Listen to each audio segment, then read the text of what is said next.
Part 3. Anarchy is not chaos. Anarchy. A theory which regards the union of order with the absence of all direct or coercive government as the political ideal. Confusion in general, disorder. The American College Dictionary. Government produces all order. Under anarchy there is no government. Therefore anarchy is chaos. QED. In Washington there isn't any plan with feeding David on page 64, it must be accidental that the milkman leaves a bottle at my door. It must be accidental that the butcher has carcasses arriving at his shop, the very place where, when I need some meat, I accidentally stop. My life is chaos turned miraculous. I speak a word and people understand, although it must be gibberish since words are not produced by governmental plan. Now law and order, on the other hand, the state provides us for the public good, that's why there's instant justice on demand and safety in every neighborhood. What is anarchy? What is government? Is government, then, useful and necessary? So is a doctor. But suppose the dear fellow claimed the right, every time he was called in to prescribe for a bellyache or a ringing in the ears, to raid the family silver, use the family toothbrushes, and execute the droit de seigneur upon the housemaid? H. L. Mencken. Anarchism, the theory that all forms of government are undesirable. Webster's New World Dictionary of the American Language. In Part 1, I described myself as an anarchist and asserted that government has no legitimate functions. In this part I shall attempt to justify that statement. Conceivably I could do so by listing all the things the government does and explaining why each either should not be done or could be done better by private individuals cooperating voluntarily. Unfortunately, paper and ink are scarce resources, the list alone would fill this book. Instead, I will discuss in the next few chapters how private arrangements could take over the most fundamental government functions: police, courts, and national defense. When I finish, some readers will object that the institutions that provide these governmental functions are by definition governments, that I am therefore not an anarchist at all. I merely want a different kind of government. They will be wrong. An anarchist is not, except in the propaganda of his enemies, one who desires chaos. Anarchists, like other people, wish to be protected from thieves and murderers. They wish to have some peaceful way of settling disagreements. They wish, perhaps even more than other people, to be able to protect themselves from foreign invasion. What, after all, is the point of abolishing your own government if it is immediately replaced by someone else's? What anarchists do not want is to have these useful services, the services now provided by police, courts, and national defense, provided by the kind of institution that now provides them, government. Before I proceed with my argument, I must define what I mean by government. A government is an agency of legitimized coercion. I define coercion, for the purposes of this definition, as the violation of what people in a particular society believe to be the rights of individuals with respect to other individuals. For instance, people in this society believe that an individual has the right to turn down a job offer. The denial of that right is a form of coercion called enslavement. They believe that an individual has the right to turn down a request for money or an offered trade. The denial of that right is called robbery or extortion. Government is an agency of legitimized coercion. The special characteristic that distinguishes governments from other agencies of coercion, such as ordinary criminal gangs, is that most people accept government coercion as normal and proper. The same act that is regarded as coercive when done by a private individual seems legitimate if done by an agent of the government. If I yell "Stop, thief!" at a stick-up man escaping with my wallet, the bystanders may or may not help, but they will at least recognize the reasonableness of my act. If I yell "Stop, thief!" at an employee of the Internal Revenue Service, leaving my house after informing me that he has just frozen my bank account, my neighbors will think I'm crazy. Objectively, the IRS is engaged in the same act as the thief. It seizes my resources without my permission. True, it claims to provide me with services in exchange for my taxes, but it insists on collecting the taxes whether or not I want the services. It is, perhaps, a fine point whether that is robbery or extortion. In either case, if it were the act of a private party, everyone would agree that it was a crime. Suppose that a private employer, offering low wages for long hours of unpleasant work, failed to find enough workers and solved the problem by picking men at random and threatening to imprison them if they refused to work for him. He would be indicted on charges of kidnapping and extortion and acquitted on grounds of insanity. That is exactly how the government hires people to fight a war or sit on a jury. It is often argued that government, or at least some particular government, is not merely legitimized but legitimate, that its actions only appear to be coercive. Such arguments often involve social contract theories, claims that the citizen is somehow contractually bound to obey the government. To those interested in that argument and its refutation, I recommend No Treason, The Constitution of No Authority by Lysander Spooner. Government is distinguished from other criminal gangs by being legitimized. It is distinguished from legitimate non-governmental groups which may serve some of the same functions by the fact that it is coercive. Governments build roads. So, occasionally, do private individuals. But the private individuals must first buy the land at a price satisfactory to the seller. The government can and does set a price at which the owner is forced to sell. Government is an agency of legitimized coercion. If the institutions which replace government perform their functions without coercion, they are not governments. If they occasionally act coercively but, when they do so, their actions are not regarded as legitimate, they are still not governments. Police, courts, and laws on the market. How, without government, could we settle the disputes that are now settled in courts of law? How could we protect ourselves from criminals? Consider first the easiest case, the resolution of disputes involving contracts between well-established firms. A large fraction of such disputes are now settled not by government courts but by private arbitration of the sort described in Chapter 18. The firms, when they draw up a contract, specify a procedure for arbitrating any dispute that may arise. Thus they avoid the expense and delay of the courts. The arbitrator has no police force. His function is to render decisions, not to enforce them. Currently, arbitrated decisions are usually enforceable in the government courts, but that is a recent development. Historically, enforcement came from a firm's desire to maintain its reputation. After refusing to accept an arbitrator's judgment, it is hard to persuade anyone else to sign a contract that specifies arbitration. No one wants to play a game of heads you win, tails I lose. Arbitration arrangements are already widespread. As the courts continue to deteriorate, arbitration will continue to grow. But it only provides for the resolution of disputes over pre-existing contracts. Arbitration, by itself, provides no solution for the man whose car is dented by a careless driver, still less for the victim of theft. In both cases the plaintiff and defendant, having different interests and no prior agreement, are unlikely to find a mutually satisfactory arbitrator. Indeed, the defendant has no reason to accept any arbitration at all. He can only lose, which brings us to the problem of preventing coercion. Protection from coercion is an economic good. It is presently sold in a variety of forms: Brinks guards, locks, burglar alarms. As the effectiveness of government police declines, these market substitutes for the police, like market substitutes for the courts, become more popular. Suppose, then, that at some future time there are no government police, but instead private protection agencies. These agencies sell the service of protecting their clients against crime. Perhaps they also guarantee performance by insuring their clients against losses resulting from criminal acts. How might such protection agencies protect? That would be an economic decision, depending on the costs and effectiveness of different alternatives. On the one extreme, they might limit themselves to passive defenses, installing elaborate locks and alarms. Or they might take no preventive action at all, but make great efforts to hunt down criminals guilty of crimes against their clients. They might maintain foot patrols or squad cars, like our present government police, or they might rely on electronic substitutes. In any case, they would be selling a service to their customers and would have a strong incentive to provide as high a quality of service as possible, at the lowest possible cost. It is reasonable to suppose that the quality of service would be higher and the cost lower than with the present governmental protective system. Inevitably, conflicts would arise between one protective agency and another. How might they be resolved? I come home one night and find my television set missing. I immediately call my protection agency, Tana Help Incorporated, to report the theft. They send an agent. He checks the automatic camera which Tana Help, as part of their service, installed in my living room and discovers a picture of one Joe Bach lugging the television set out the door.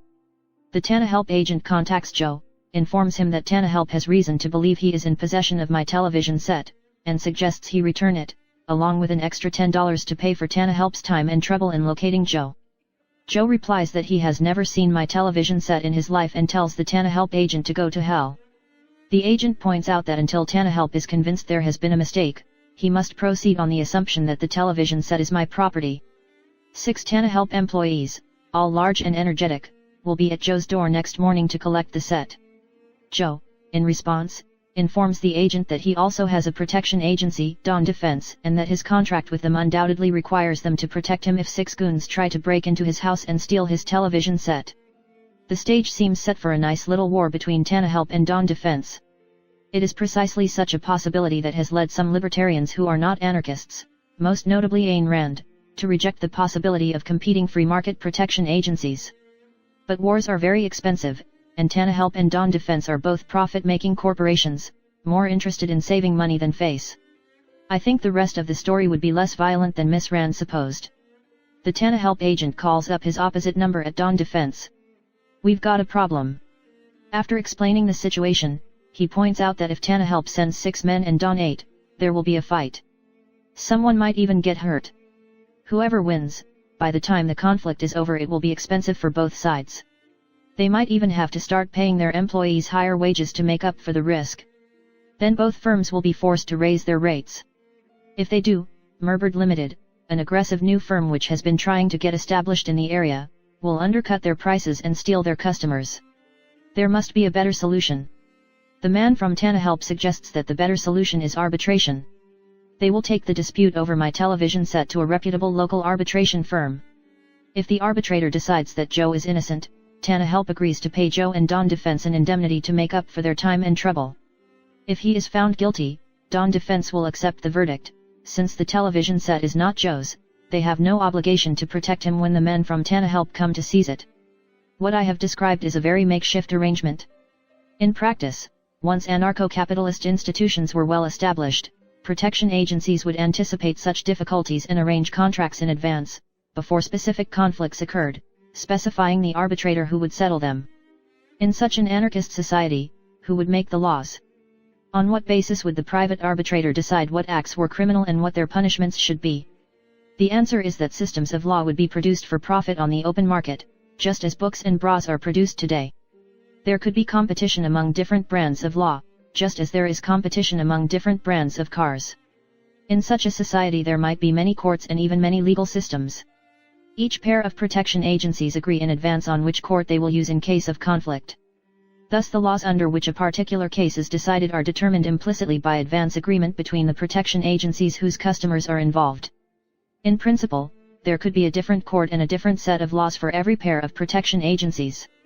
In practice, many agencies would probably find it convenient to patronize the same courts, and many courts might find it convenient to adopt identical, or nearly identical, systems of law in order to simplify matters for their customers. Before labeling a society in which different people are under different laws chaotic and unjust, remember that in our society the law under which you are judged depends on the country, state, and even city in which you happen to be.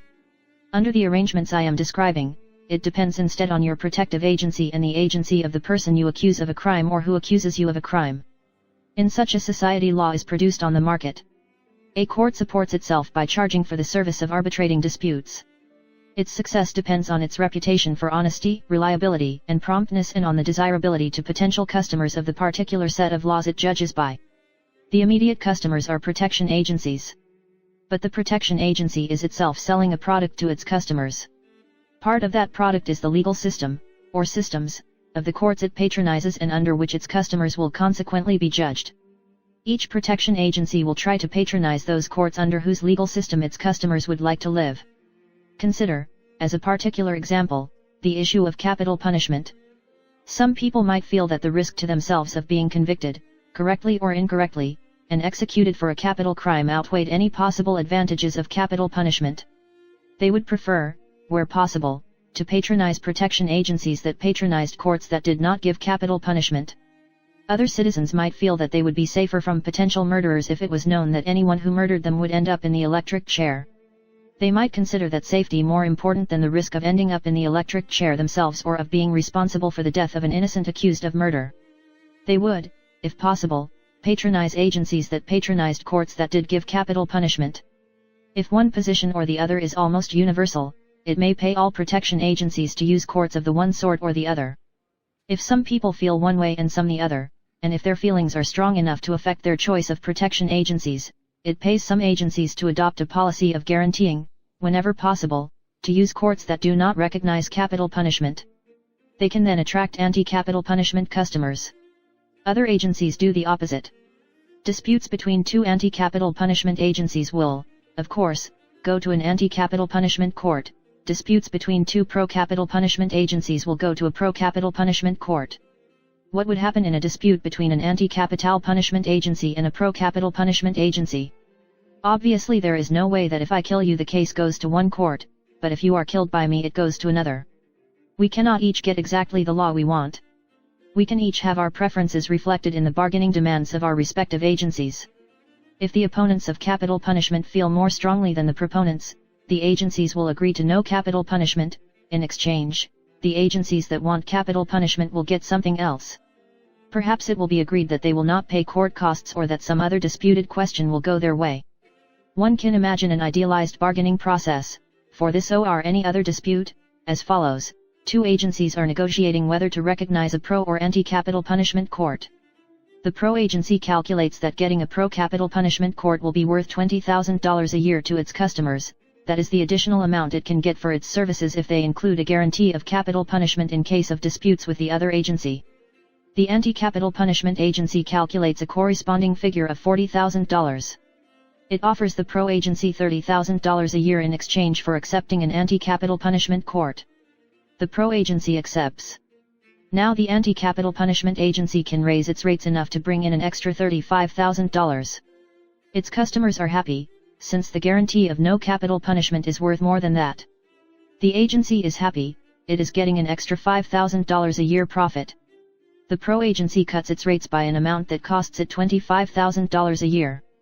This lets it keep its customers and even get more, since the savings is more than enough to make up to them for not getting the court of their choice. It, too, is making a $5,000 a year profit on the transaction.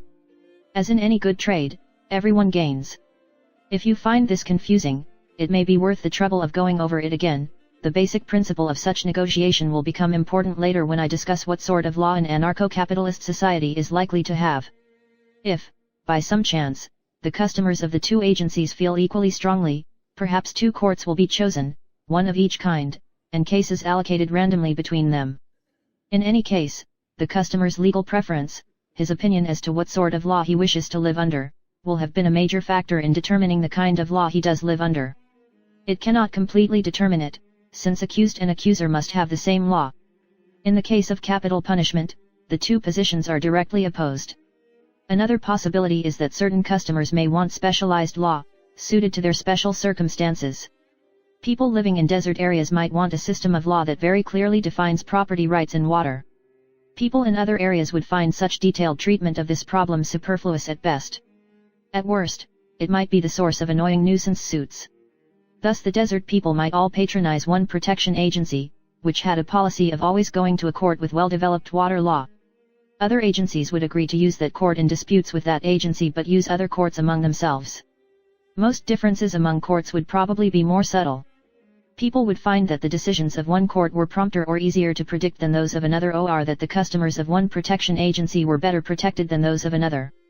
The protection agencies, trying to build their own reputations, would search for the best courts. Several objections may be raised to such free market courts. The first is that they would sell justice by deciding in favor of the highest bidder. That would be suicidal. Unless they maintained a reputation for honesty, they would have no customers, unlike our present judges. Another objection is that it is the business of courts and legislatures to discover laws, not create them. There cannot be two competing laws of gravity, so why should there be two competing laws of property? But there can be two competing theories about the law of gravity or the proper definition of property rights. Discovery is as much a productive activity as creation. If it is obvious what the correct law is, what rules of human interaction follow from the nature of man, then all courts will agree, just as all architects agree about the laws of physics. If it is not obvious, the market will generate research intended to discover correct laws. Another objection is that a society of many different legal systems would be confusing. If this is found to be a serious problem, courts will have an economic incentive to adopt uniform law, just as paper companies have an incentive to produce standardized sizes of paper. New law will be introduced only when the innovator believes that its advantages outweigh the advantages of uniformity. The most serious objection to free market law is that plaintiff and defendant may not be able to agree on a common court. Obviously, a murderer would prefer a lenient judge. If the court were actually chosen by the disputants after the crime occurred, this might be an insuperable difficulty. Under the arrangements I have described, the court is chosen in advance by the protection agencies. There would hardly be enough murderers at any one time to support their own protective agency, one with a policy of patronizing courts that did not regard murder as a crime. Even if there were, no other protective agency would accept such courts. The murderer's agency would either accept a reasonable court or fight a hopeless war against the rest of society. Until he is actually accused of a crime, everyone wants laws that protect him from crime and let him interact peacefully and productively with others. Even criminals. Not many murderers would wish to live under laws that permitted them to kill and be killed. The stability problem. Anyone with a little imagination can dream up a radical new structure for society, anarcho-capitalist or otherwise. The question is, will it work? Most people, when they hear my description of anarcho-capitalism for the first time, immediately explain to me 2 or 3 reasons why it won't. Most of their arguments can be reduced to 2. The system will be at the mercy of the mafia, which can establish its own protection agency or take over existing ones and convert them into protection rackets. Or else the protection agencies will realize that theft is more profitable than business, get together, and become a government. The main defensive weapon of organized crime is bribery. It works because policemen have no real stake in doing their job well and their customers have no standard of comparison to tell them if they are getting their money's worth. What is the cost to the chief of a police department of letting his men accept bribes to permit crime? In most cases, nothing. The higher crime rate might even persuade the voters to vote more money and higher salaries to the police department. If the employees of a private protection agency accept such bribes, the situation is rather different. The worse the job the protection agency does, the lower the fee it can charge. If the customers of one agency find they lose, on average, $10 a year more to thieves than the customers of another, they will continue to do business with the inferior agency only if it is at least $10 a year cheaper. So every dollar stolen from the customer comes, indirectly, out of the revenue of the protection agency. If the agency is one that guarantees performance by insuring its customers against losses, the connection is more direct. Either way, it is very much in the interest of the men running a protection agency to see that their employees do not take bribes. The only bribe it would pay the agency to take would be one for more than the value of the goods stolen, a poor deal for the thief. This does not mean that employees of protection agencies will never take bribes. The interests of the employee and of the agency are not identical. It does mean that the men running the agencies will do their best to keep their men honest. That is more than you can say for a police force.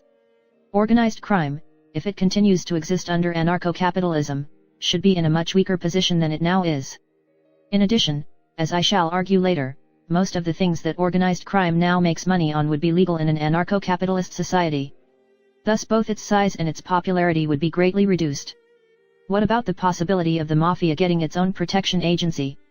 In order for such a firm to provide its clients with the service they want, protection against the consequences of their crimes, it must either get the other protection agencies to agree to arbitration by a court that approves of crime or refuse to go to arbitration at all. In order to do the first, it must offer the other agencies terms so good that their customers are willing to be stolen from. As in the previous case, this reduces to the thief bribing the victim by more than the amount stolen, which is improbable. If it refuses to accept arbitration, then the mafia's protection agency finds itself constantly in conflict with the other protection agencies. The victims of theft will be willing to pay more to be protected than the thieves will pay to be able to steal, since stolen goods are worth less to the thief than to the victim. Therefore the non-criminal protection agencies will find it profitable to spend more to defeat the criminal agency than the criminal agency could spend to defeat them. In effect, the criminals fight a hopeless war with the rest of society and are destroyed. Another and related argument against anarcho-capitalism is that the strongest protection agency will always win, the big fish will eat the little fish, and the justice you get will depend on the military strength of the agency you patronize. This is a fine description of governments, but protection agencies are not territorial sovereigns. An agency which settles its disputes on the battlefield has already lost, however many battles it wins. Battles are expensive, also dangerous for clients whose front yards get turned into free fire zones. The clients will find a less flamboyant protector. No clients means no money to pay the troops. Perhaps the best way to see why anarcho-capitalism would be so much more peaceful than our present system is by analogy. Consider our world as it would be if the cost of moving from one country to another were zero. Everyone lives in a house trailer and speaks the same language. One day, the President of France announces that because of troubles with neighboring countries, new military taxes are being levied and conscription will begin shortly. The next morning the President of France finds himself ruling a peaceful but empty landscape, the population having been reduced to himself, 3 generals, and 27 war correspondents. We do not all live in house trailers. But if we buy our protection from a private firm instead of from a government, we can buy it from a different firm as soon as we think we can get a better deal. We can change protectors without changing countries. The risk of private protection agencies throwing their weight and lead around is not great, provided there are lots of them. Which brings us to the second and far more serious argument against anarcho-capitalism. The protection agencies will have a large fraction of the armed might of the society. What can prevent them from getting together and using that might to set themselves up as a government? In some ultimate sense, nothing can prevent that save a populace possessing arms and willing, if necessary, to use them. That is one reason I am against gun control legislation. But there are safeguards less ultimate than armed resistance. After all, our present police departments, National Guard, and armed forces already possess most of the armed might. Why have they not combined to run the country for their own benefit? Neither soldiers nor policemen are especially well paid, surely they could impose a better settlement at gunpoint. The complete answer to that question comprises nearly the whole of political science. A brief answer is that people act according to what they perceive as right, proper, and practical. The restraints which prevent a military coup are essentially restraints interior to the men with guns. We must ask, not whether an anarcho-capitalist society would be safe from a power grab by the men with the guns, safety is not an available option, but whether it would be safer than our society is from a comparable seizure of power by the men with the guns. I think the answer is yes.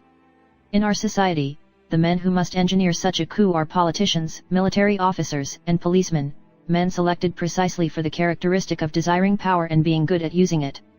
They are men who already believe that they have a right to push other men around, that is their job. They are particularly well qualified for the job of seizing power. Under anarcho-capitalism, the men in control of protection agencies are selected for their ability to run an efficient business and please their customers. It is always possible that some will turn out to be secret power freaks as well, but it is surely less likely than under our system where the corresponding jobs are labeled non-power freaks need not apply. In addition to the temperament of potential conspirators, there is another relevant factor, the number of protection agencies. If there are only 2 or 3 agencies in the entire area now covered by the United States, a conspiracy among them may be practical.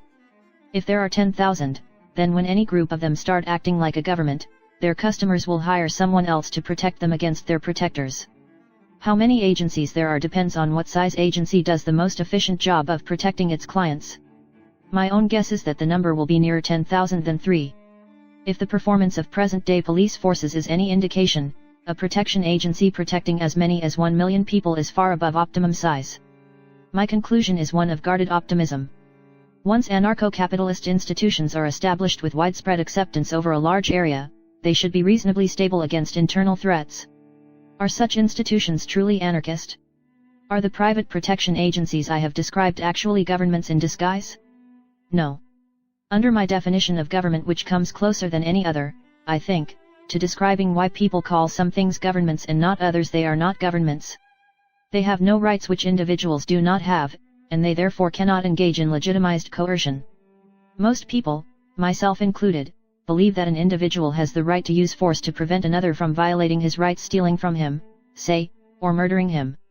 Most agree that the victim has a right to take back what the thief has stolen and to use force to do so.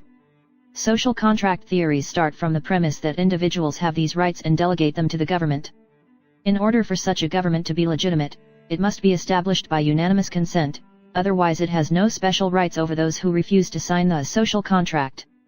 Under a system of private protection agencies, the actual agencies, like the ideal government, are merely acting as agents for willing clients who have employed the agencies to enforce their own rights. They claim no rights over non-clients other than the right to defend their clients against coercion, the same right every individual has. They do nothing that a private individual cannot do. This does not mean that they will never coerce anyone. A protection agency, like a government, can make a mistake and arrest the wrong man. In exactly the same way, a private citizen can shoot at what he thinks is a prowler and bag the postman instead.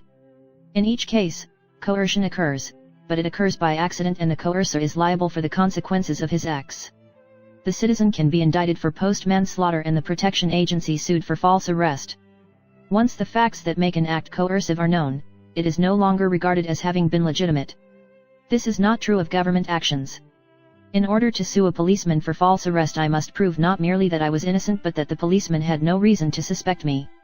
If I am locked up for 20 years and then proven innocent, I have no legal claim against the government for my lost time and mental anguish. It is recognized that the government made a mistake, but the government is allowed to make mistakes and need not pay for them like the rest of us. If, knowing that I am innocent, I try to escape arrest and a policeman shoots me down, he is entirely within his rights and I am the criminal. If, to keep him from shooting me, I shoot him in self-defense, I am guilty of murder, even after it is proved that I was innocent of the theft and so doing no more than defending myself against the government's unintentional coercion. This difference between the rights claimed by a private protection agency and those claimed by a government affects more than the semantic question of what is or is not anarchy. It is one of the crucial reasons why a government, however limited, can more easily grow into a tyranny than can a system of private protection agencies. Even the most limited government has the sort of special rights I have described. Everything I said in the previous paragraph was true of this country in its earliest and, for white males, freest days. Such special rights allow a government to kill off its opponents and then apologize for the mistake. Unless the evidence of criminal intent is very clear, the murderers are immune from punishment. Even when the evidence is overwhelming, as in the case of the 1969 Chicago Black Panther raid, there is no question of trying those responsible for their actual crime.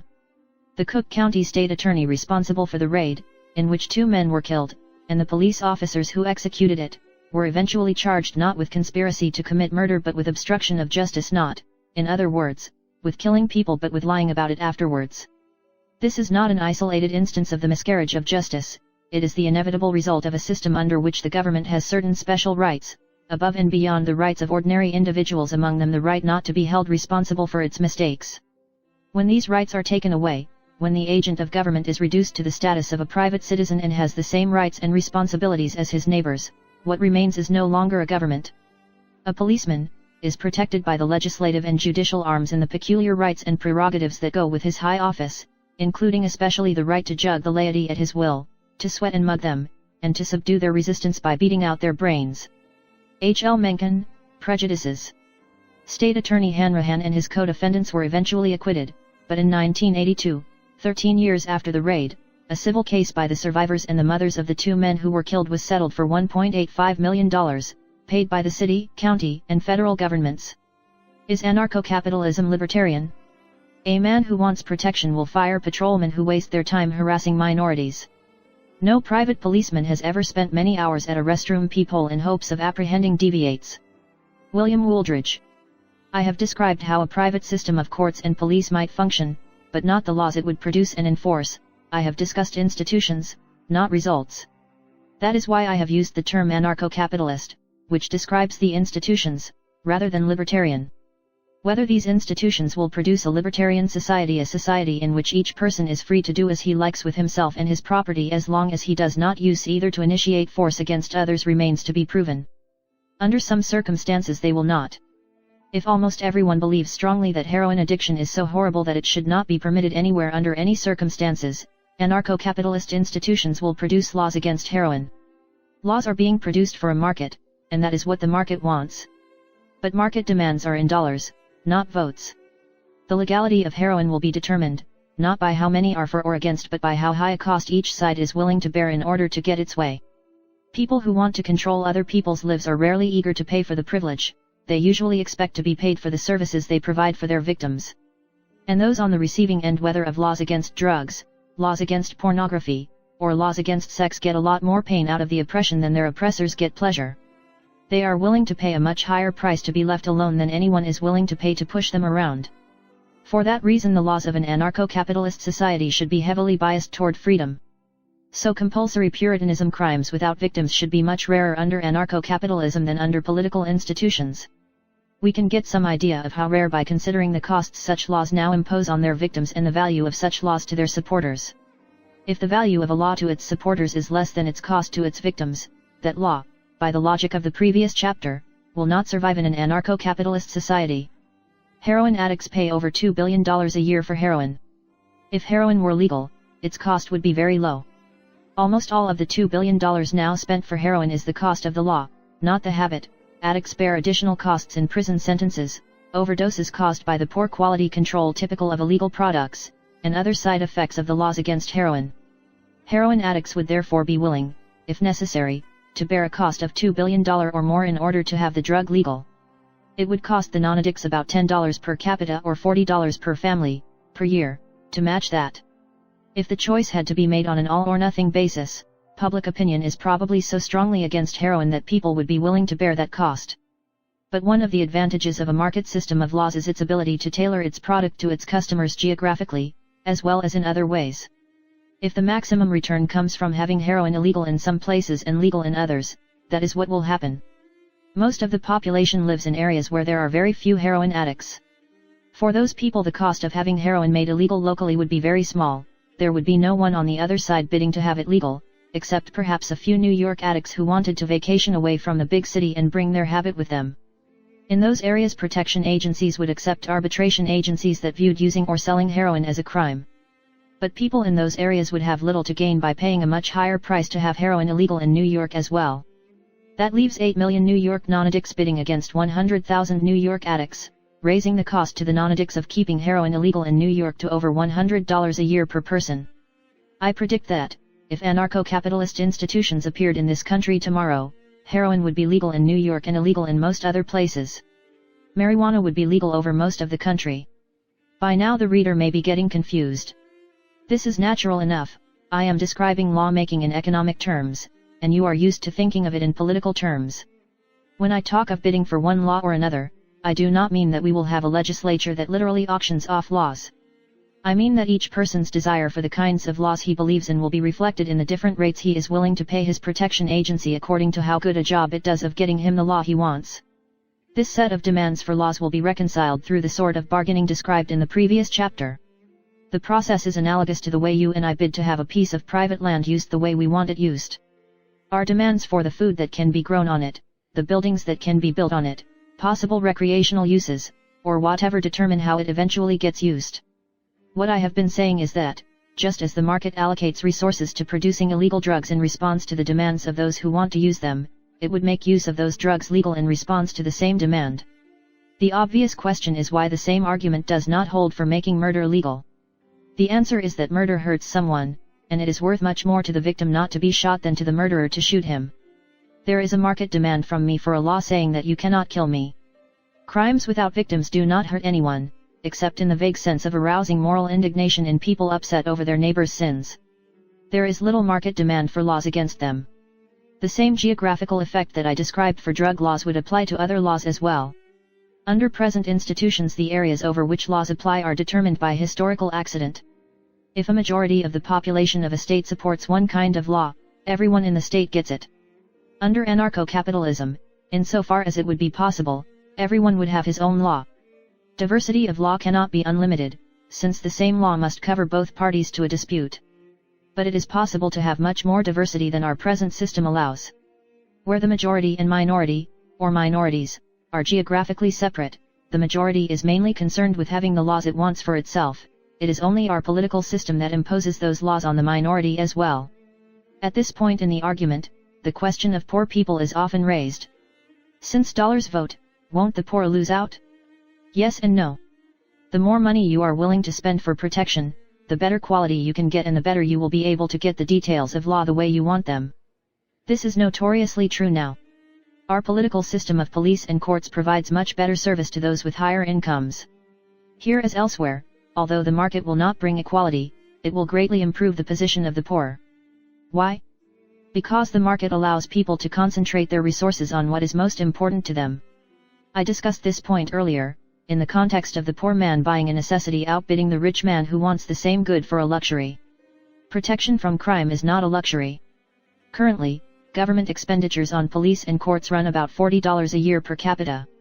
According to Friedman's law, that means that private protection of the same average quality would cost about $20. There are many inhabitants of the ghetto who would be delighted to pay $20 a year if in exchange they actually got protection. Many of them have more than that stolen every year as a result of the lousy protection they get from our government-run protection system. They would be even happier if at the same time they were relieved of the taxes that pay for the protection that the government police do not give them. In spite of popular myths about capitalism oppressing the poor are worst off in those things provided by government, such as schooling, police protection, and justice. There are more good cars in the ghetto than good schools. Putting protection on the market would mean better protection for the poor, not worse. And, as a free bonus, if I was running for office, I'd change my name, and have printed on my cards, "Give him a chance, he can't be worse." M.R. Dooley. A system of private courts and police has certain special advantages over our present government system, advantages associated with the political issues of freedom and stability discussed in the previous 2 chapters. Private courts and police have, in addition, the same advantages over the corresponding government institutions that market arrangements usually have over socialist arrangements. When a consumer buys a product on the market, he can compare alternative brands. In the case of protection, he can compare how good a job different agencies do and their prices. His information is imperfect, as it is in making most decisions, he may make a mistake. But at least alternatives exist, they are there to be looked at. He can talk with neighbors who patronize different protection agencies, examine the contracts and rates they offer, study figures on the crime rates among their customers. When you elect a politician, you buy nothing but promises.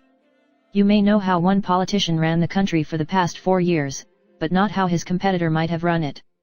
You can compare 1968 Fords, Chryslers, and Volkswagens, but nobody will ever be able to compare the Nixon administration of 1968 with the Humphrey and Wallace administrations of the same year.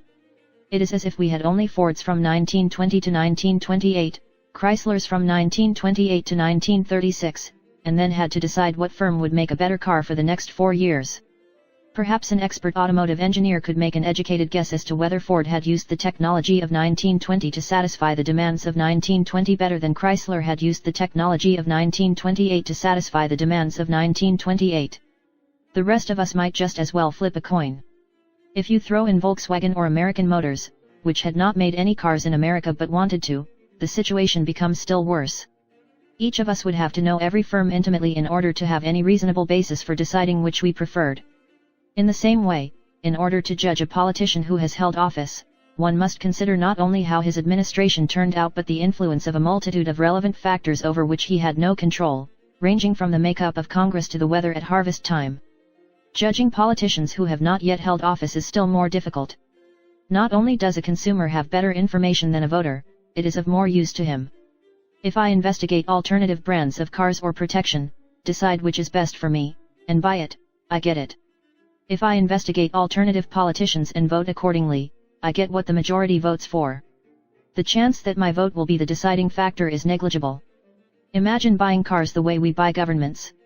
10,000 people would get together and agree to vote, each for the car he preferred. Whichever car won, each of the 10,000 would have to buy it. It would not pay any of us to make any serious effort to find out which car was best. Whatever I decide, my car is being picked for me by the other members of the group. Under such institutions, the quality of cars would quickly decline. That is how I must buy products on the political marketplace. I not only cannot compare the alternative products, it would not be worth my while to do so even if I could. This may have something to do with the quality of the goods sold on that market. Caveat emptor. Socialism, limited government, anarchy, and bikinis. Most varieties of socialism implicitly assume unanimous agreement on goals. Everyone works for the glory of the nation, the common good, or whatever, and everyone agrees, at least in some general sense, on what that goal means. The economic problem, traditionally defined as the problem of allocating limited resources to diverse ends, does not exist. Economics is reduced to the engineering problem of how best to use the available resources to achieve the common end. The organization of a capitalist society implicitly assumes that different people have different ends and that the institutions of the society must allow for that difference. This is one of the things behind the socialist claim that capitalism emphasizes competition whereas socialism emphasizes cooperation. It is one of the reasons why socialism seems, in the abstract, to be such an attractive system. If we all have different ends, we are, in a certain sense, in conflict with each other. Each of us wishes to have the limited resources available used for his ends. The institution of private property allows for cooperation within that competition. We trade with each other in order that each may best use his resources to his ends, but the fundamental conflict of ends remains. Does this mean that socialism is better? No more than the desirability of sunny weather means that women should always wear bikinis or that men should never carry umbrellas. There is a difference between what institutions allow and what they require. If in a capitalist society everyone is convinced of the desirability of one common goal, there is nothing in the structure of capitalist institutions to prevent them from cooperating to attain it. Capitalism allows for a conflict of ends, it does not require it. Socialism does not allow for it. This does not mean that if we set up socialist institutions everyone will instantly have the same ends. The experiment has been tried, they do not. It means rather that a socialist society will work only if people do have the same ends. If they do not, it will collapse or, worse, develop, as did the Soviet Union, into a monstrous parody of socialist ideals. The experiment has been done many times on a more modest scale in this country. Communes that survive start with a common end, whether provided by a strong religion or a charismatic leader. Others do not. I have encountered precisely the same error among libertarians who prefer limited government to anarcho-capitalism. Limited government, they say, can guarantee uniform justice based on objective principles. Under anarcho-capitalism, the law varies from place to place and person to person, according to the irrational desires and beliefs of the different customers that different protection and arbitration agencies must serve. This argument assumes that the limited government is set up by a population most or all of whose members believe in the same just principles of law. Given such a population, anarcho-capitalism will produce that same uniform, just law, there will be no market for any other. But just as capitalism can accommodate to a diversity of individual ends, so anarcho-capitalism can accommodate to a diversity of individual judgments about justice. An ideal objectivist society with a limited government is superior to an anarcho-capitalist society in precisely the same sense that an ideal socialist society is superior to a capitalist society. Socialism does better with perfect people than capitalism does with imperfect people, limited government does better with perfect people than anarcho-capitalism with imperfect. And it is better to wear a bikini with the sun shining than a raincoat when it is raining. That is no argument against carrying an umbrella. National defense, the hard problem. National defense has traditionally been regarded, even by believers in a severely limited state, as a fundamental function of government. To understand why, one must first understand the economic concept of a public good and the difficulties of financing a public good without coercion. A public good is an economic good which, by its nature, cannot be provided separately to each individual, but must be provided, or not provided, to all the members of a pre-existing group.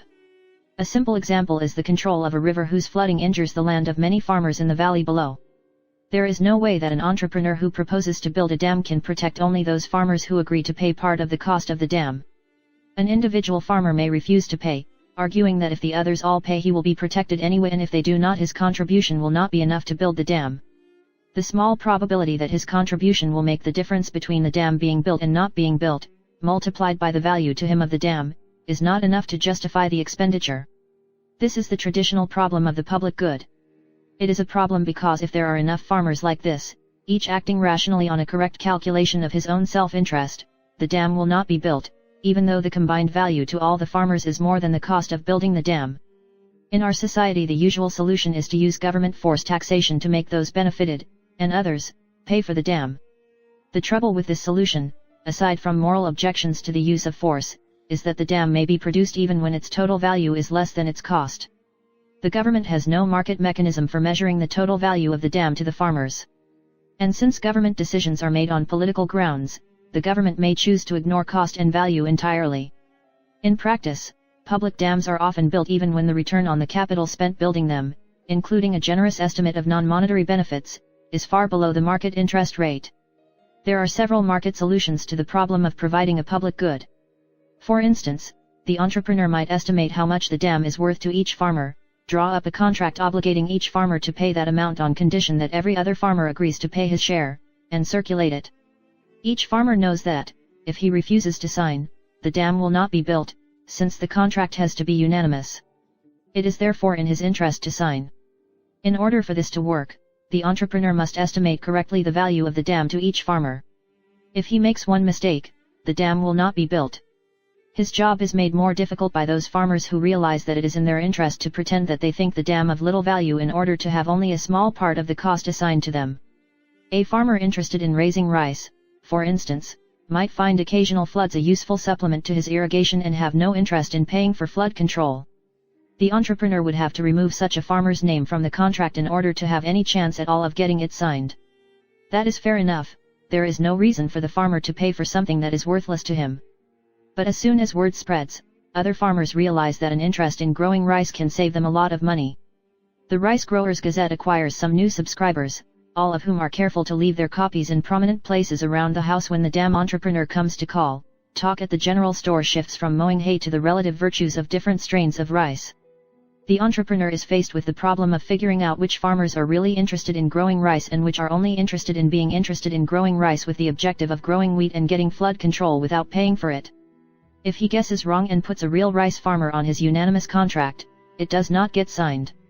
If he plays safe and takes everyone who pretends to be interested in rice off the contract, he may not be able to raise enough money.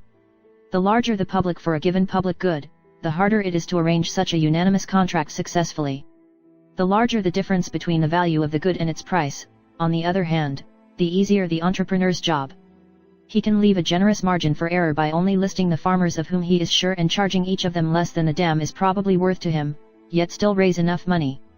Another way to provide a public good without coercion is by temporarily converting it into a private good. The entrepreneur could do this by purchasing most of the land in the valley before telling anyone that he is thinking of building a dam. He then builds the dam and resells the land at a higher price, since the dam raises the land's value. The rise in value of the land measures the total benefit from the dam. If it is much larger than the cost of the dam, the entrepreneur makes a profit. There may be a few farmers who refuse to sell, but as long as the entrepreneur owns most of the land, he receives most of the benefit. Here again, the entrepreneur's job is harder the more people are involved. It becomes difficult to buy all the land before the owners realize what is happening and raise their prices. Here also, the job is easier the bigger the difference between cost and benefit. If the benefit is more than twice the cost of building the dam, the entrepreneur makes a profit even if he can only buy half the land. In both cases, the transactions themselves have a cost and thus increase the effective cost of building the dam. Gathering the information needed to draw up a successful unanimous contract may be expensive. Buying up all the land in the valley involves substantial brokerage fees. Farmers who were not planning to sell must be paid more than the market price to compensate for their inconvenience. A clever entrepreneur, buying not the land but merely an option to buy at a predetermined price, can reduce such costs but not eliminate them. How does this apply to national defense? Is it a public good? Can it be financed without coercion? Some contemporary anarchists argue that national defense can be provided or not provided for each individual or at least each small group.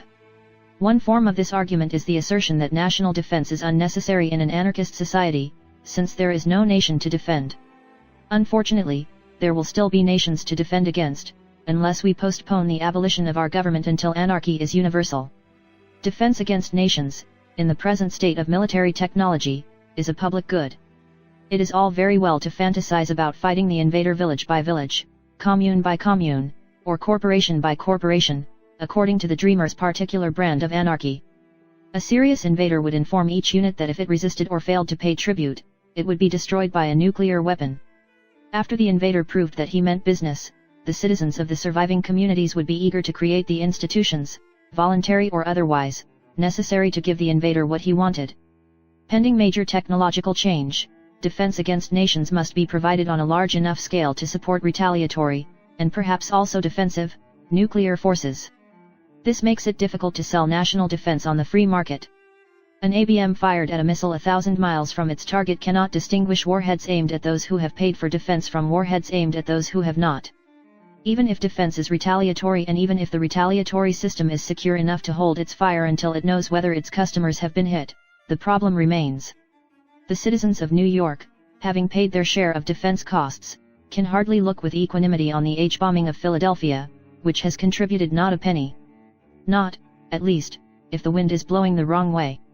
So national defense against nations must defend areas of national size, whether or not they contain nations. It is thus a public good, and one with a very large public. Can this public good be financed by some variant of one of the non-coercive methods I have discussed? It is not obvious how. The size of the public is so enormous that a unanimous contract is virtually impossible, especially since one secret supporter of a foreign power could prevent the whole deal. Buying up most of the land affected by national defense might be less difficult than negotiating a unanimous contract among 200 million people, but hardly easy. The land must be purchased before sellers realize what is going on and increase their price. Raising enough money to buy the United States would be a hard project to keep secret. In addition, the transaction costs would be substantial, about $100 billion in realtor commissions for all the fixed property in the United States. There is one favorable factor to help offset these difficulties. The cost of a minimal national defense is only about $20 billion to $40 billion a year. The value to those protected is several $100 billion a year. National defense is thus a public good worth about 10 times what it costs. This may make it easier, although not easy, to devise some non-coercive way of financing it. The problem would be simpler if it could be subdivided. Groups much smaller than our present population might be able to create defense organizations and finance them voluntarily. It would be in their interest to do so if such groups could defend themselves. Once such organizations existed, hundreds of them could combine, via unanimous contracts, to defend areas of national or even continental size. One could imagine an alternate history in which, as military technology developed, such voluntary arrangements evolved, just as coercive governments evolved in our history. But in the present world, small groups cannot defend themselves. They therefore have no incentive to develop voluntary arrangements to finance defense. A solution to this problem of developing institutions that provide defense without the state, paradoxically enough, might be provided by the state itself. Suppose that over the next 50 or 100 years private institutions gradually take over all governmental functions except defense. The state, without control of local institutions, might find the cost of collecting taxes substantial and be tempted to raise money in the manner of the French monarchy, by selling tax exemptions. It could offer to exempt any community from taxation in exchange for either a capital sum or an annual payment. Such a tax exemption would itself be a public good, defense, via bribery, from one's own state, for the community. Since the collection costs of taxation are high, the value of a tax exemption is greater than its cost. The members of the community might therefore find it in their interest to set up an organization designed to pay off the state. It could be financed voluntarily by one of the ways of financing public goods that I have described. It would probably pay an annual fee instead of a lump sum in order to make sure the state stayed bought. Over a period of time, many or most communities develop such institutions. There then exists a group of organizations, voluntarily funded, either by the interest on a capital endowment or by contractual agreements to pay on the part of members of the community, and charged with the task of defending their communities. These organizations could then contract with each other to take over from the existing state the job of financing and providing national defense. So one solution to the problem of national defense might be the development, for some related purpose, of local defense organizations. These must be organizations permanently endowed for the purpose of providing defense. They cannot be simply local firms with an interest in the protection of their territory, since such firms, having agreed to pay part of the cost of national defense, would be driven out of business by new competitors who had not. This is the problem with Morris and Linda Tannehill's idea of financing national defense through an insurance company or companies which would insure customers against injury by foreign states and finance national defense out of the money saved by defending the customers. Such an insurance company, in order to pay the cost of defense, would have to charge rates substantially higher than the real risk justified, given the existence of its defense system. Since people living in the geographical area defended would be protected whether or not they were insured by that particular company, it would be in their interest either not to be insured or to be insured by a company that did not have to bear the burden of paying for defense and could therefore charge lower rates. The National Defense Insurance Company would lose all its customers and go bankrupt, just as it would if it were simply selling national defense directly to individual customers who would be defended whether or not they paid. The same difficulty occurs with Ayn Rand's suggestion of financing national defense by having the government charge for the use of its courts.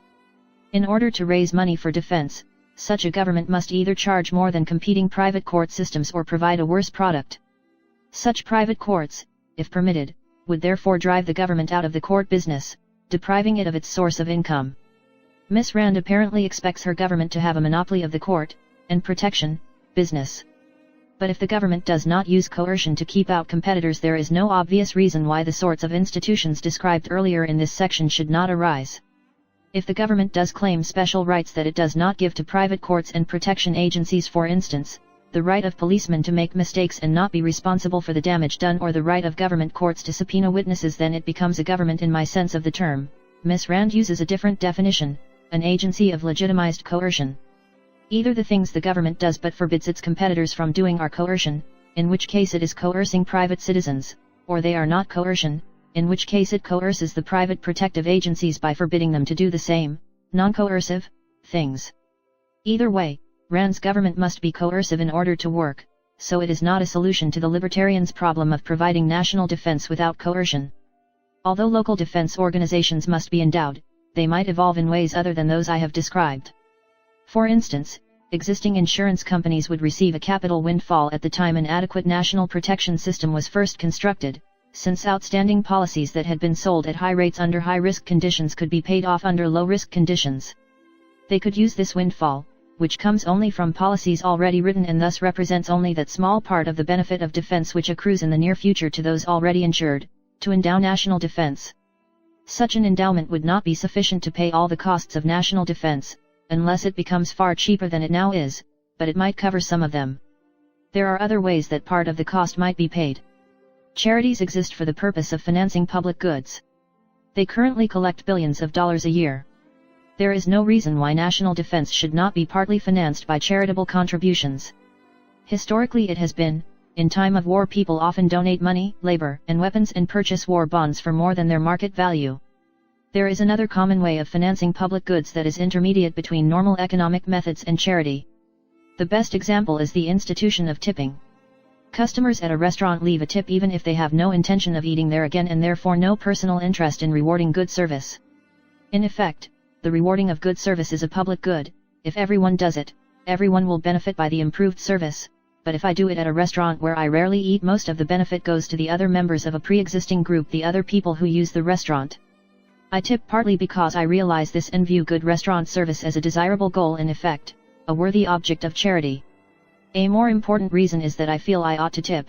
An internal feeling of obligation or external social pressure make me act according to a sort of implicit contract, an obligation to reward the waiter if he does a good job, even though I know that there is nothing forcing me to do so and that I will suffer no material loss if I do not.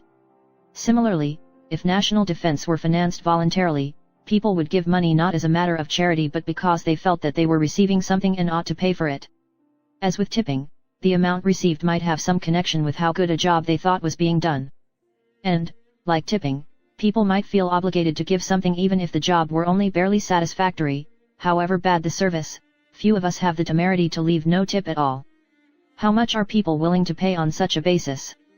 I do not know, but one way of getting a rough idea is by seeing how much they pay in tips under circumstances where they receive no direct benefit by tipping well.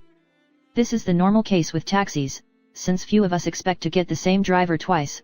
With restaurants it only sometimes holds, since many customers go to the same restaurant regularly. Taxi tips total about $150 million a year. All sorts of tips combined total about $2 billion. Such figures suggest that individual feelings of obligation, reinforced by social pressure, might provide a substantial fraction of the cost of defending against foreign enemies, a service most of us regard as somewhat more important than keeping up the quality of restaurant service. Although national defense is primarily a public good, there are parts of it which can be sold separately to individuals or groups. Foreign states would probably treat a national defense agency as a government with respect to such matters as passports and extradition treaties. It could get some income by selling passports, arranging to extradite criminals from foreign countries at the request of local protection agencies, and similar enterprises. In addition, there would be some areas which a national defense agency would have the option of defending or not defending. Hawaii, to take an extreme example, could be excluded from the nuclear umbrella covering the mainland. Communities on the edges of the defended area, although necessarily protected from nuclear attack by any national defense system, could be defended or not defended against conventional attack. A national defense agency could go into these areas and inform those individuals and corporations who had the most to gain by being defended, large landholders, insurance agencies, and the like, that they would have to pay a price for defense. In all of these ways a national defense agency might raise enough money to finance national defense without taxation. Obviously, a system that depends on local agencies evolved for a different purpose, or a ramshackle system financed by charity, passport sales, and threats to Hawaiian insurance companies is economically very imperfect. So is a system financed by coercion and run by government. These arguments suggest that it may be possible to defend against foreign nations by voluntary means. They do not prove that it will be. I am only balancing one imperfect system against another and trying to guess which will work better. What if the balance goes the other way? What will I do if, when all other functions of our government have been abolished, I conclude that there is no effective way to defend against aggressive foreign governments save by national defense financed by taxes financed, in other words, by money taken by force from the taxpayers? In such a situation I would not try to abolish that last vestige of government. I do not like paying taxes, but I would rather pay them to Washington than to Moscow. The rates are lower. I would still regard the government as a criminal organization, but one which was, by a freak of fate, temporarily useful. It would be like a gang of bandits who, while occasionally robbing the villages in their territory, served to keep off other and more rapacious gangs. I do not approve of any government, but I will tolerate one so long as the only other choice is another, worse government. Meanwhile, I would do my best to develop voluntary institutions that might eventually take over the business of defense. That is precisely what I meant when I said, near the beginning of this book, that I thought all government functions were divided into two classes: those we could do away with today and those we hope to be able to do away with tomorrow. The numbers in this chapter are for about 1970, current dollar figures would be about 3 times as high. In which prediction is reduced to speculation. In the preceding chapters I have described a particular kind of anarcho-capitalist society, complete with private protection agencies, private arbitration agencies, and perhaps private defense against Russia. That is certainly not the only kind of anarchist, or even anarcho-capitalist, society that could exist. In the first section of this book I discussed the history of existing capitalist societies. But those are by no means the only kinds of societies that could exist under institutions of private property. Indeed, many of their institutions would have been impossible without the active support of government. Libertarian anarchy is only a very sketchy framework, a framework based on the idea of individual property rights, the right to one's own body, to what one produces oneself, and to what others voluntarily give one. Within that framework there are many possible ways for people to associate. Goods might be produced by giant, hierarchical corporations, like those that now exist. I hope not. It does not strike me as either an attractive way for people to live or an efficient way of producing goods. But other people might disagree. If so, in a free society they would be free to organize themselves into such corporations. Goods might be produced by communes, group families, inside which property was held in common. That also does not seem to me to be a very attractive form of life. I would not join one, but I would have no right to prevent others from doing so. My own preference is for the sort of economic institutions which have been named, I think by Robert Lefebvre, agoric. Under agoric institutions almost everyone is self-employed. Instead of corporations there are large groups of entrepreneurs related by trade, not by authority. Each sells, not his time, but what his time produces. As a freelance writer, one of my professions, I am part of an agoric economic order. I have described one particular set of anarcho-capitalist institutions, not because I am certain that they are the ones that will evolve if our government is slowly reduced to nothing, but in order to show that it is at least possible for voluntary institutions to replace government in its most essential functions. The actual arrangements by which the market provides an economic good, be it food or police protection, are the product of the ingenuity of all the entrepreneurs producing that good. It would be foolish for me to predict with any confidence what will turn out to be the cheapest and most satisfactory ways of producing the services now produced by government. Even so, I am at least one step ahead of the Marxists who predict the eventual withering away of the state but offer no real description, tentative or otherwise, of what a stateless society might be like. Why anarchy? No man's life, liberty, or property are safe while the legislature is in session. Quoted by Judge Gideon J. Tucker of New York, 1866. Many libertarians advocate not anarchy but limited constitutional government. In my discussion of the public good problem in national defense, I accepted their arguments to the extent of conceding that there might be circumstances in which voluntary institutions could not defend themselves against a foreign state. Under such circumstances a limited government might perform a useful function. The same public good argument applies, in varying degrees, to things other than defense. Why, then, do I take as my objective a society of completely voluntary institutions, of total private property? Would it not be better to have a severely limited government doing those few things which it could do better? Perhaps it would be if the government stayed that way. Here we run into the problem discussed in Chapter 4. One cannot simply build any imaginable characteristics into a government. Governments have their own internal dynamic. And the internal dynamic of limited governments is something with which we, to our sorrow, have a good deal of practical experience. It took about 150 years, starting with a Bill of Rights that reserved to the states and the people all powers not explicitly delegated to the federal government, to produce a Supreme Court willing to rule that growing corn to feed to your own hogs is interstate commerce and can therefore be regulated by Congress. Suppose that a government is given the job of doing only those things that cannot be done well privately because of the public good problem. Someone, almost certainly the government, must decide what things those are. Practically every economic activity has some element of public good. Writing this book will not only benefit those who are entertained by reading it, it will also, I hope, increase at least infinitesimally the chance that I, and you, will live in an increasingly free society. That is a public good. I cannot make America free for me without making it free for you and even free for people so benighted as not to have bought this book. Does that mean that our ideal limited government should control the publishing industry? My judgment is no. The element of public good is small and the costs of public control enormous. The judgment of a government official, with his eye on power and patronage, might be different. The logic of limited governments is to grow. There are obvious reasons for that in the nature of government, and plenty of evidence. Constitutions provide, at the most, a modest and temporary restraint. As Murray Rothbard is supposed to have said, the idea of a limited government that stays limited is truly utopian. Anarchy at least might work. Limited government has been tried. Of course, one should ask the same questions about anarchist institutions. What is their internal dynamic? Will private protection agencies, once established, continue as private profit-making concerns, or will they conclude that theft is more profitable and become governments? Will the laws of private arbitration agencies be just laws, allowing individuals to pursue their own affairs without interference, or will they allow self-righteous majorities to impose their will on the rest of us, as do many present laws? There is, after all, no absolute guarantee that the laws of an anarchist society will themselves be libertarian laws. These are questions I attempted to answer in chapters 30 and 31. My conclusion was one of guarded optimism. Anarchist institutions cannot prevent the members of a sufficiently large and impassioned majority from forcing their prejudices into private law codes and so imposing them on the rest of us.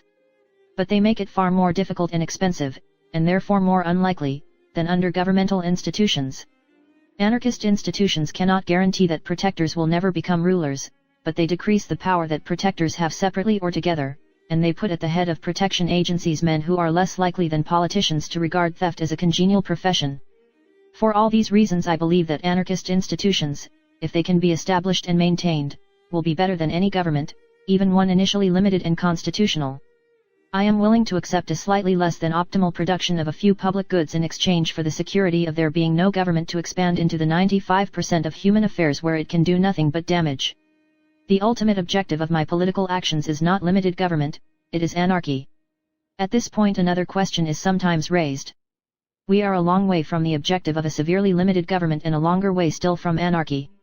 Even if anarcho-capitalism is ideally a better system, is it not wise to focus on the more immediate goal of reducing the government and put off to the future any discussion of abolishing it? I think not. It is important to know what road we must take, but it is also important to know where we want to go. In order to understand our position ourselves and explain it to others we must know what we ultimately want, not just what compromises we may be forced to accept. I suspect that one reason for the enormous success of the socialist ideas of 50 and 100 years ago, ideas which in many cases are the orthodoxy of today, was the willingness of socialists to be utopian. Their politics were Fabian, but their polemic was not. Their vision of an ultimate perfection was one of the most effective weapons in the practical struggle. There are utopias and utopias. A utopia that will work only if populated by saints is a perilous vision. There are not enough saints. Such a vision, liberalism, socialism, call it what you will, we have followed, it has led us to where we now are. I have not tried to construct a utopia in that sense. I have tried, to the best of my ability, to describe plausible institutions under which human beings not very different from ourselves could live. Those institutions must evolve over a period of time, as did the institutions under which we presently live. They cannot be instantly conjured up from the dreams of an enthusiastic writer. The objective is distant but not necessarily unreachable. It is well to know where one is going before taking even the first step. Revolution is the hell of it.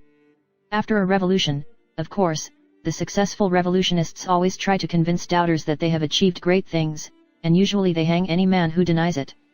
H. L. Mencken. The case against violent revolution, for an anarchist, is simple. Government exists, ultimately, because most people believe that it performs necessary functions. The most fundamental of all these functions is protection against violence and disorder. When people view anarchy as the ultimate evil, it is not because they are concerned about mail not being delivered or streets not being cleaned. They are afraid of theft, murder, and rape, riot and arson. The greater these fears, the greater the degree of government tyranny which people will tolerate, even support. Civil disorder leads to more government, not less. It may topple one government, but it creates a situation in which people desire another and stronger. Hitler's regime followed the chaos of the Weimar years. Russian communism is a second example, a lesson for which the anarchists of Kronstadt paid dear. Napoleon is a third. Yet many radicals, and some anarchists, talk and act as though civil disruption were the road to freedom. For those radicals whose vision of freedom is a new government run by themselves, revolution is not a totally unreasonable strategy, although they may be overly optimistic in thinking that they are the ones who will end up on top. For those of us whose enemy is not the government but government itself, it is a strategy of suicide. Yet it is a strategy some anarchists advocate. What are their arguments? One is that civil disorder is educational. A government threatened by insurrection becomes more and more tyrannical, revealing itself to the populace in its true colors. The populace, thus radicalized, rises and abolishes the government. Experimentally, the truth of this argument that revolution leads to repression and repression to freedom is demonstrated by the thriving anarchist communities now occupying the territories once ruled by the oppressive governments of Russia, China, and the German Reich. Another, more unworthy, argument for revolution is simple opportunism. There is going to be a revolution whether we like it or not, one must be on one side of the barricades or the other. If a libertarian does not support the revolution, he has only himself to blame if he witnesses its triumph from an exalted position intermediate between a lamp-post and the street. Even if he escapes such a fate, he can hardly expect to influence the policy of the revolutionaries if he has not helped to make the revolution. Even on its own terms this argument is unconvincing. Successful revolutionaries do occasionally end up in positions of power, but they seem more likely, on the historical record, to end up dead, courtesy of their comrades. In any case, revolution has its own logic, and it is, like that of politics, a logic of power. So revolution, like politics, selects out for success those with the desire and ability to wield power. A libertarian is defeated before the game starts. And by the time the revolution is successful, the population will want nothing so much as order and security. If those who began the revolution have scruples about providing what they want, someone else will be found to end it. The case seems better, on purely opportunistic grounds, for supporting counter-revolution. There are more old Phalangists in Spain than old Bolsheviks in Russia. But the best policy of all, if there must be a revolution, is, on moral as well as opportunistic grounds, neutrality. Climb into a hole, pull the hole in after you, and come out when people stop shooting each other. A third argument for revolution, one which may have had more influence than either of the others, is the argument from desperation. It holds that there are reasons intrinsic to our present situation which make it impossible to weaken or destroy government by any actions within the system. The only possible strategy, however bleak its chances, is to destroy the system from the outside, whether by nonviolent resistance or violent revolution. The crucial concept in this argument is the ruling class, the set of people who control the current institutions and benefit by that control. In the next chapter I will try to deal with that concept. In the chapter after that I will discuss strategies to achieve libertarian anarchy that seem more productive than revolution. Hurrah for revolution and more cannon shot! A beggar upon horseback lashes a beggar on foot. Hooray for revolution and cannon come again. The beggars have changed places, but the lash goes on. W. B. Yeats. The economics of theft, or the non-existence of the ruling class. It could probably be shown by facts and figures that there is no distinctly American criminal class except Congress. Mark Twain. Consider a free market society in which theft does not exist. Suppose that some change, social, technological, or whatever, suddenly makes theft possible. What is the overall effect? One might suppose that it would be simply a transfer of the amount stolen from one group of people to another, the victims become poorer and the thieves richer by the same amount. This is not true. People enter the profession of theft, like any other profession, until their numbers are sufficient to drive down the return from theft to the point where it is no more attractive than other professions available to them. Thieves end up working a normal 8-hour night and receive the same salary as other workers with the same talents employed elsewhere, allowing, of course, for such special business expenses as legal fees and time lost while imprisoned. The marginal thief, the man who finds it just barely in his interest to be a thief and would go straight if the returns of theft were just a little lower, is better off only to the extent that the added demand for his particular talents caused by the opening of opportunities in theft has slightly raised the salary those talents can command. The non-marginal thief, the man who happens to be better suited to theft or less suited to honest employment than most other thieves or potential thieves, benefits somewhat more, but even for him the benefit is only a part of his income, since he could be spending the same effort earning somewhat less in a different profession. Meanwhile, the victims are worse off by the entire amount stolen, which is at least as great as the total wages of the thieves. In addition, they pay the cost of burglar alarms, police, and other expensive concomitants of theft. The net effect of theft has been not the transfer of income but the diversion of labor from productive to unproductive uses, which reduces the total income of the members of the society by about the amount stolen. If there is a plentiful supply of qualified thieves, or if the qualities required for theft are roughly the same as those required in other professions, the benefit to the thieves from the existence of theft will be small. If, in addition, the number of thieves is a sizable part of the population, the thieves themselves may be worse off because of the existence of theft. There is, after all, no honor among thieves. A man may return from a night of labor only to find that a fellow worker has paid him a call. In addition, the price of the goods thieves buy is increased by the cost of insurance, guards, and the like, which are necessitated by theft. Thieves themselves may lose more by theft than they make. If moderately rational, they might themselves prefer that theft be impossible. Exactly the same argument can be made for the fences, the ultimate purchasers of stolen property, and everyone else who at first appears to be benefited by theft. In each case competition drives earnings down to the market rate, while some of the costs of theft are borne by those who appear to benefit by it.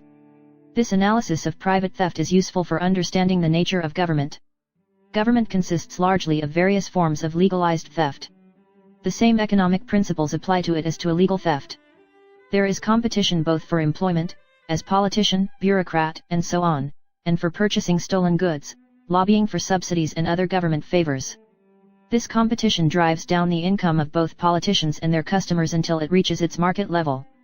Just as with private theft, individuals are benefited only to the extent that their particular talents are peculiarly suitable for governmental professions. As with private theft, the wealth taken is mostly a net loss, not a transfer. If $1 million of the taxpayers' money is being handed out, the people competing for it are willing to and will spend most of $1 million to get it, just as a private thief will put in $20 worth of labor to steal $25 worth of loot.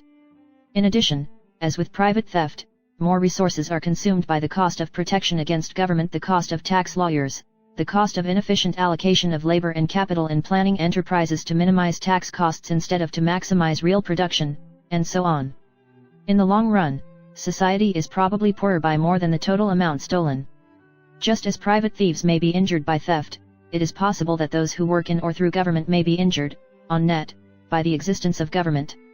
Indeed, it is probable, for the number of thieves is enormous, virtually the entire population, to one degree or another, is using the government to steal something from someone, and the total amount stolen is a sizable fraction of the national income. It might be argued that the chief beneficiaries of government, in particular politicians, have no talent except for theft and that the increase in their income resulting from the government's demand for that talent is therefore considerable. This argument is oratorically satisfying, but it is probably false. There is stiff competition for high office, and the men who win usually have considerable ability. Human ability is, I believe, quite generalizable. A man who is good at one thing usually can be good at others. If government were drastically reduced or eliminated, politicians could go into legitimate activities, perhaps as entertainers, perhaps as executives. Most politicians, if they had stayed out of politics, would probably be earning nearly as much as they are now. But if there were no politics, everyone's income would be much higher. The abolition of government, although it might lower the relative income of those who now are, or would have become, politicians, would substantially raise their absolute income. This entire analysis, as the title of the chapter suggests, is intended to answer the argument that the government cannot possibly be abolished legally, since the people who control it profit by it and, since they control it, they will not allow it to be destroyed within the system. Such a ruling class analysis fails to explain government activities, such as airline regulation, which consist mostly of destroying wealth, and the wealth of the rich at that. By imposing high airline fares, the CAB imposed a cost of about $2 billion a year on airline passengers. Many of them were surely members of the ruling class, if there was one. The airlines benefited by a small fraction of that amount. Their total net income was only about $500 million.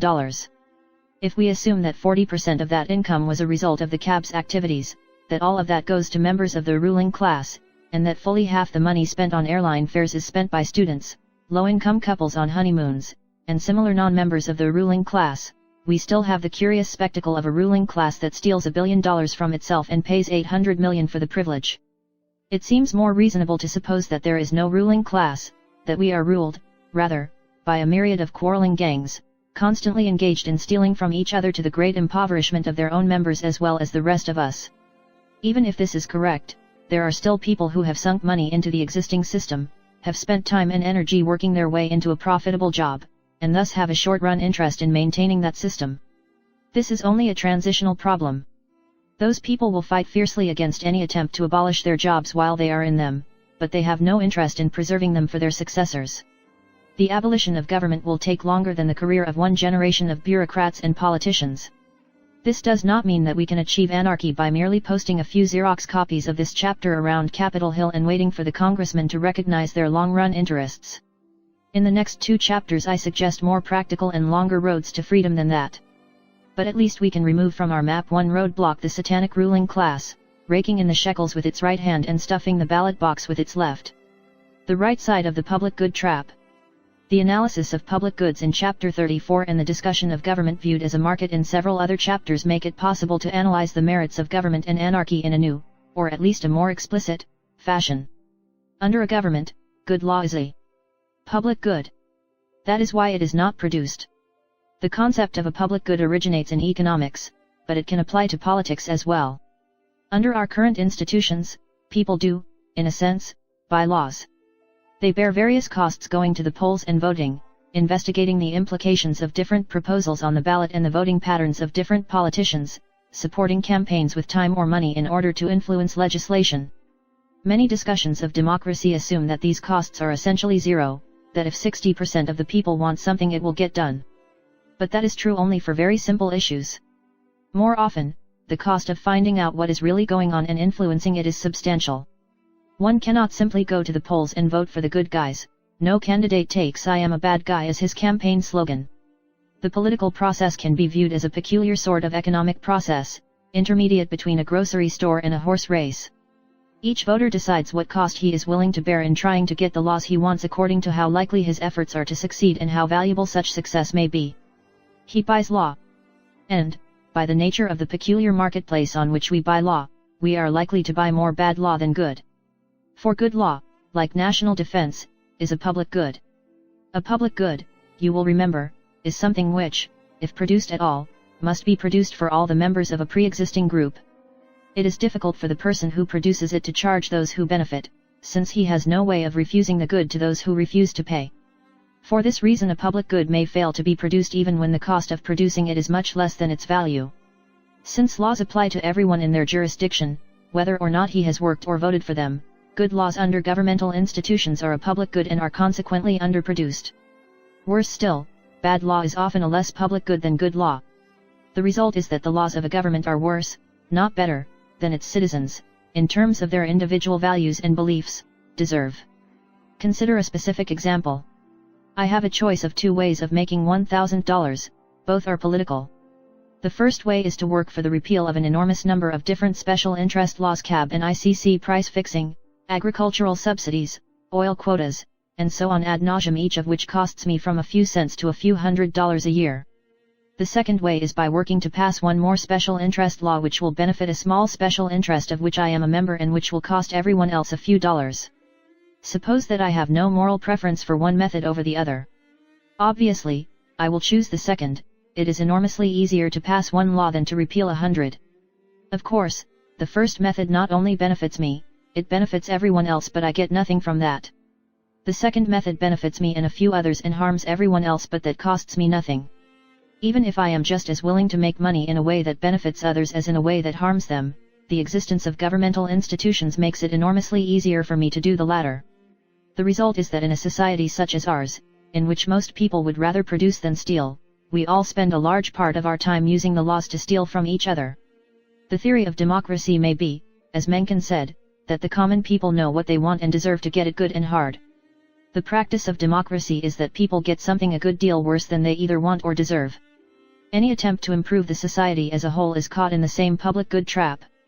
Anything I do to make America freer will benefit everyone. The small part of that benefit going to me is rarely sufficient to justify my doing very much. This is an especially bitter dilemma for those libertarians who are objectivists. Improving the world mainly for the benefit of other people would be altruism, which they view on philosophical grounds as the ultimate evil. How we may succeed in working our way through that trap is the subject of the next chapter. The point I wish to make here is that once an anarchist society has been established, good law ceases to be a public good. Instead it is bad law, more precisely, the reintroduction of government, which becomes a public good. Or, rather, a public bad. Since under the anarcho-capitalist institutions I have described, each individual buys his own law and gets the law he buys, law itself ceases to be a public good. Good law is still expensive. I must spend time and money determining which protection agency will best serve me, but having decided what I want, I get what I pay for. The benefit of my wise purchase goes to me, so I have an incentive to purchase wisely. It is now the person who wishes to reintroduce government who is caught in the public good problem. He cannot abolish anarchy and reintroduce government for himself alone, he must do it for everyone or for no one. If he does it for everyone, he himself gets but a tiny fraction of the benefit he expects the reintroduction of government to provide. He may be sufficiently altruistic to think it desirable that everyone receive the benefit of government, but he will hardly value every other person's receiving it as much as he values receiving it himself. Nobody is altruistic enough to be as happy about everyone in the country getting a penny as about himself getting $2 million. Meanwhile, the people who defend the anarchist institutions, individual consumers insisting on laws that leave them free to run their own lives, members of protection agencies protecting their clients from coercers, such as thieves, hoodlums, and altruists who want to set up governments, are all producing private goods and getting the benefit of what they produce. Let me repeat the argument once more. The producer of a public good can get only a part of the value of producing that good, therefore a public good is produced only if it is worth much more than it costs. The producer of a private good gets virtually all the value, by selling it for what it is worth, usually, and so produces it whenever it is worth more than it costs. Thus public goods are underproduced relative to private goods. Under the institutions of government, bad laws, laws that benefit special interests at the expense of the rest of us, are private goods. More precisely, they are more nearly private goods than are good laws, and good laws, laws that benefit everyone such as laws that leave people alone, are public goods. Under an anarchy, good laws are private goods and bad laws are public goods. Public goods are underproduced. The citizens of a government get worse laws than they deserve. The inhabitants of an anarchy get better.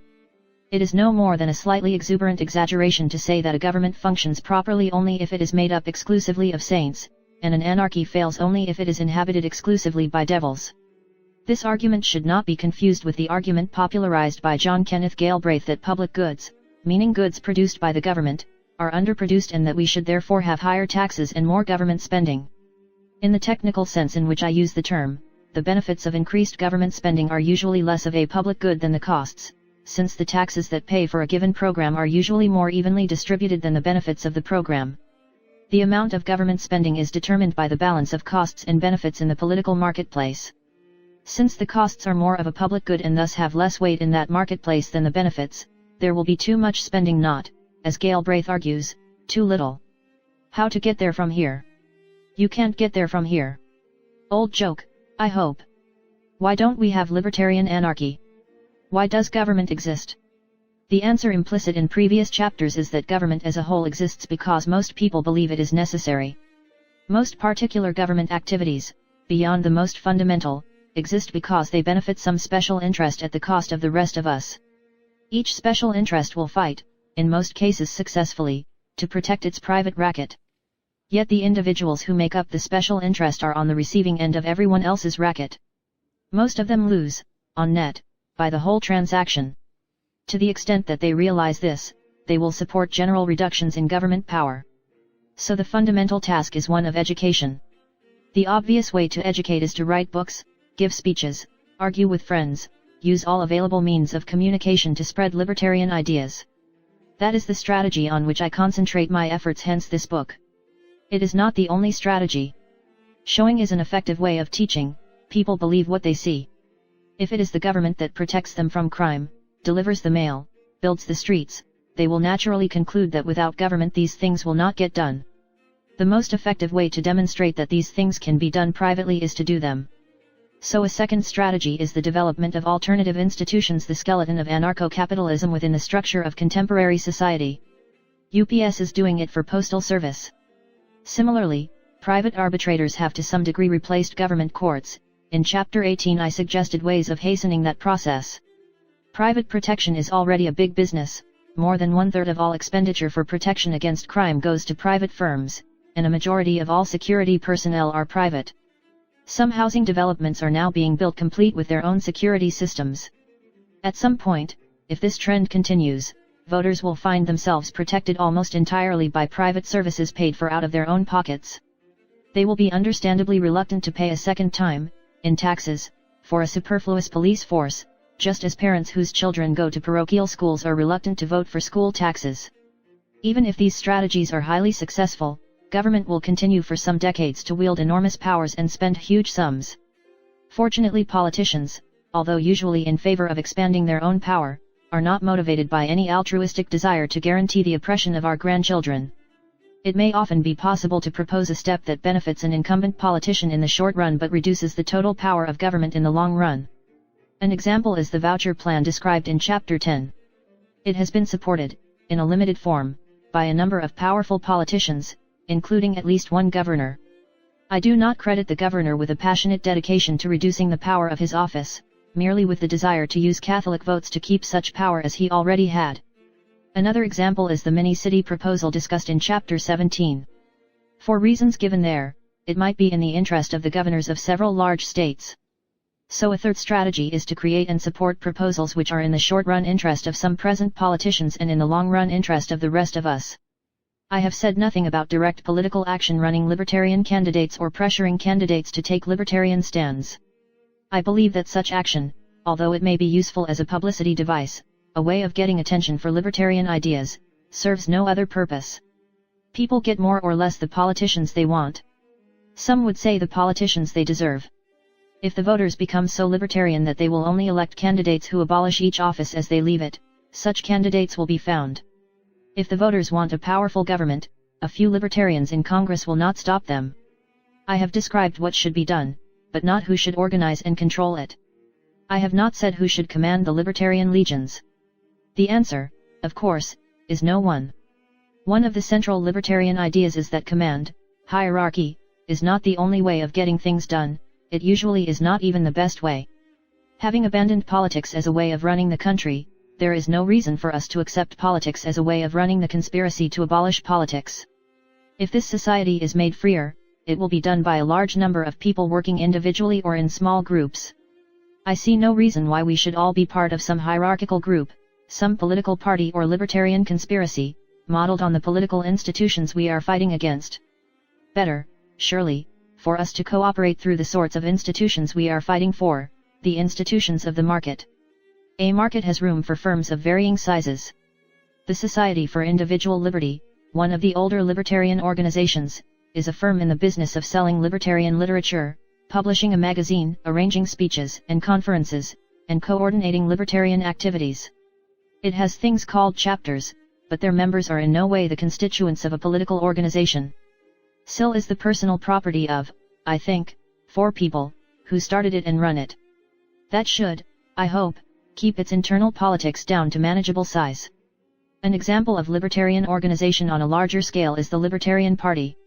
Like other political parties, it runs candidates for local, state, and national office. Its greatest successes so far are the election of 2 representatives to the Alaska State Legislature. Its most successful presidential candidate got about 1 million votes. Some libertarians regard it as a serious political party designed eventually to win national elections. Others, myself included, regard it as a way of getting publicity for libertarian ideas. The market for liberty has room for small firms as well. I am not an active member of any libertarian organization. I write articles and give speeches and get paid for it. I don't have to worry about whether a majority of libertarians approve of me. I do not hold any office they can vote me out of. I only have to please my customers. When I used to give speeches in favor of abolishing the draft, there was a dirty word that kept cropping up: mercenary. A mercenary, as far as I could figure it out, was someone who did something because he wanted to. A soldier who fought for money. Or glory. Or patriotism. Or fun. The opposite of a mercenary was a draftee. Someone who fought because if he did not, he would be put in jail. According to that definition, there are only 2 kinds of people: mercenaries and slaves. I'm a mercenary. If this country is worth saving, it's worth saving at a profit. H.L. Hunt. Postscript for perfectionists. Whenever I give a speech or write an article, I am always annoyed by how much I must leave out, and I always think that if only I were writing a book, I could say everything. I have now written a book and am forced to conclude that if only I were writing an encyclopedia. I therefore close by commenting on what I have not said. I have said almost nothing about rights, ethics, good and bad, right and wrong, although these are matters central to the ideas of most libertarians, myself included. Instead, I have couched my argument throughout in terms of practicality. I have asked, not what people should want, but how we can accomplish those things which most of us do want. I have done this for two reasons.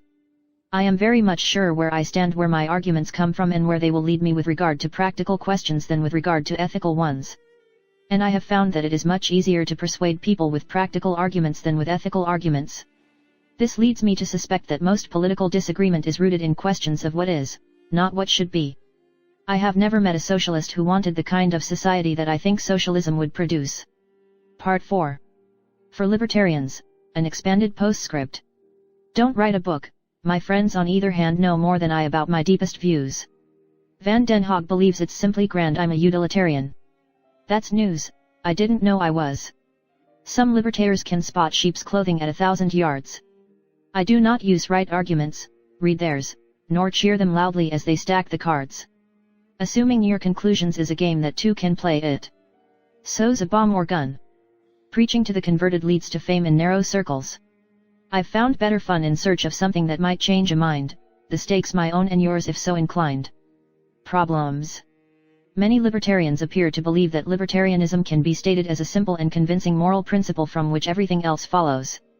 Popular candidates are: it is always wrong to initiate coercion, and everyone has the absolute right to control his own property, provided that he does not use it to violate the corresponding rights of others.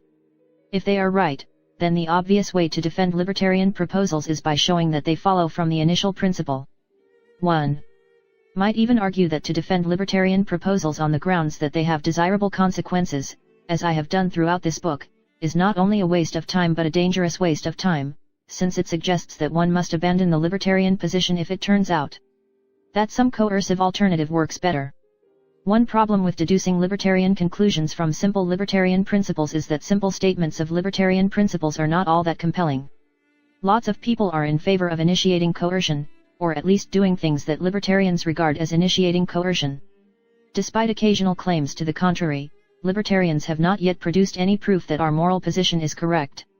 A second problem is that simple statements of libertarian principle taken literally can be used to prove conclusions that nobody, libertarian or otherwise, is willing to accept. If the principle is softened enough to avoid such conclusions, its implications become far less clear. It is only by being careful to restrict the application of our principles to easy cases that we can make them seem at the same time simple and true. The easiest way to demonstrate this point is with a few examples. In order to define coercion, we need a concept of property, as I pointed out at the beginning of this book, some way of saying what is mine and what is yours. The usual libertarian solution includes property rights in land. I have the absolute right to do what I want on my land, provided that I refrain from interfering with your similar right on your land. But what counts as interfering? If I fire a 1,000 megawatt laser beam at your front door, I am surely violating your property rights, just as much as if I used a machine gun. But what if I reduce the intensity of the beam, say to the brightness of a flashlight? If you have an absolute right to control your land, then the intensity of the laser beam should not matter. Nobody has a right to use your property without your permission, so it is up to you to decide whether you will or will not put up with any particular invasion. So far many will find the argument convincing. The next step is to observe that whenever I turn on a light in my house, or even strike a match, the result is to violate the property rights of my neighbors. Anyone who can see the light from his own property, whether with the naked eye or a powerful telescope, demonstrates by doing so that at least some of the photons I produced have trespassed onto his property. If everyone has an absolute right to the protection of his own property, then anyone within line of sight of me can enjoin me from doing anything at all which produces light. Under those circumstances, my ownership of my property is not worth very much. A similar problem arises with pollution. Libertarians sometimes claim that since polluting the air over anyone else's property is a violation of his property rights, pollution can be forbidden in a libertarian society except when the polluter has the consent of the owners of all affected land.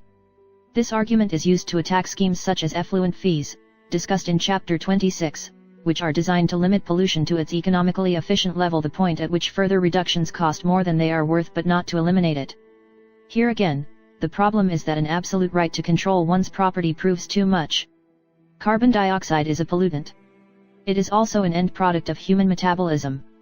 If I have no right to impose a single molecule of pollution on anyone else's property, then I must get the permission of all my neighbors to breathe. Unless I promise not to exhale. The obvious response is that only significant violations of my property rights count. But who decides what is significant? If I have an absolute property right, then I am the one who decides what violations of my property matter. If someone is allowed to violate my property with impunity as long as he does no significant damage, we are back to judging legal rules by their consequences. A similar problem arises if we consider effects that are small not in size but in probability. Suppose I decide to play Russian roulette, with one small innovation. After putting one cartridge in my revolver and spinning the cylinder, I point it at your head instead of at mine before pulling the trigger. Most people, libertarian or otherwise, would agree that you have every right to knock the gun out of my hand before I pull the trigger. If doing something to someone, in this case shooting him, is coercive, then so is an action that has some probability of doing that something to him. But what if the revolver has not 6 chambers but 1,000 or 1,000,000? The right not to be coerced, stated as an absolute moral principle, should still apply. If libertarianism simply consists of working out the implications of that right, then it seems to imply that I may never do anything which results in some probability of injuring another person without his consent. I take off from an airport in a private plane with a cruising radius of 1,000 miles. There is some small probability that my instruments will fail, or I will fall asleep, or for some other reason I will go wildly off course. There is some probability that the plane, having gone off course, will crash. There are things I can do which will reduce these probabilities, but not to zero. It follows that by taking off I impose some small probability of death and destruction on everyone through whose roof I might crash. It seems to follow from libertarian principles that before taking off I must get permission from everyone living within 1,000 miles of my starting point. I am not claiming that libertarians who argue from rights rather than from consequences believe that you cannot light a match on your own property, or fly an airplane, or breathe out. Obviously they do not. My point is that simple statements of libertarian rights taken literally lead to problems of this sort. One can avoid such results by qualifying the statements, saying that they apply only to significant violations of my rights, or violations that really injure me, or that by breathing and turning on lights and doing other things that impose tiny costs on others I am implicitly giving them permission to do the same to me. But once one starts playing this game, one can no longer use rights arguments to draw clear conclusions about what should or should not happen.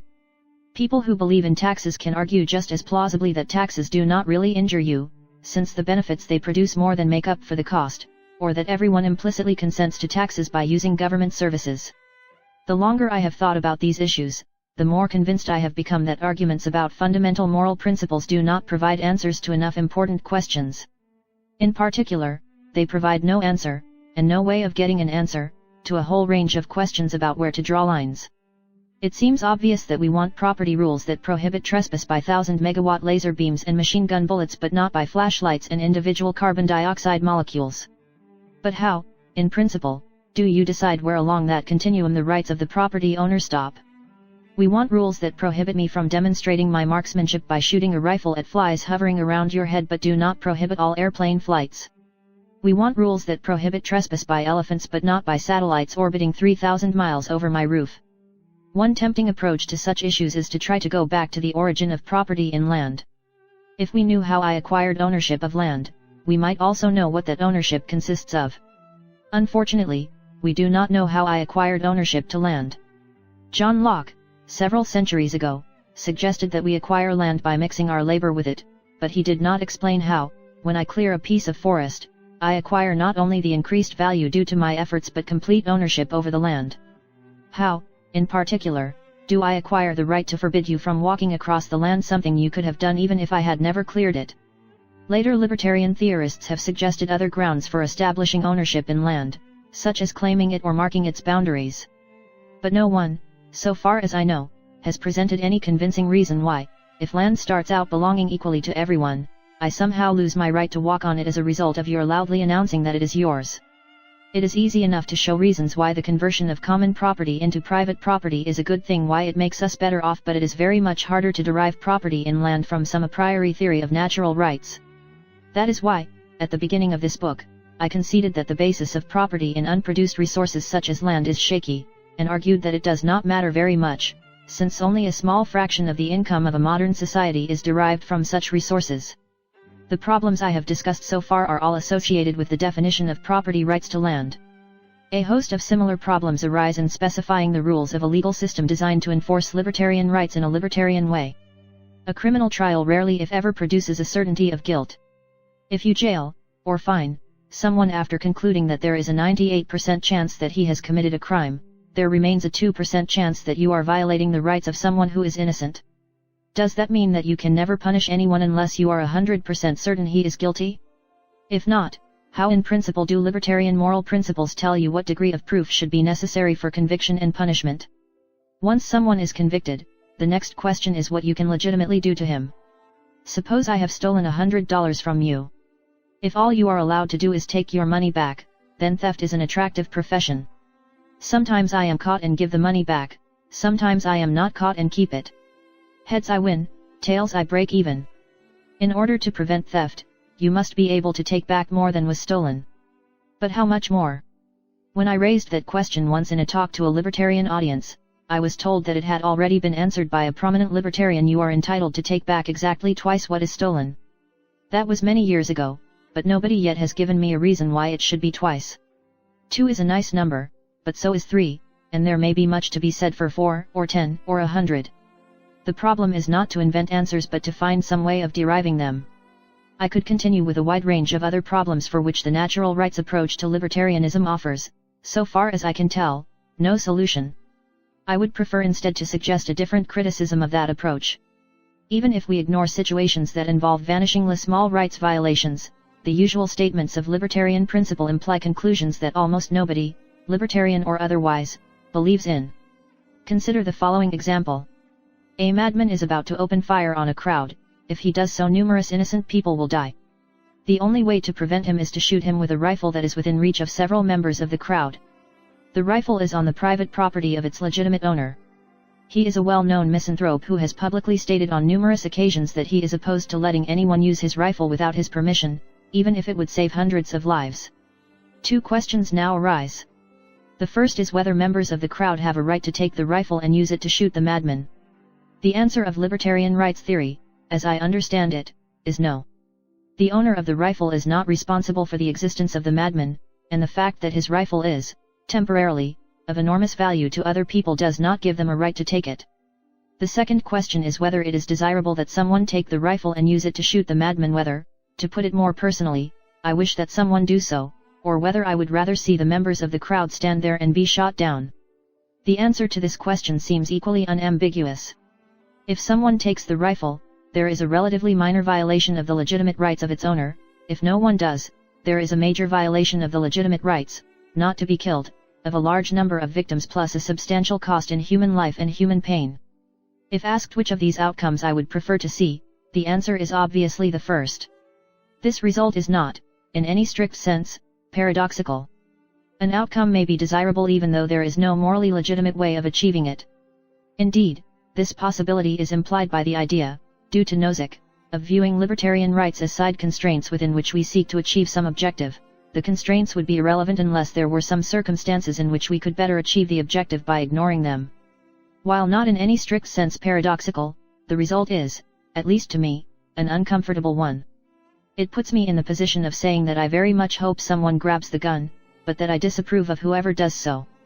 One solution to this problem is to reject the idea that natural rights are absolute. Potential victims have the right to commit a minor rights violation, compensating the owner of the gun afterwards to the best of their ability, in order to prevent a major one.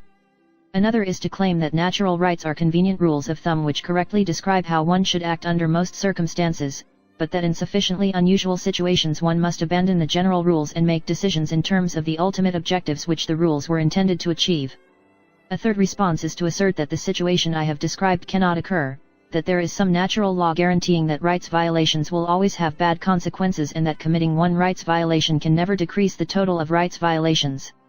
All of these positions lead to the same conclusion. Under some circumstances, rights violations must be evaluated on their merits, rather than rejected a priori on conventional libertarian natural rights grounds. Those who believe that rights violations are always undesirable will be sure that the result of the evaluation will be to reject the violation, but that does not mean that they can reject arguments to the contrary without first answering them. Any such argument claims to provide a counterexample to their general theorem, and if one such counterexample is true, the general theorem must be false. I have made my point so far in terms of an issue created for the purpose.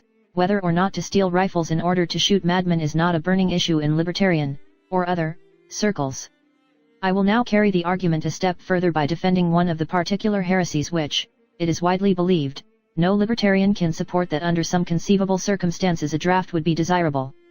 Suppose we are threatened with military conquest by a particularly vicious totalitarian government. If the conquest is successful, we shall all lose most of our freedom and many of us will lose our lives. It is claimed that only a draft can protect us. Two replies are possible. The first is that since coercion is always wrong, we should reject the draft whatever the consequences. I have tried to show that that answer is not satisfactory. At the most it should lead us to refuse to enforce a draft ourselves while hoping that someone with fewer principles imposes one for us. Temporary slavery is, after all, better than permanent slavery. The other possible reply is to deny that the draft is necessary. This can be done in many ways.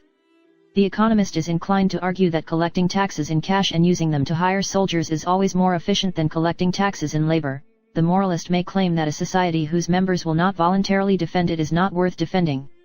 I have myself used the first argument many times. I believe that in the circumstances presently facing the US it is correct.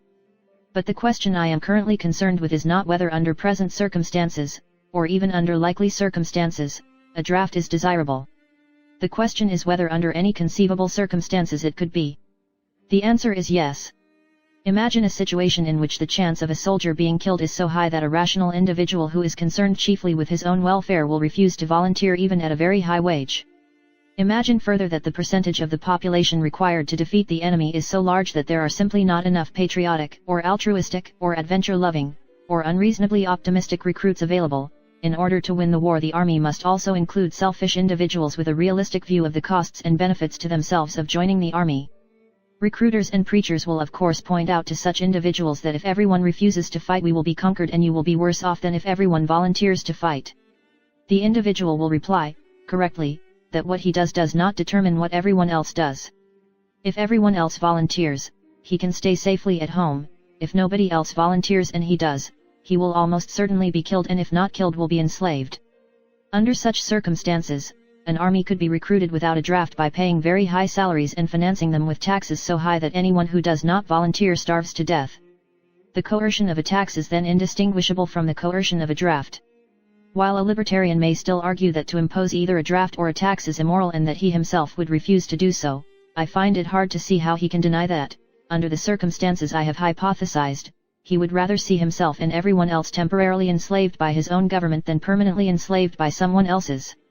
The point of this argument is not that we should have a draft. As it happens, I not only believe that under present circumstances a draft is a bad thing, I also believe that if the government has the power to impose a draft, it is very much more likely that it will use it when it should not than that the rather unlikely circumstances I have described will occur.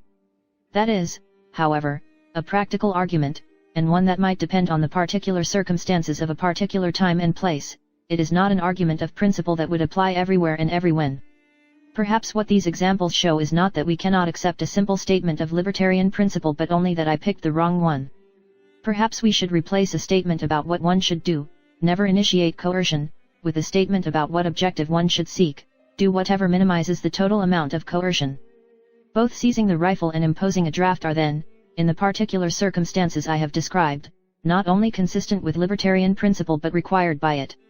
While I cannot speak for other libertarians, I find that this version of libertarianism does not always fit my moral intuition. Suppose the only way I can stop someone from stealing $200 from me is by stealing your $100 rifle, which you are unwilling to lend or sell me, and using it to defend myself. The result is to reduce the total amount of coercion, at least if we measure amount by value of what is stolen. Yet it seems, at least to me, that stealing the rifle is still wrong. A second problem with this approach is that it is of no help when we must choose between a small cost in coercion and an enormous cost in something else. Suppose you happen to know that everyone in the world is going to die tomorrow, by some natural catastrophe, say the Earth colliding with a large asteroid, unless you prevent it. Further, suppose that the only way to prevent it involves stealing a piece of equipment worth $100 from someone who, in your opinion, rightfully owns it. Your choice is simple: violate libertarian principles by stealing something or let everyone die. What do? You cannot justify stealing as a way of minimizing total coercion. Being killed by an asteroid is not coercion, since it is not done by a person. After the asteroid strikes, there will be no more coercion ever again, since there will be no one left to either coerce or be coerced. Speaking for myself, the answer is that I steal.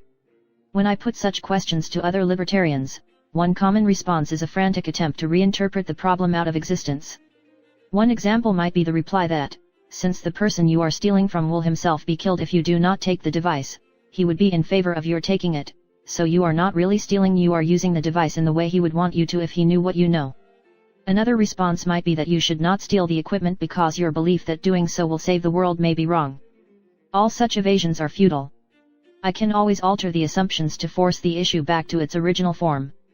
Perhaps the owner of the device agrees that using it is necessary if the world is to be saved, but he is old, tired of living, and not very fond of his fellow humans. Perhaps the situation is so clear that everyone agrees that without your act of theft we shall all die. Our response to such questions demonstrates that we do not really believe in simple single values. Most libertarians, myself among them, believe that a libertarian society is both just and attractive. It is easy enough to claim that we are in favor of following libertarian principle whatever the consequences, given that we believe the consequences would be the most attractive society the world has ever known. But the claim that we put individual rights above everything else is, for most of us, false. Although we give some value, perhaps very great value, to individual rights, we do not give them an infinite value. We can pretend the contrary only by resolutely refusing to consider situations in which we might have to choose between individual rights and other things that are also of great value. My purpose is not to argue that we should stop being libertarians. My purpose is to argue that libertarianism is not a collection of straightforward and unambiguous arguments establishing with certainty a set of unquestionable propositions. It is rather the attempt to apply certain economic and ethical insights to a very complicated world. The more carefully one does so, the more complications one is likely to discover and the more qualifications one must put on one's results. Where I stand. In the previous chapter, I argued that simple statements of libertarian principle lead to unacceptable conclusions and must therefore be rejected. There is no obvious logical inconsistency in a moral principle that implies that nobody should be permitted to breathe, but it is not a principle that many people are likely to accept. One possible response is that libertarianism is an absolute principle, an ultimate value which cannot be overridden, but that it is not adequately expressed by the simple statements I have been attacking. If those statements are only approximations to a much more complicated and subtle description of libertarian principle, it is hardly surprising that the approximation sometimes breaks down in difficult situations. This is a view with which I have a good deal of sympathy, but it is not very useful for answering real-world questions, at least until someone manages to produce an adequate statement of what libertarian principles really are. Moral philosophy is a very old enterprise and its rate of progress has not been rapid in recent centuries, so I do not plan to hold my breath while I wait. A second response, and one with which I also have a good deal of sympathy, is that there are a number of important values in the world. They cannot be arranged in any simple hierarchy, or at least are not going to be any time soon. Individual liberty is an important value in and of itself, not merely as a means to happiness, so we should not be willing to sacrifice large amounts of it in exchange for small amounts of happiness. But liberty is not the only value, nor is it infinitely important compared to other values, so we should not be willing to sacrifice unlimited amounts of happiness for small gains in liberty. A third possibility is that the conflict between libertarian and utilitarian values is only apparent. Perhaps there is some deep connection between the two, so that libertarian ethics, properly understood, is the set of rules that leads to the maximum of human happiness. The counterexamples given in the previous chapter must then be interpreted as some combination of mistakes about what is possible for some reason those situations could not arise in the real world and mistakes about what is implied by a correct statement of libertarian principle. Something along these lines seems to be suggested by the arguments of those libertarian philosophers who claim to get their principles not by generalizing from what seems right or wrong to them but by deducing what set of rules is appropriate to the nature of man. One argument in favor of this approach is that it fits the observation that libertarianism and utilitarianism, while quite different in principle, frequently lead to the same conclusion. Through most of this book I have used utilitarian arguments to justify libertarian conclusions. By doing so, I provided evidence that the potential conflicts between the two approaches which I discussed in the previous chapter are the exception rather than the rule. In Chapter 31 I tried to show that the institutions of anarcho-capitalism would tend to generate libertarian laws. A key step in that argument was my claim that the value to individuals of being able to run their own lives is typically greater than the value to anyone else of being able to control them, or in other words, that increases in liberty tend to increase total utility.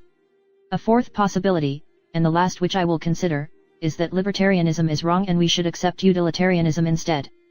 According to the strict utilitarian position, rules, actions, ethics, must be judged solely by their effect on the sum, some utilitarians would say the average, of human happiness. Whatever increases happiness is good, whatever decreases it is bad. Libertarian principles are then valued only as a means, a set of rules that frequently lead to increases in total utility and should be rejected when they do not. This again is a possible interpretation of arguments that claim to derive libertarian principles from the nature of man, although not, in my experience, an interpretation that those who make such arguments are willing to accept. One argument against utilitarianism is that it cannot be a correct moral rule because there is no way we can tell whether we are following it. We cannot observe other people's utility and are therefore unable to judge what will increase it. Even if we could observe individual utilities, we do not know how to compare the utility of different people and so have no way of judging whether a gain in happiness to one person does or does not balance a loss to another. I find this argument unconvincing. Consider the act of buying a present. If you really have no knowledge at all about what makes other people happy, then buying a present is pure guesswork. You might just as well open a page of the Sears catalog at random, throw a dart at it, and buy whatever you hit. Nobody believes that, if we did, we would not buy presents. Consider a court awarding damages. If we really know nothing at all about other people's utility, how can a court decide how much someone owes me for breaking my arm? For all the judge knows, I enjoyed having my arm broken. Assuming that I disliked it, he has no way of knowing whether my disutility for a broken arm is measured by a penny or $1 billion. We give presents and award damages, and we do not believe that other people's utility is entirely unobservable. What we do believe, or at least what many of us believe, is that each of us knows more about his own values than most other people do, and that people are therefore usually better off deciding what they want for themselves. That is one of the main arguments in favor of a free society. It is a long step from that to the claim that we know nothing at all about other people's values. Even if we were entirely unable to observe other people's values, that would not necessarily prevent us from constructing a society designed to maximize total utility. Each person knows his own values, so all of us put together know everybody's values.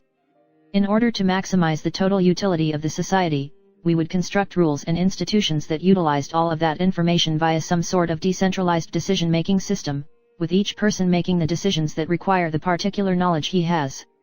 This is not, of course, merely an abstract possibility.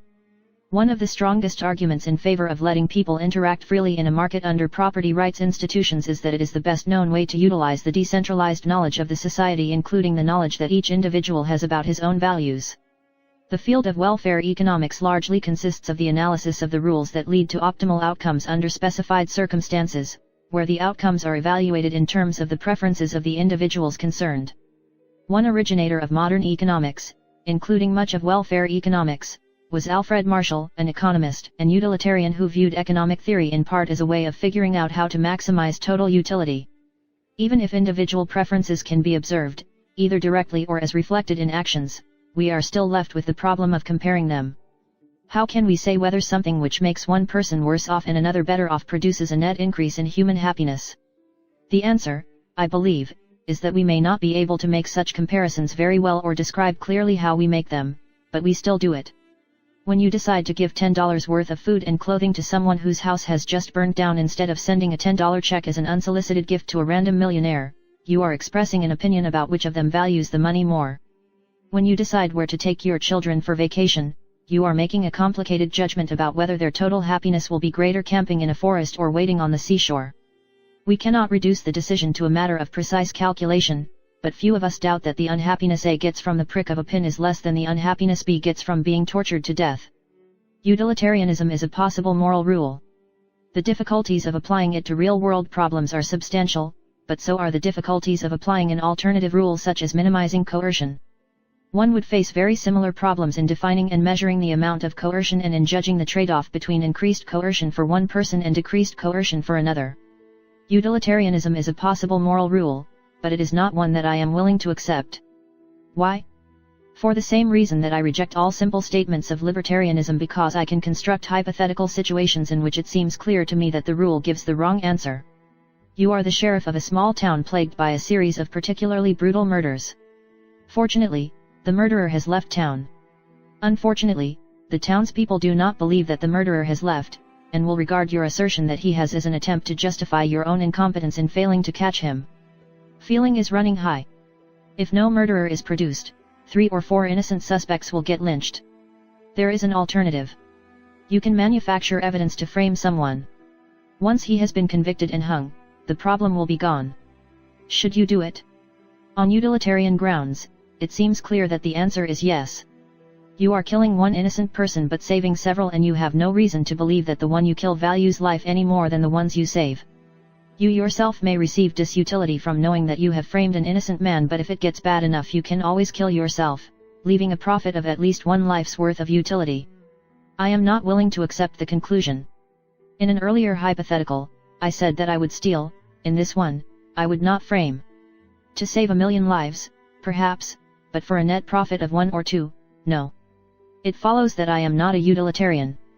Although I reject utilitarianism as the ultimate standard for what should or should not happen, I believe that utilitarian arguments are usually the best way to defend libertarian views. While most people do not believe that maximizing human happiness is the only thing that matters, most do believe that human happiness is important.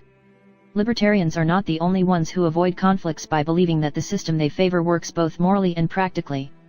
To the extent that I can show that a particular libertarian proposal, abolition of heroin laws, or minimum wage laws, or all government, produces attractive results, I have an argument which will have some weight in convincing almost anyone to support it. So one reason to base my arguments on consequences rather than justice is that people have widely varying ideas about what is just, but generally agree that making people happy and prosperous is a good thing. If I argue against heroin laws on the grounds that they violate the addict's rights, I will convince only other libertarians. If I argue that drug laws, by making drugs enormously more expensive, are the chief cause of drug-related crime, and that the poor quality control typical of an illegal market is the main source of drug-related deaths, I may convince even people who do not believe that drug addicts have rights. A second reason to use practical rather than ethical arguments is that I know a great deal more about what works than about what is just. This is in part a matter of specialization. I have spent more time studying economics than moral philosophy. But I do not think that is all it is. One reason I have spent more time studying economics is that I think more is known about the consequences of institutions than about what is or is not just that economics is a much better developed science than moral philosophy. If so, the implications are not limited to the best choice of arguments with which to convince others. In the previous chapter I gave a long list of questions which I saw no way of using libertarian principles to answer. In the next chapter I will argue that they are all questions that can, at least in principle, be answered by using economic theory to discover what rules maximize human happiness. If so, then economics is not only a better way of persuading others. It is also a better way of figuring out what I myself am in favor of. Answers: the economic analysis of law. We wish to know what the laws of a society statist or anarchist ought to be. The obvious way to find out is to start with general principles of justice and see what laws are necessary to implement them. In an earlier chapter, I argued that that cannot be done. Libertarian principles of justice cannot, at least as they now exist, answer the relevant questions. They provide no way of deciding what ought to be included in property rights, how they may legitimately be defended, or how violations ought to be punished.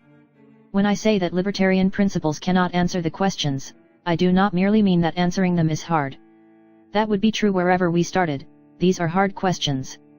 I mean that I cannot see how to even start answering these questions, what facts I need, what calculations I should do.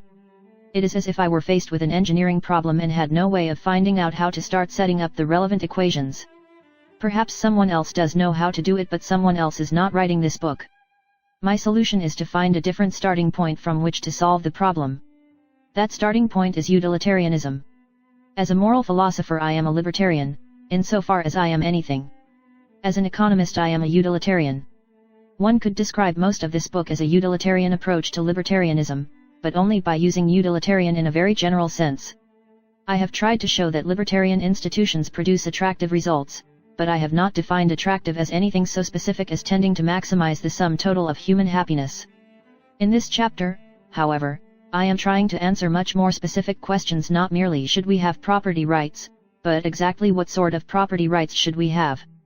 To do so I require a more specific definition of the objective I am trying to achieve. When I am finished, your conclusion, if you agree with everything I say, should not be we should have property rights X, Y, and Z, but rather if we wanted to maximize total utility we would want property rights X, Y, and Z. Even if I can demonstrate that, why should I bother? By adopting a philosophical position that I believe is false, merely because it makes it easier to answer a particular set of questions, am I not making the same error as the drunk who, having lost his wallet in the middle of the block, looked for it under the street lamp at the corner because the light was better there? I think not. Even if utilitarianism is not true, it may still be useful. There seems to be a close correlation between rules that make people free and rules that make them happy. That is why it is the East Germans and not the West Germans who erect barbed wire fences and guard towers on their common border. Perhaps that correlation comes from some deep connection between freedom and happiness, perhaps it is merely an accident. In any case, it is there. I conclude that, by figuring out what legal rules would best make people happy, I may learn something about what legal rules are suitable for a free society. A second reason utilitarian arguments may be useful is that even if they cannot tell us what the legal rules should be, they may, under some circumstances, tell us what they will be. In Chapter 31 I tried to show that the institutions of anarcho-capitalism tend to produce economically efficient law. By figuring out what legal rules would be economically efficient we can learn something about what rules would be generated by such a society. Richard Posner, one of the leading writers on the economic analysis of law, has made the same claim for the existing body of common law. If he is right, then economic efficiency is useful for understanding what the law is as well as what it ought to be. Economic efficiency and total happiness are, as you will shortly see, closely related. The former is best understood as an approximate measure of the latter. A third reason was suggested at the end of the previous chapter. Most people, myself included, are at least partly utilitarians. While a demonstration that a particular legal rule tends to increase the total of human happiness does not prove that the rule is a good one, it is a strong argument for it. Since I have no very good way to settle disagreements about values, it makes sense to base my argument on values that most people share. The final reason is that, whether or not people care about the sum total of human happiness, most of us care a good deal about our own happiness. If a particular legal rule increases the average level of happiness, there is at least a presumption that it will, on average and in the long run, make me better off. That is a reason, although not necessarily a compelling reason, why I should favor it. For all of these reasons, it makes sense to ask what legal rules tend to maximize human happiness. The rest of this chapter is devoted to trying to answer that question. My tool for doing so is the economic analysis of law. The first steps are to explain what economic efficiency means, how it can be used to choose legal rules, and why it may be a useful measure of total happiness. Consider some change that affects only two people. For each, one may ask how much the change is worth to him, how many dollars he would if necessary pay in order to get it, positive value, or prevent it, negative value. One could then sum the answers to get a dollar value for the effect of the change. If one person was willing to pay $4 to get the change and the other $2 to prevent it, one might say that the change increased total value by $2. One could make the same calculation with any number of people, summing the positive values of those who favor the change and the negative values of those opposed to it. If the net is positive, we describe the change as an economic improvement or an increase in efficiency, if negative as an economic worsening or decrease in efficiency. Although we are measuring values in dollars, no money need actually be involved. The change might be the transfer of an apple from you to me. The apple is worth $2 to you and $4 to me. You would pay up to $2 to keep the apple, prevent the transfer, so the change has a value to you of -$2. I would pay up to $4 to get the apple, so the change has a value to me of +$4. The change produces an economic gain of $2. How would we find out whether a particular change produced a net gain or a net loss? The best way would be to observe people's values as reflected in their actions. Suppose I offer you $3 for the apple and you accept. The fact that I make the offer implies that the apple is worth more than $3 to me. The fact that you accept implies it is worth less than $3 to you. Assuming that we are the only people affected, the transfer must result in a net gain. Generalizing the argument, we conclude that any voluntary transaction that has no effect on third parties must result in an economic improvement. Voluntary transactions are improvements, but improvements are not necessarily voluntary transactions. Suppose I am lost in the woods and starving. I stumble upon your locked cabin, break in, and use the telephone to summon help. Being both grateful and responsible, I leave you an envelope containing enough money to pay for the damage several times over. The exchange is not voluntary, you did not give me permission to break into your cabin. But, just as with a voluntary transaction, we have both ended up better off, assuming my calculation of how much to leave was correct, so there was a net improvement. In both cases, selling the apple and breaking into the cabin, the cash payment provided evidence that there was a net gain, but the gain was produced by the transfer, not by the payment. The same $2 gain would have occurred if you had accidentally lost the apple and I had found it, although in that case it would have been the sum of a $4 gain and a $2 loss instead of the sum of two $1 gains. Lose an apple valued at $2, get $3 for you, gain an apple valued at $4, lose $3 for me. So far, we have been talking about changes, not about rules. The next step is to ask what legal rule will result in only efficient changes that produce a net economic benefit. In the case of the apple, we want a rule that will result in the apple being transferred to me if and only if it is worth more to me than to you, since only then is the transfer an economic improvement. The obvious solution is to allow the transfer if and only if both of us agree to it. If the apple is worth more to me than to you, I will make you an offer for it that you will accept. If it is not, I will not. In this case, the solution is simply property rights, enforced by a punishment for anyone who steals an apple. What about the case of the cabin? Property rights will not solve that problem, since the owner of the cabin is not available to rent out the use of his phone. This time the solution is a damage rule. If I break into the cabin, and turn myself in for doing so, I owe the owner a payment equal to the amount of damage I have done to his property. If the use of his phone is not worth that price, I will keep wandering. If it is, I will break in. That is, in each case, the economically efficient outcome. I have now gotten far enough so that you can see how, in principle, economic analysis can be used to figure out what laws ought to be. Before I go on to discuss these two examples in more detail and to apply the analysis to some of the problems mentioned in Chapter 41, I should first fill in a missing step in the argument. I have talked about maximizing total happiness and about economic improvement, but have not shown that the two have anything to do with each other. I have not shown when or why the fact that some change is an economic improvement implies that it increases total utility. There are two important differences between the economist's criterion and the philosopher's. The first involves the measurement of utility for an individual, the second the comparison of the utility of different people. In defining value, the economist accepts the individual's own evaluation of whether something does or does not make him better off. If I prefer gaining an apple and losing $4 to doing neither, that shows that the apple is worth at least $4 to me. That definition of value is what economists call the principle of revealed preference. The possibility that I am wrong in judging my own interest, that I am willing to pay for apples even though they are bad for me, is assumed away. One implication of that assumption is that the value of heroin to a heroin addict is just as real as the value of insulin to a diabetic. If you are unwilling to accept such implications, you will conclude that an economic improvement is not inevitably an increase in total human happiness. Some of the values gained may represent mistakes by individuals about what is in their own interest. You may still agree that, for most people most of the time, revealed preference is the best available way of measuring value, and that economic efficiency is therefore a good, although not a perfect, measure of total happiness. The second divergence between economic improvement and increased utility involves comparisons between people.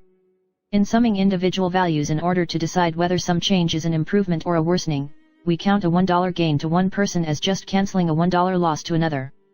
We act as if a dollar, or what a dollar can buy, were worth the same amount of happiness to everyone. If the rule that the economist uses for making interpersonal comparisons is wrong, why should we use it, and how can it tell us anything about what legal rules maximize total happiness? The answer to the first question is that we use the rule because my value for an apple is much easier to observe than my utility for an apple. We can observe my value for an apple by how much I am willing to pay for one, and we can, as I have just demonstrated, set up legal rules, property rights, that give me the apple if and only if its value to me is greater than its value to anyone else. A system of rules that gave me the apple only if I got more utility from it than anyone else would be very much harder to construct. My actions show my utility for an apple relative to my utility for some other good that I am offering to exchange for it, dollars in this case, not relative to someone else's utility for the same apple. In order to give the apple to the person who got the highest utility for it, someone would have to judge how much happier an apple made each of us. Observing other people's utility may not be impossible, but it is much harder than observing our own. It follows that it is much easier to design institutions that maximize value that produce changes if and only if they are economic improvements than to design institutions that maximize total utility. It is easier to figure out what increases value than what increases utility, but is the answer of any use? Am I not again searching where the light is best instead of where I dropped my wallet? I think not. In many situations, although not in all, the fact that a change is an economic improvement increases total value is strong evidence that it also increases total utility. Since changes in economic value are much easier to measure than changes in utility, we may use the former as a proxy for the latter. Consider, for example, the abolition of a tariff on U.S. imports. Suppose we could show, as in many cases we can, that, in addition to benefiting our trading partners abroad, it is an economic improvement from the standpoint of residents of the U.S. The gain to Americans who are better off as a result of abolishing the tariff, workers and stockholders in U.S. export industries and American consumers of imported goods, measured in dollars, is greater than the loss to those who are worse off, workers and stockholders in industries that compete with imports. Individual gainers and losers may have greatly varying values for a dollar. A change that benefits one of them by $6 and hurts another by $5 is not necessarily an improvement in total utility. But both gainers and losers are large and diverse groups, and there is no obvious reason to expect the one group, on average, to value dollars more or less than the other. If the average is about the same for both groups, then a change that produces a gain in value probably produces a gain in utility as well. That was the argument used by Alfred Marshall, who invented the idea of economic improvement, to justify using it as an approximate way of identifying changes that increase total utility. The approximation should be a good one as long as we are considering situations where there is no reason to expect gainers and losers to have, on average, different utilities for a dollar, different relations between value measured in dollars and utility measured in some absolute units of happiness. In many cases that is a reasonable assumption. Buyers and sellers of apples, lost hunters, and owners of locked cabins in the woods, are likely to be similar people, even the same people at different times. There is one obvious exception.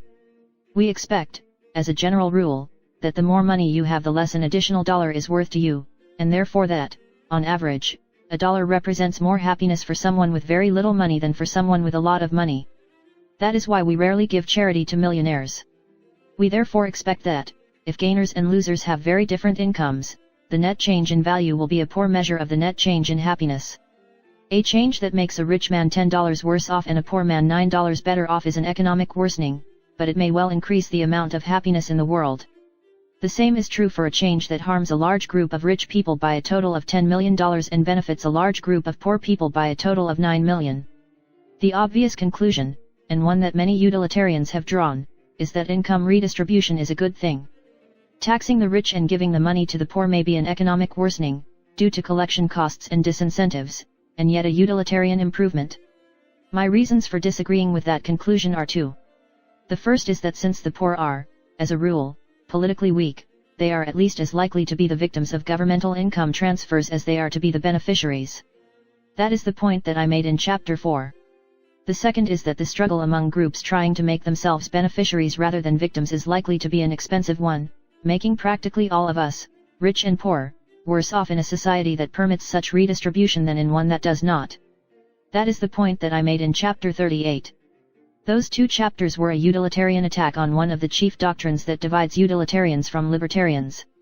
Some pages back, I abandoned the subject of specific rules in order to show the connection between economic improvement and increases in total happiness, to show why designing rules to maximize economic efficiency makes sense as a way of increasing human happiness.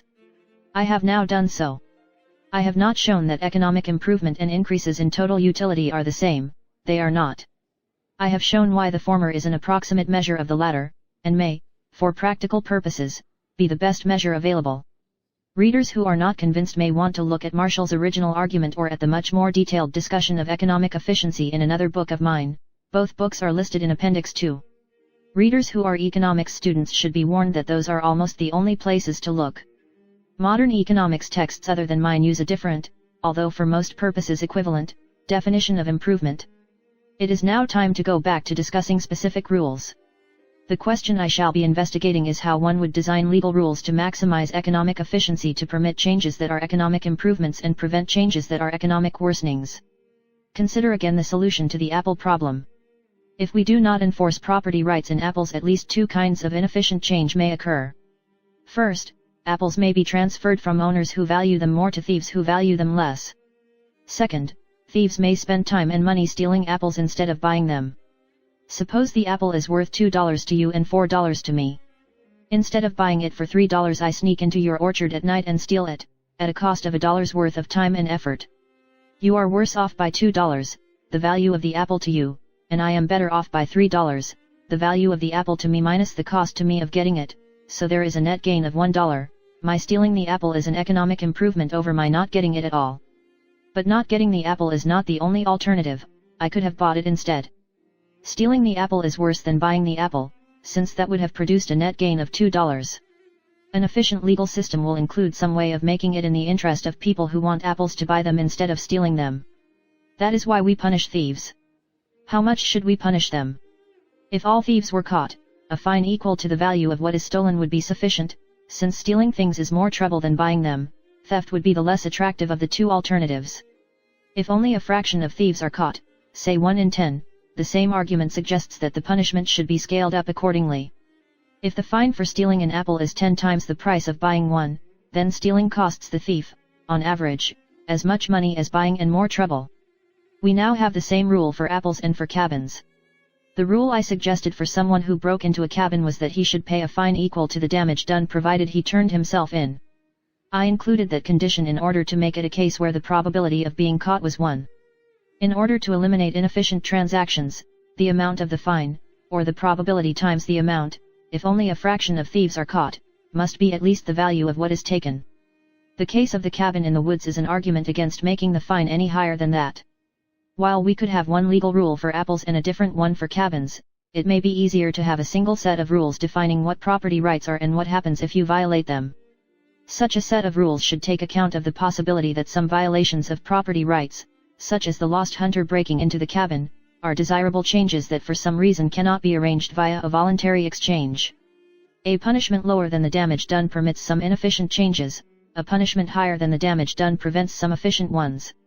So the ideal punishment equals the damage done, appropriately adjusted for the probability of catching and convicting the criminal.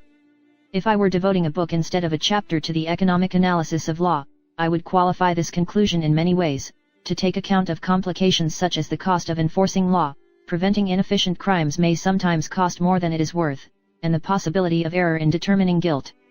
Readers who are interested in a more detailed analysis should look at the books and articles on economic analysis of law cited in Appendix 2. So far, I have treated the probability of catching a thief as if it were simply a fact of nature. It is not.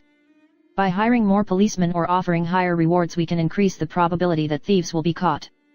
In setting up a system of legal rules, one of the decisions to be made is whether to catch half the thieves and fine each of them twice what he stole, catch a tenth of the thieves and fine each 10 times what he stole, or catch one thief in 1,000 and shoot him. In choosing the proper combination of punishment and probability, we are trading off two kinds of costs. Enforcement cost is the cost of catching criminals, paying policemen, distributing pictures of wanted criminals, or whatever. Punishment cost is the cost of punishing criminals once we have caught them. As we move from a combination of high probability and small punishment to a combination of low probability and large punishment, enforcement costs decline, since we only have to catch one criminal in 100 instead of 1 in 2. Punishment costs, however, tend to rise with the size of the punishment. So we maximize total value by choosing the combination of probability and punishment that produces the appropriate level of deterrence, probability times punishment equal to damage done by the crime at the lowest cost.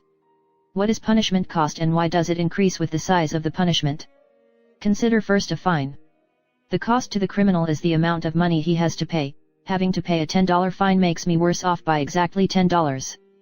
That cost is balanced, however, by the benefit to whoever receives the fine, the victim under a system of civil law, where the fine is called a damage payment, or the state under a system of criminal law. The net cost of the fine is only the administrative expense of collecting it. As the size of the punishment becomes larger, it becomes less likely that the criminal can pay it as a fine and more likely that it must take some other form, such as imprisonment or execution. Imprisonment and execution serve at least as well as fines to discourage people from violating other people's property rights, but the cost to the criminal is no longer a benefit to someone else. When the criminal loses his life, nobody else gets an extra life in exchange. When you are imprisoned, nobody gets the freedom you lose and someone must pay the additional cost of maintaining the prison. The recognition that punishment is costly provides part of the answer to another problem mentioned in Chapter 41: how sure we have to be that someone is guilty before convicting him. Punishing the innocent results in the same sorts of costs as punishing the guilty without providing the benefit of deterrence. In designing the optimal system of legal rules, we must balance the punishment cost of convicting innocent defendants against the costs of a higher standard of proof, hiring more policemen and acquitting more guilty defendants.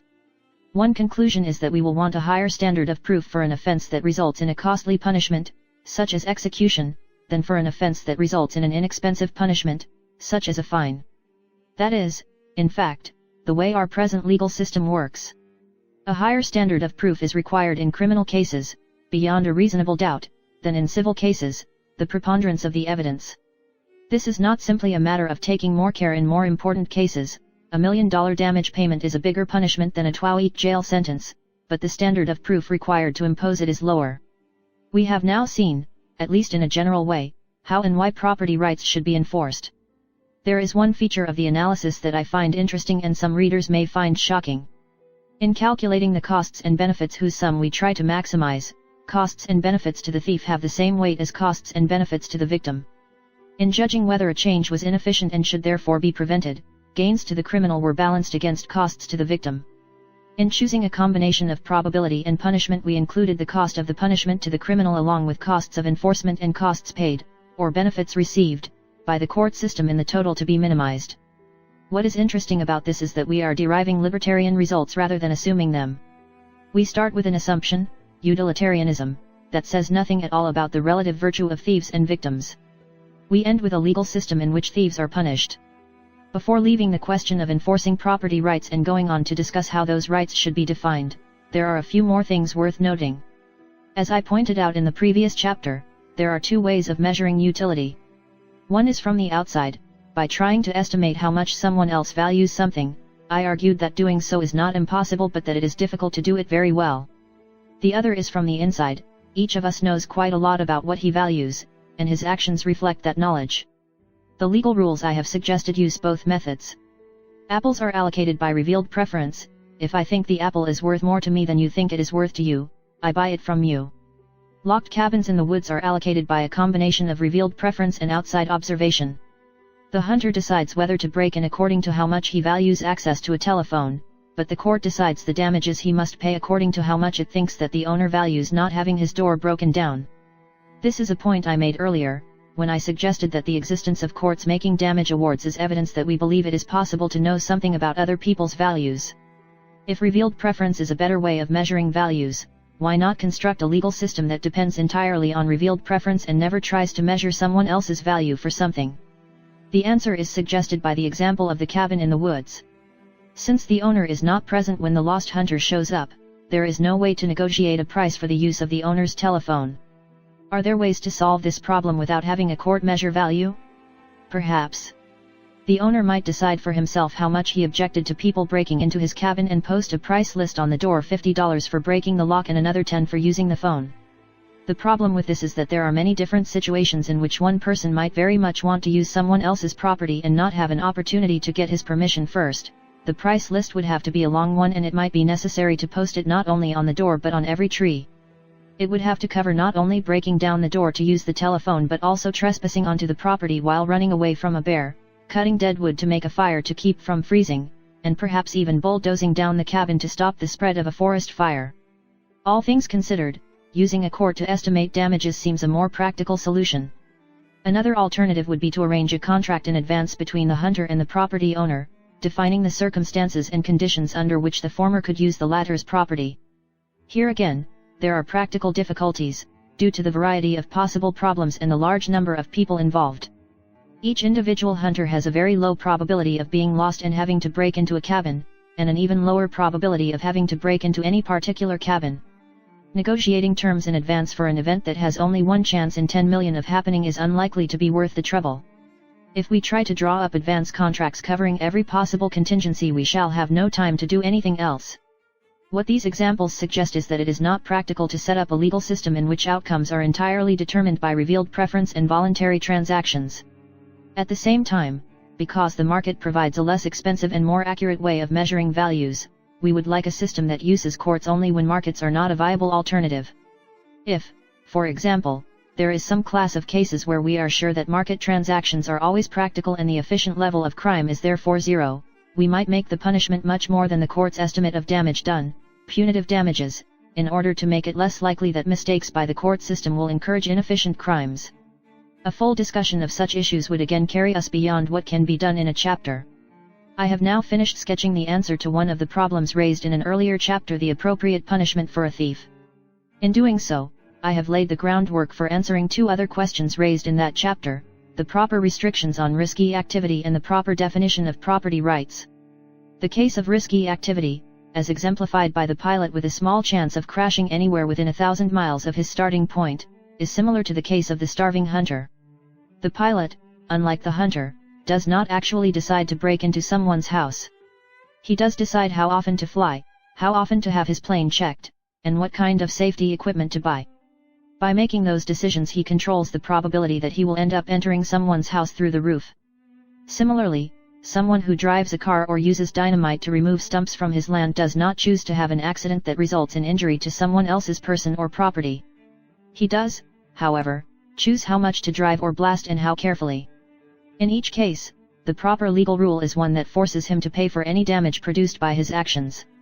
Under such a rule, he will take an action if and only if its value to him is great enough to make up for the probabilistic damage he causes. A full discussion of the complications associated with problems of risk would again take us far beyond the constraints of even a very long chapter. One of the points we would have to deal with is the possibility that someone whose airplane destroys my house may not have enough money to pay for the damage, even assuming he is alive to worry about it. If so, we might want legal rules that allow potential victims to forbid my taking off unless I can show that I have suitable insurance. A second point is that accidents are frequently a product of decisions made by both parties concerned. Your car would not have collided with my bicycle if I had not been riding in dark clothes at night, but my carelessness would have produced only a close call if your brakes had been functioning correctly. This makes it harder to design efficient rules to control accidents. If I know that you will be liable for all the costs of the accident, I have no incentive to take precautions. If you know I will be liable, you have no incentive. If the liability is divided between us, both of us have an inefficiently low incentive. The final question to be dealt with is how property rights should be defined, the question implicit in my discussion of trespass by single photons and single molecules of carbon dioxide. We start by noting that what we call a property right, the ownership of a piece of land, for instance, is actually a complicated bundle of such rights. Under current American law, it includes the right to forbid trespass, but not, under most circumstances, the right to shoot trespassers, or even to plant landmines where you expect them to step. It does not include the right to forbid overflights by airplanes nor trespass by small numbers of carbon dioxide molecules or photons. The questions I raised in Chapter 41 are questions about what belongs in the bundle. It seems at first that the answer is obvious. When I acquire land, I acquire all of the rights associated with it.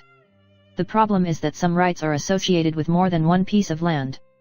The right to decide whether a light beam crosses the border from your land to mine is associated with both my property and yours. It is useful to me because if I control the right, I can keep you from firing laser beams at my front door. I can even keep you from shining a flashlight at my darkroom window. It is useful to you because if you do not own that right, you cannot do anything on your property that can be seen from mine. In this particular case, there is an obvious common sense solution. You have the right to make any light whose intensity can be seen but not felt. The line is drawn somewhere between the brightest light likely to be produced by your normal activities and the weakest likely to do damage to my property. Unless your normal activities include outdoor testing of high-powered lasers or nuclear weapons, there should be no problem finding a suitable dividing line. The problem arises, however, in a great variety of different forms, for many of which there is no easy answer. One can get some idea of the ambiguity about what right belongs in what bundle by reading a good casebook on tort law. Real-world law cases have included questions such as whether my building can block your sunlight, whether I am allowed to make an addition to my house that prevents your chimney from drawing properly, and whether a candy factory is allowed to produce vibrations in the ground that only become a problem when a neighboring physician builds a consulting room on his own property adjacent to the factory. The first step in dealing with such problems is to realize that the problem is not simply one person injuring another. If it were, we could prohibit the injury or charge damages.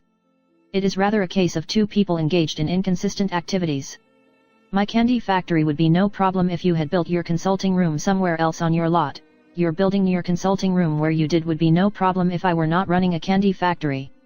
This is a different way of saying that the relevant right in this case, the right to decide whether I can run machinery that produces vibrations on your land, seems to be an appropriate part of two different bundles of rights, my ownership of my land and your ownership of yours.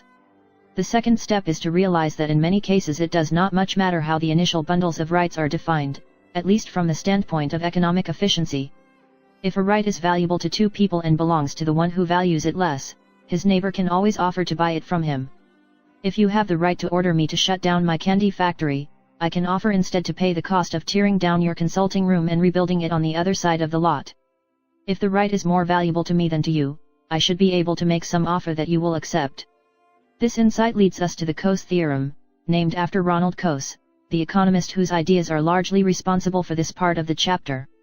The Coase theorem states that any initial definition of property rights will lead to an efficient outcome, provided that transaction costs are zero. The condition zero transaction costs is as important as the theorem. Suppose we start with a definition of property rights that forbids trespassing photons. Anyone may forbid me from making a light that he can see. The right to decide whether or not I turn on the lights in my house is worth more to me than to my neighbors, so in principle I should be able to buy their permission. The problem is that there are a lot of people living within sight of my house. Buying permission from most of them does no good, since I need permission from all. The result is likely to be a difficult bargaining game, with at least some of my neighbors trying to extort from me a sizable fraction of the value of my land in exchange for their permission to use it. This suggests that, in deciding how property rights ought to be bundled, there are two important considerations. The first is that, so far as possible, rights should go in the bundle where they are most valuable. The right to control the air a foot over a piece of land is worth more to the owner than to anyone else, so ownership of land usually includes ownership of the space immediately above it. The second is that, since the proper composition of bundles of rights will often be uncertain and may change over time, they should be defined in a way that makes it as easy as possible to trade rights. Property rights should be defined in a way that minimizes the transaction costs of likely transactions. One of the questions to be decided is how to bundle the rights. Another and closely related question is what the rights are that we are bundling. Does my right to forbid intense lights and sounds from my property mean that I can forbid my neighbor from testing lasers and nuclear weapons and holding loud parties, or only that I can collect damages afterwards? The answer has been suggested in an earlier discussion.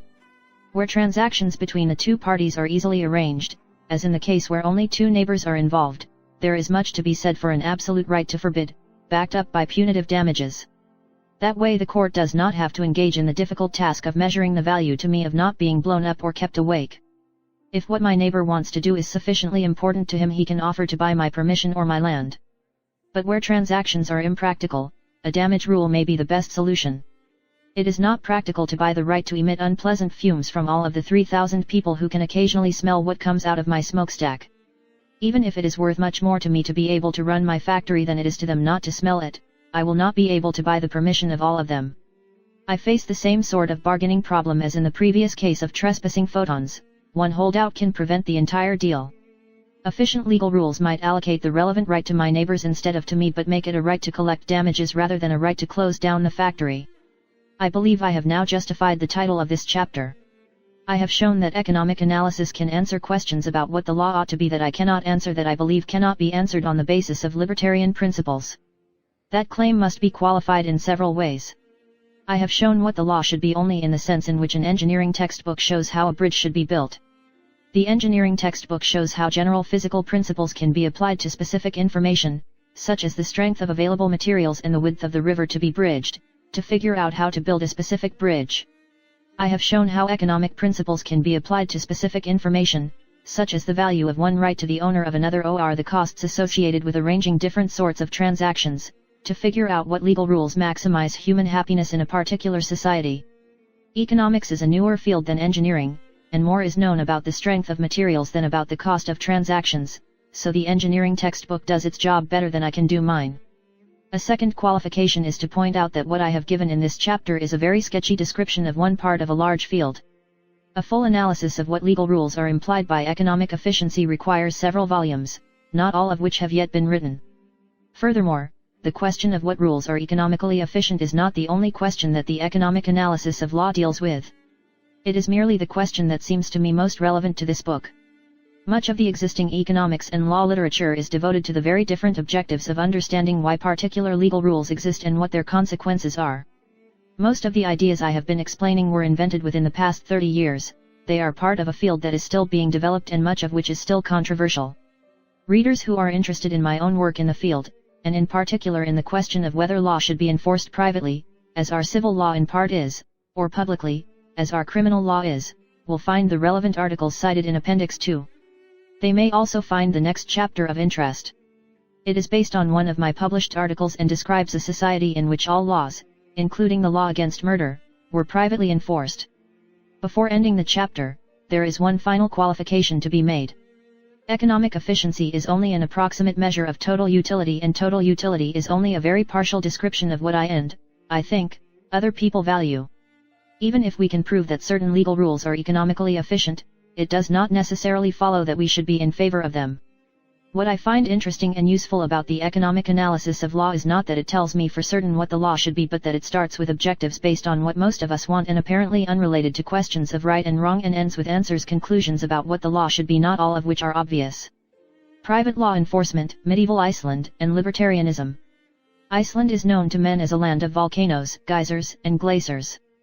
But it ought to be no less interesting to the student of history as the birthplace of a brilliant literature in poetry and prose, and as the home of a people who have maintained for many centuries a high level of intellectual cultivation.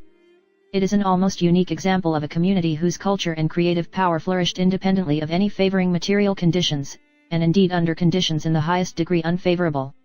Nor ought it to be less interesting to the student of politics and laws as having produced a constitution unlike any other whereof records remain, and a body of law so elaborate and complex, that it is hard to believe that it existed among men whose chief occupation was to kill one another. James Bryce, Studies in History and Jurisprudence, 1901. The traditional history of many nations starts with a strong ruler who put the country together: Arthur, Charlemagne, George Washington. The history of Iceland also starts with a strong ruler. His name was Harold, and he ruled over one of the small kingdoms making up what is now Norway. After being rejected by the woman he wanted to marry on the grounds that he was too small a king, Harold swore that he would neither wash nor comb his hair until he had made himself king over all of Norway. For some years they called him Shaggy Harold. When he had completed his career of conquest he washed his hair. Everyone was impressed at how much better he looked. He went down in Norwegian history as Haraldr in Harfagri, Harold Fair Hair. What Harold established was not merely a single monarchy over all of Norway, it was also a monarchy with considerably more power over the Norwegian populace than its predecessors. The change was not uniformly popular. Norwegians of the 9th century had two major professions: farming and piracy. Many of those who disapproved of the change voted with their feet, or rather, their oars. They loaded their longships with their families, their retainers, and as much of their stock as would fit, and sailed west. By some estimates as much as 10% of the population left. Many of them went to Iceland, which had recently been discovered. That is the beginning of the history of Iceland, as the Icelanders tell it. The settlement began, according to the Icelandic sources, about 870 AD. In 930 AD, the Icelanders held an assembly at which they agreed on a common legal system for the whole island. It was based on Norwegian legal traditions, with one major exception. The Icelanders decided they could do very well without a king. The central figure in the Icelandic system was the chieftain. The Icelandic term was goi, originally meaning a pagan priest. The first chieftains were apparently entrepreneurs among the settlers who built temples for the use of themselves and their neighbors, and so became local leaders. The bundle of rights that made up being a chieftain was called a gur. A gur was private property. It could be sold, lent, inherited. If you wanted to be a chieftain, you found one who was willing to sell his gur, and bought it from him. The term gur was also used for the group of men who followed a particular chieftain. What were the rights that made up the position of being a chieftain? 1. Perhaps the most important, was the right to be the link by which ordinary people were attached to the legal system. If you wanted to sue someone, one of the first questions you had to ask was who his chieftain was. That would determine what court you ended up suing him in, just as, in the US at present, the court you are sued in may be determined by what state you are a citizen of. Everyone had to be connected with a chieftain in order to be part of the legal system, But the link between the chieftain and his thingmen was a voluntary one. The chieftain, unlike a feudal lord, had no claim over his thingman's land. The thingman was free to switch his allegiance to any chieftain willing to have him. Other rights included in the GETTR were a vote in the legislature and a hand in picking the judges. By our standards, jurymen there were 36 on a court, who decided legal cases. The court system had several levels, starting at the Thing Court and going up through the quarter courts to the Fifth Court. Under the legal system set up in 930, the government of Iceland had one part-time employee. He was called the lawspeaker and was elected, by the inhabitants of one quarter, chosen by lot, for a 3-year term. His job was to preside over the legislature, memorize the law, give legal advice, and, during the course of his 3 years, recite the entire law code aloud once. The recitation took place at the Althing, an annual assembly, lasting 2 weeks, of people from all over Iceland. The Althing was also where the legislature met and where cases in the 4 quarter courts and the 5th court were tried. At each Althing the lawspeaker recited a third of the law. If he omitted something and nobody objected, that part of the law was out. Think of it as an early form of sunset legislation. I have described the legislative and judicial branch of the government established by the Icelandic settlers but have omitted the executive. So did they. Aside from the lawspeaker there were no government employees. You and I are Icelanders, the year is 1050 AD. You cut wood in my forest. I sue you.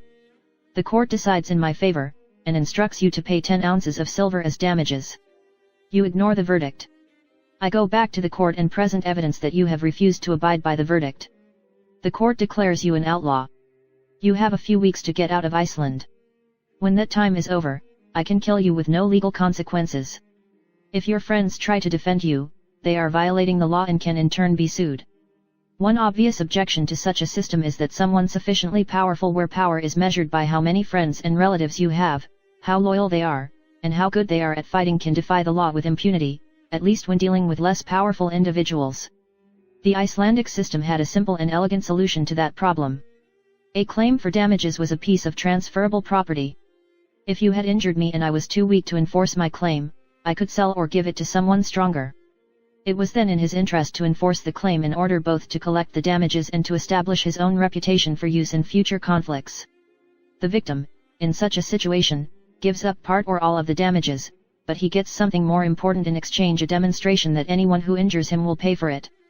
The point is made in a more permanent sense if it is clear that the same person who enforced this claim would do so under similar circumstances again. The powerful individual who took over such claims and enforced them might be a chieftain acting for one of his thingmen, or he might be merely a local farmer with a lot of friends. Both patterns appear in the Icelandic sagas. It may help to understand the legal institutions of medieval Iceland if we look at them as an extreme case of something familiar. Our own legal system has 2 kinds of law: civil and criminal. There is a sense in which civil law is enforced privately and criminal law publicly. If someone breaks your arm, you call a policeman. If someone breaks a window or a contract, you call a lawyer. The lawyer in a civil case does, as an employee of the plaintiff, the same things that the district attorney would do as an employee of the state. In medieval Iceland all law was civil. The victim was responsible for enforcing his claim, individually or with the assistance of others. The victim who transferred his claim to some more powerful individual in exchange for half what he was owed was like a plaintiff who agrees to split the damages with his lawyer instead of paying him a fee. It could be argued that even if this provides a workable way of enforcing the law, it is unfair. Why should the victim of an aggressor have to give up part or all of the damages owed him in order to win his case? Perhaps it is unfair, but less so than the system under which we now live. Under our system, the victim of a civil offense, like the injured Icelander, must pay the cost of proving his case, while the victim of a criminal offense gets no damages at all unless he files, and pays for, a parallel civil suit. Because the Icelandic system relied entirely on private enforcement, it can be seen as a system of civil law expanded to include what we think of as criminal offenses. It is similar to our civil law in another sense as well. Under our system, the loser of a civil case typically, although not inevitably, ends up paying money damages to the winner. The loser of a criminal case typically ends up with a non-monetary payment, such as a jail term or, in extreme cases, execution. Under the Icelandic system the typical settlement was a cash payment to the victim or his heirs. The alternative, if you lost your case, was outlawry. The payment for killing someone was called wergeld mangold. Before assuming that such a punishment is obviously insufficient to deter crime, it is worth asking how large the payment was. My estimate is that the payment for killing an ordinary man was the equivalent of something between 12.5 and 50 years of an ordinary man's wages. The analysis leading to that number is in an article of mine listed in Appendix 2.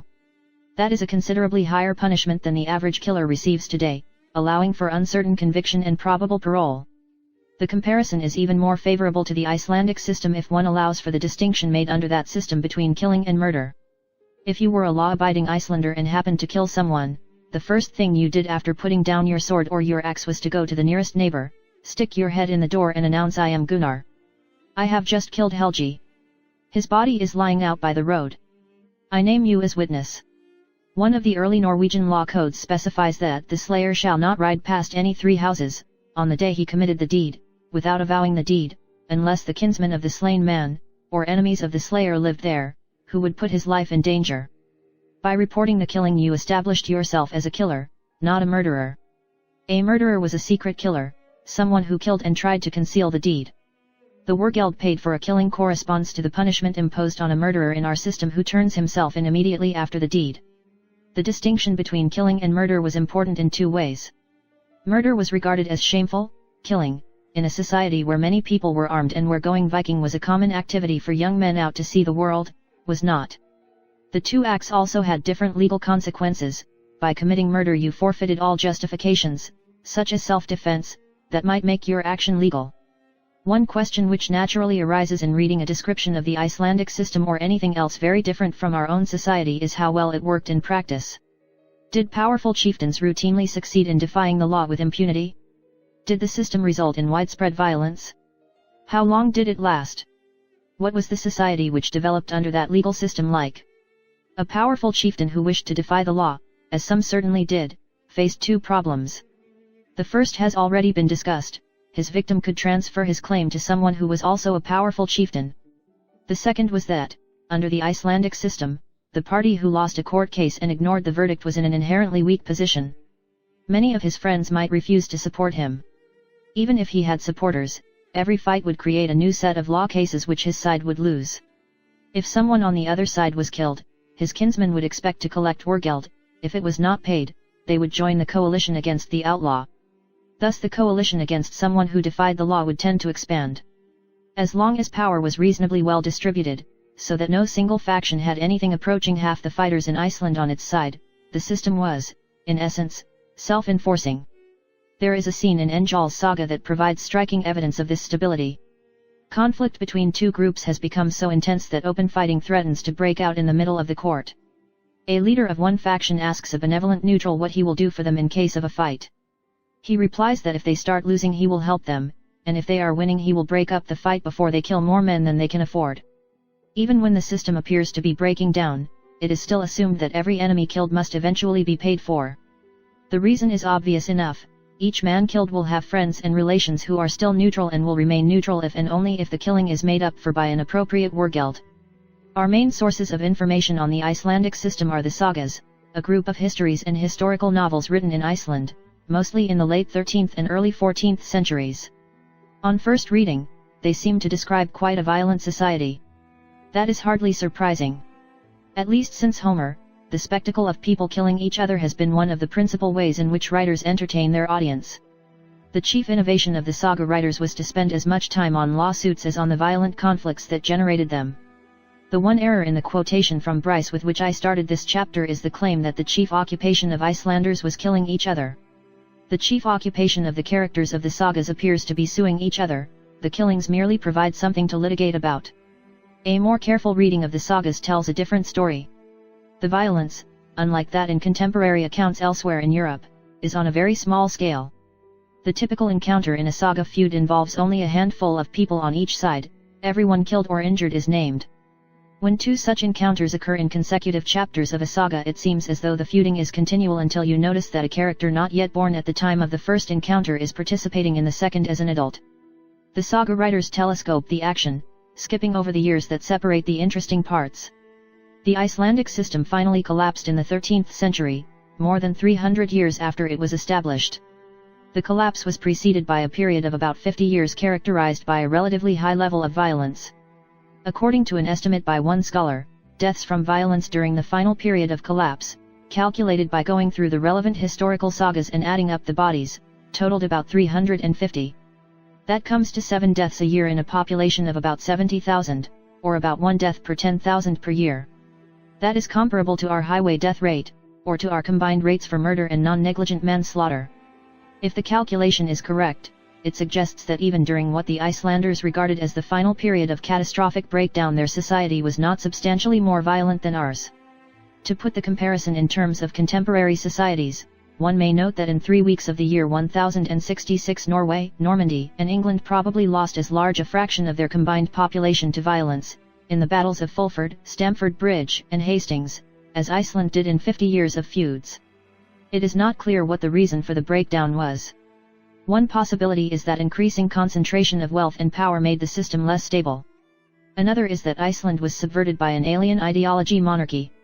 Traditionally, conflicts involved limited objectives. Each party was trying to enforce what he viewed as his legal rights. Once the conflict was settled, today's enemy might well become tomorrow's ally. During the final period of breakdown, it begins to look more and more as though the fighting is no longer over who owes what to whom but over who is going to rule Iceland. A third possible cause is external pressure. From Harald Fairhair on, the kings of Norway took a special interest in Iceland. In the 13th century, after the end of a long period of civil war, Norway had a strong and wealthy monarchy. The Norwegian king involved himself in Icelandic politics, supporting one side and then another with money and prestige. Presumably, his objective was to get one or another of the chieftains to take over Iceland on his behalf. That never happened. But in the year 1262, after more than 50 years of conflict, the Icelanders gave up. 3 of the 4 quarters voted to ask the king of Norway to take over the country. In 1263, the North Quarter agreed as well. That was the end of the Icelandic Commonwealth. This is not a book on history, even history as interesting as that of Iceland. The reason for including this chapter is that the medieval Icelandic legal system comes closer than any other well-recorded historical society that I know of to being a real-world example of the sort of anarcho-capitalist system described in Part 3. One might almost describe anarcho-capitalism as the Icelandic legal system applied to a much larger and more complicated society. In both systems, enforcement of law is entirely private, neither depends on enforcement by an organization with special rights beyond those possessed by all individuals.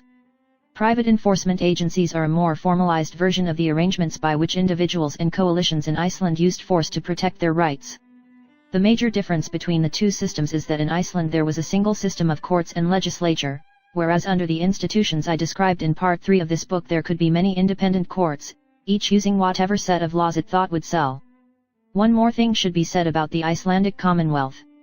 If we judge societies by how much they produced that is still of interest to us, Iceland must rank, along with such better-known societies as Periclean Athens and Elizabethan England, as one of the great successes. It had a population of about 70,000, a large suburb by current standards. Of the sagas that it produced, there are probably half a dozen or more currently in print in English paperback translations, some 700 years after they were written. The best of them I would recommend Egil's Saga and Engjall's Saga to start with, are better stories better written than the great bulk of what is published today. I once tried to construct a crude measure of the importance of Iceland to our civilization, in part as a response to friends who wondered how I could be interested in such an obscure place and time. I did it by counting trays in the card catalogs of 2 major university libraries, in order to estimate what fraction of the cards were for books filed under Iceland or the Icelandic language. It came to about 0.1%, 1 book in 1,000. That is a very small fraction of a library, but it is a very large influence for 70,000 people 700 years ago. Is there a libertarian foreign policy? One can describe a foreign policy as libertarian in either of 2 senses. In the first and stronger sense, a foreign policy is libertarian if it is implied by libertarian principles, if libertarians must follow it because it can, and alternative policies cannot, be carried out without violating anyone's rights. One thesis of this chapter is that there is, in that sense, no libertarian foreign policy, or at least none whose consequences many libertarians are willing to accept. The second thesis of this chapter is that there is a libertarian foreign policy in a second and weaker sense, a policy that libertarians would expect to work better than alternative policies for some of the same reasons that they expect a libertarian society to work better than alternative societies. In discussing foreign policy I will, for the most part, ignore the question of who conducts it and how it is paid for. Those libertarians who believe in limited government may think of it as the foreign policy of such a government. Those who believe, as I do, in some form of society without government may think of it as the foreign policy of whatever institutions within that society are responsible for defending it from foreign governments, or as the foreign policy that we should urge our government to follow until we succeed in abolishing it. I find it is useful to start by considering two broad classes of foreign policy, interventionist and non-interventionist. Under an interventionist foreign policy, a nation defends itself by a network of alliances. It supports those powers, and those political forces, that it believes will be useful allies in the future. It opposes those it regards as likely enemies. Under a non-interventionist policy, a nation makes few or no alliances and takes little or no interest in what the governments of other nations are doing. It defends itself by shooting enemy soldiers who try to cross its border or firing nuclear missiles at any country that fires nuclear missiles at it. Some might argue that an interventionist policy is non-libertarian because, by intervening in the internal affairs of other nations, we are violating their freedom to rule themselves. This argument confuses the independence of nations with the freedom of individuals. Whether my nation is independent and whether I am free are two quite different questions. That my nation is independent merely means that I am ruled by people who happen to live near me. I know of nothing in libertarian theory that makes coercion morally legitimate merely because the coercers and their victims live in the same part of the world, speak the same language, or have the same color skin. A better argument against an interventionist policy is that such a policy almost inevitably involves allying with oppressive governments. There are, after all, not many libertarian governments available to ally with. Even if we allow alliances with governments similar to our own, we are still locking ourselves out of most of the world, and so gravely handicapping any serious attempt at an interventionist policy. In practice, an interventionist policy almost inevitably involves alliances with the Shah of Iran, or the present government of China, or Joseph Stalin, or Ferdinand Marcos, or, in the case of the actual policy of the US over the past 45 years, all of the above. Allying with unattractive governments does not merely mean offering to help them against our common external enemies. Oppressive governments have internal enemies as well. If we are not willing to provide such governments with the assistance they need to stay in power, they will find other allies with fewer scruples.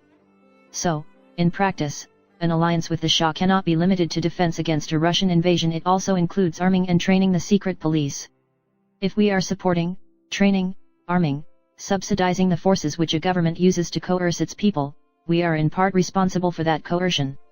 If, as libertarians, we believe that we cannot initiate coercion, it would seem to follow that we cannot help other people initiate coercion. It follows from that we cannot have an interventionist foreign policy, or at least not much of one.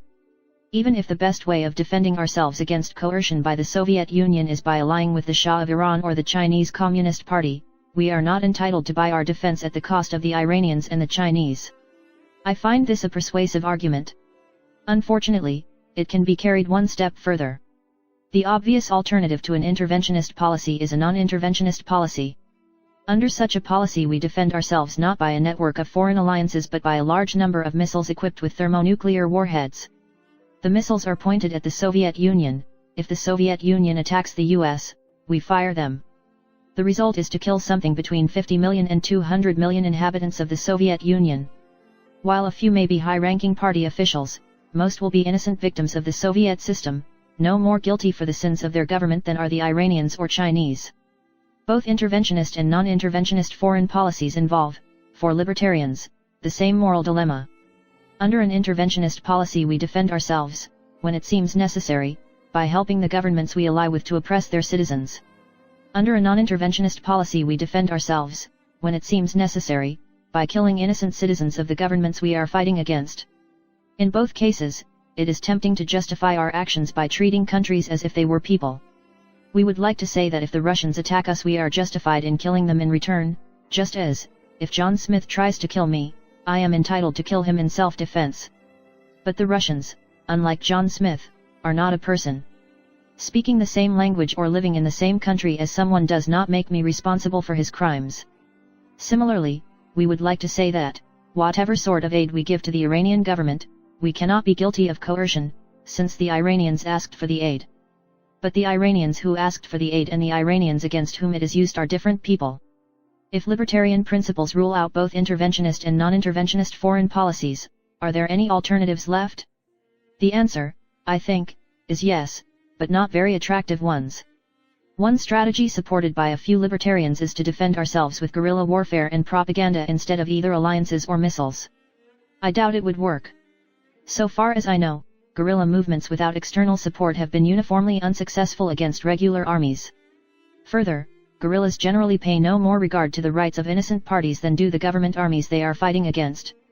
If we choose guerrilla warfare in order not to violate any individual rights, our guerrillas will fight under severe restraints. They may never explode a bomb where it would damage private property. They may never use automatic weapons if there are civilians in the background who are likely to get hit. They are, in effect, fighting with one hand behind their backs. It is sometimes argued that one advantage to defending a libertarian society in a libertarian fashion is that the Soviets cannot conquer us if there is nobody to surrender to them. Perhaps, if we have no state, the Soviets will find that constructing a puppet government starting with nothing is simply more work than it is worth. Where, after all, will they find enough communist bureaucrats who speak English? Unfortunately, as I pointed out in Chapter 34, there is a simple solution to this dilemma, and it is likely to occur to the Soviets or any other conqueror. All they need do is pick out a medium-sized city of no great importance and announce how much tribute they expect and when it is due. They also announce that if the tribute is not forthcoming by the deadline, the city will be used as a test site for a nuclear weapon. The organization of the government that will provide the tribute can safely be left to local initiative. If the tribute is not paid, the Soviets drop the bomb, film the result, and send the film on tour. The next city pays. If my arguments so far are correct, it appears that we have only two choices. Either we follow a policy which makes it easy and profitable for any powerful nation to conquer us, or we defend ourselves by means that are at least questionable in terms of libertarian principles.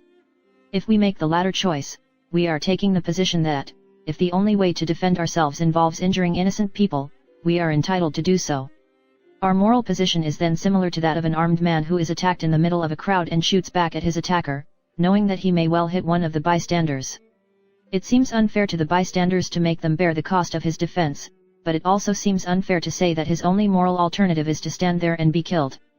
If we are not willing to impose costs on others in defending ourselves, then there is a libertarian foreign policy surrender. That is not a policy that very many libertarians of my acquaintance are willing to accept. If we are willing to impose such costs, then libertarian principles do not tell us whether we should adopt an interventionist policy and impose the costs on the citizens of oppressive governments with whom we ally, or adopt a non-interventionist policy and impose the costs on the citizens of our enemies. In that sense, there is no libertarian foreign policy. On one interpretation of libertarian principles, neither alternative is acceptable, on the other interpretation both are. I believe, however, that there is a libertarian foreign policy in another sense, a foreign policy that libertarians would expect to work better than its alternatives for some of the same reasons we expect a free society to work better than its alternatives. To show why, it is convenient to start with the argument for an interventionist policy and the problems with that argument. The case for an interventionist policy can be summed up in one phrase: the lesson of Munich. It has been widely argued that if only the British and French had been willing to stop Hitler at the time of the Munich agreements, he would have backed down and World War II would never have happened. Many people conclude that the appropriate way to deal with potential enemies, especially enemies aiming at world conquest, is to fight them before they get strong enough to fight you, to prevent their expansion by allying with the nations they want to annex, to ally with any government willing to join you in opposing them. If the Nazis attacked Czechoslovakia, the Czechs will fight in their own defense as long as they see any chance of winning. If we help them, we fight the Nazis, in large part, with Czechoslovakian blood and treasure. If we let Czechoslovakia go, 5 years later we find ourselves fighting against the products of the Skoda arms works in the hands of the German army. It is a persuasive argument.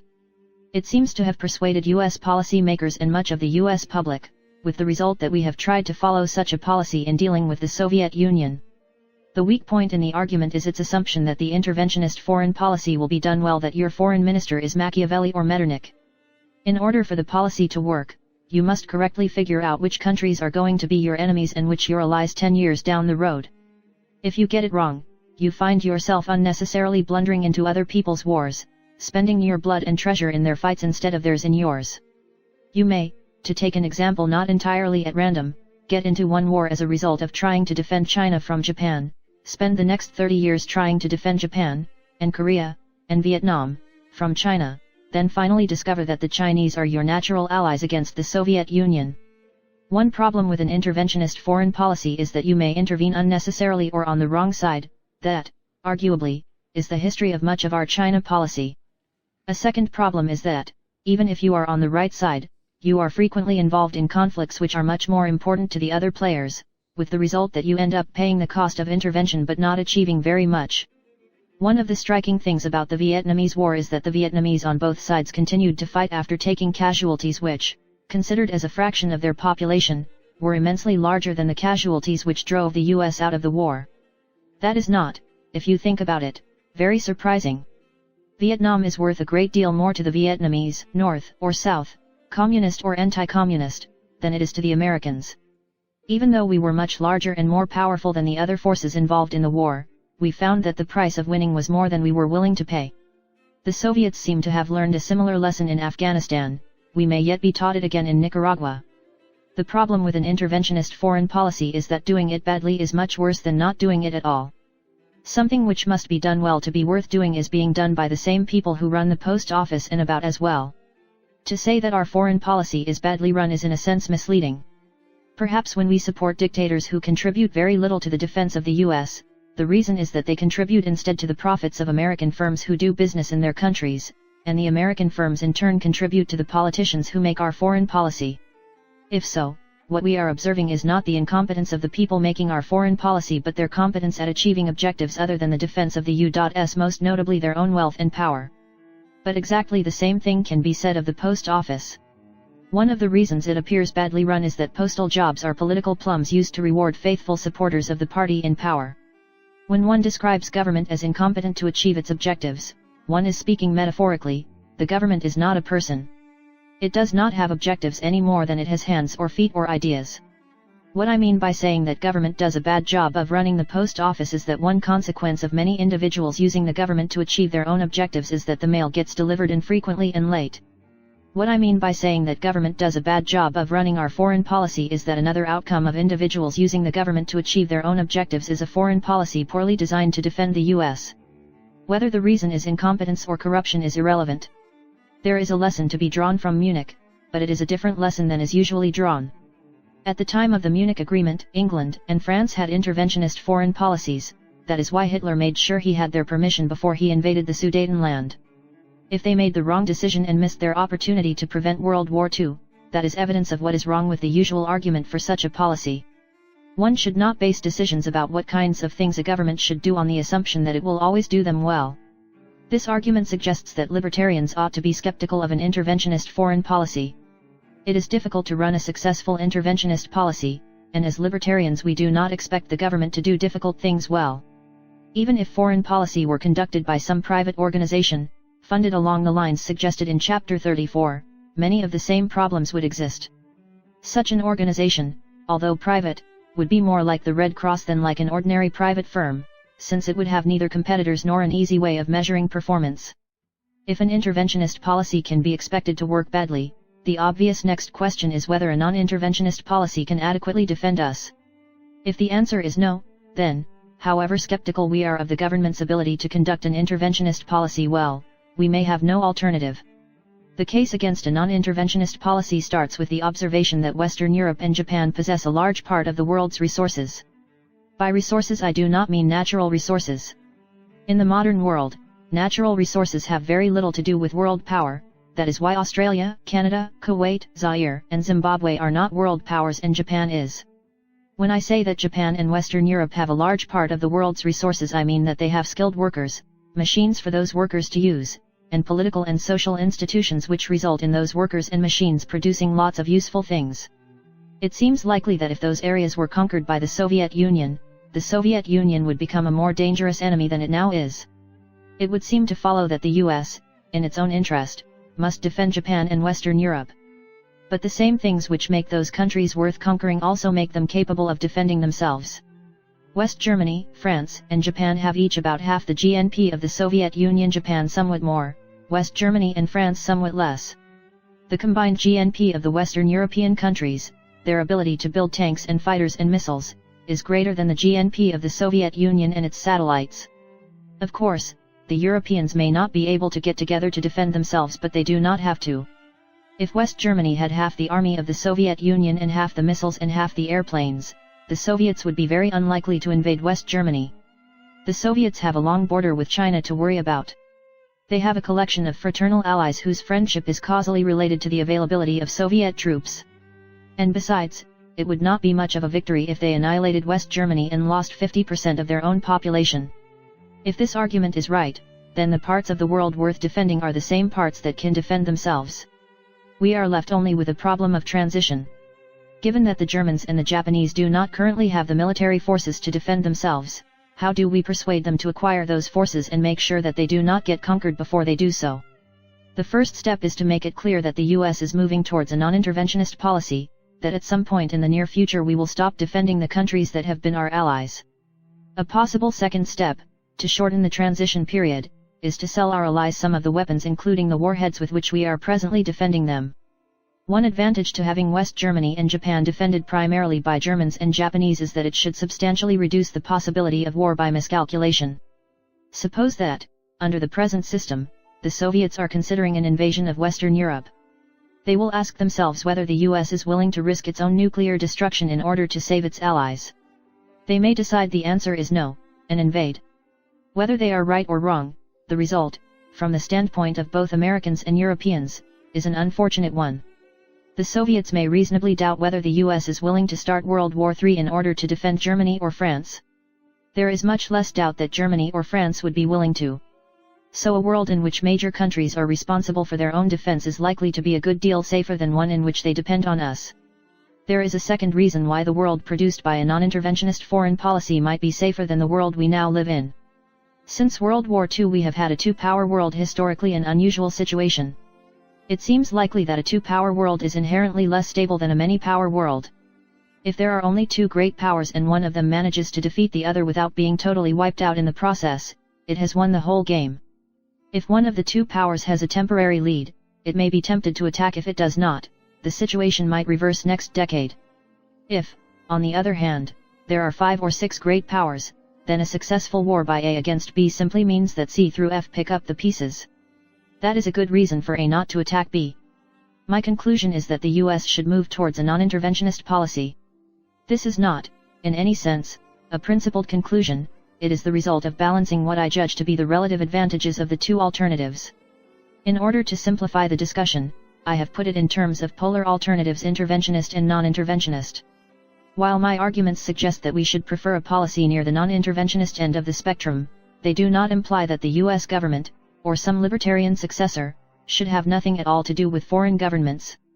One can easily imagine particular cases: a treaty to permit US radar stations in Canada to give early warning of an attack over the pole, for instance, where the advantages would outweigh the disadvantages.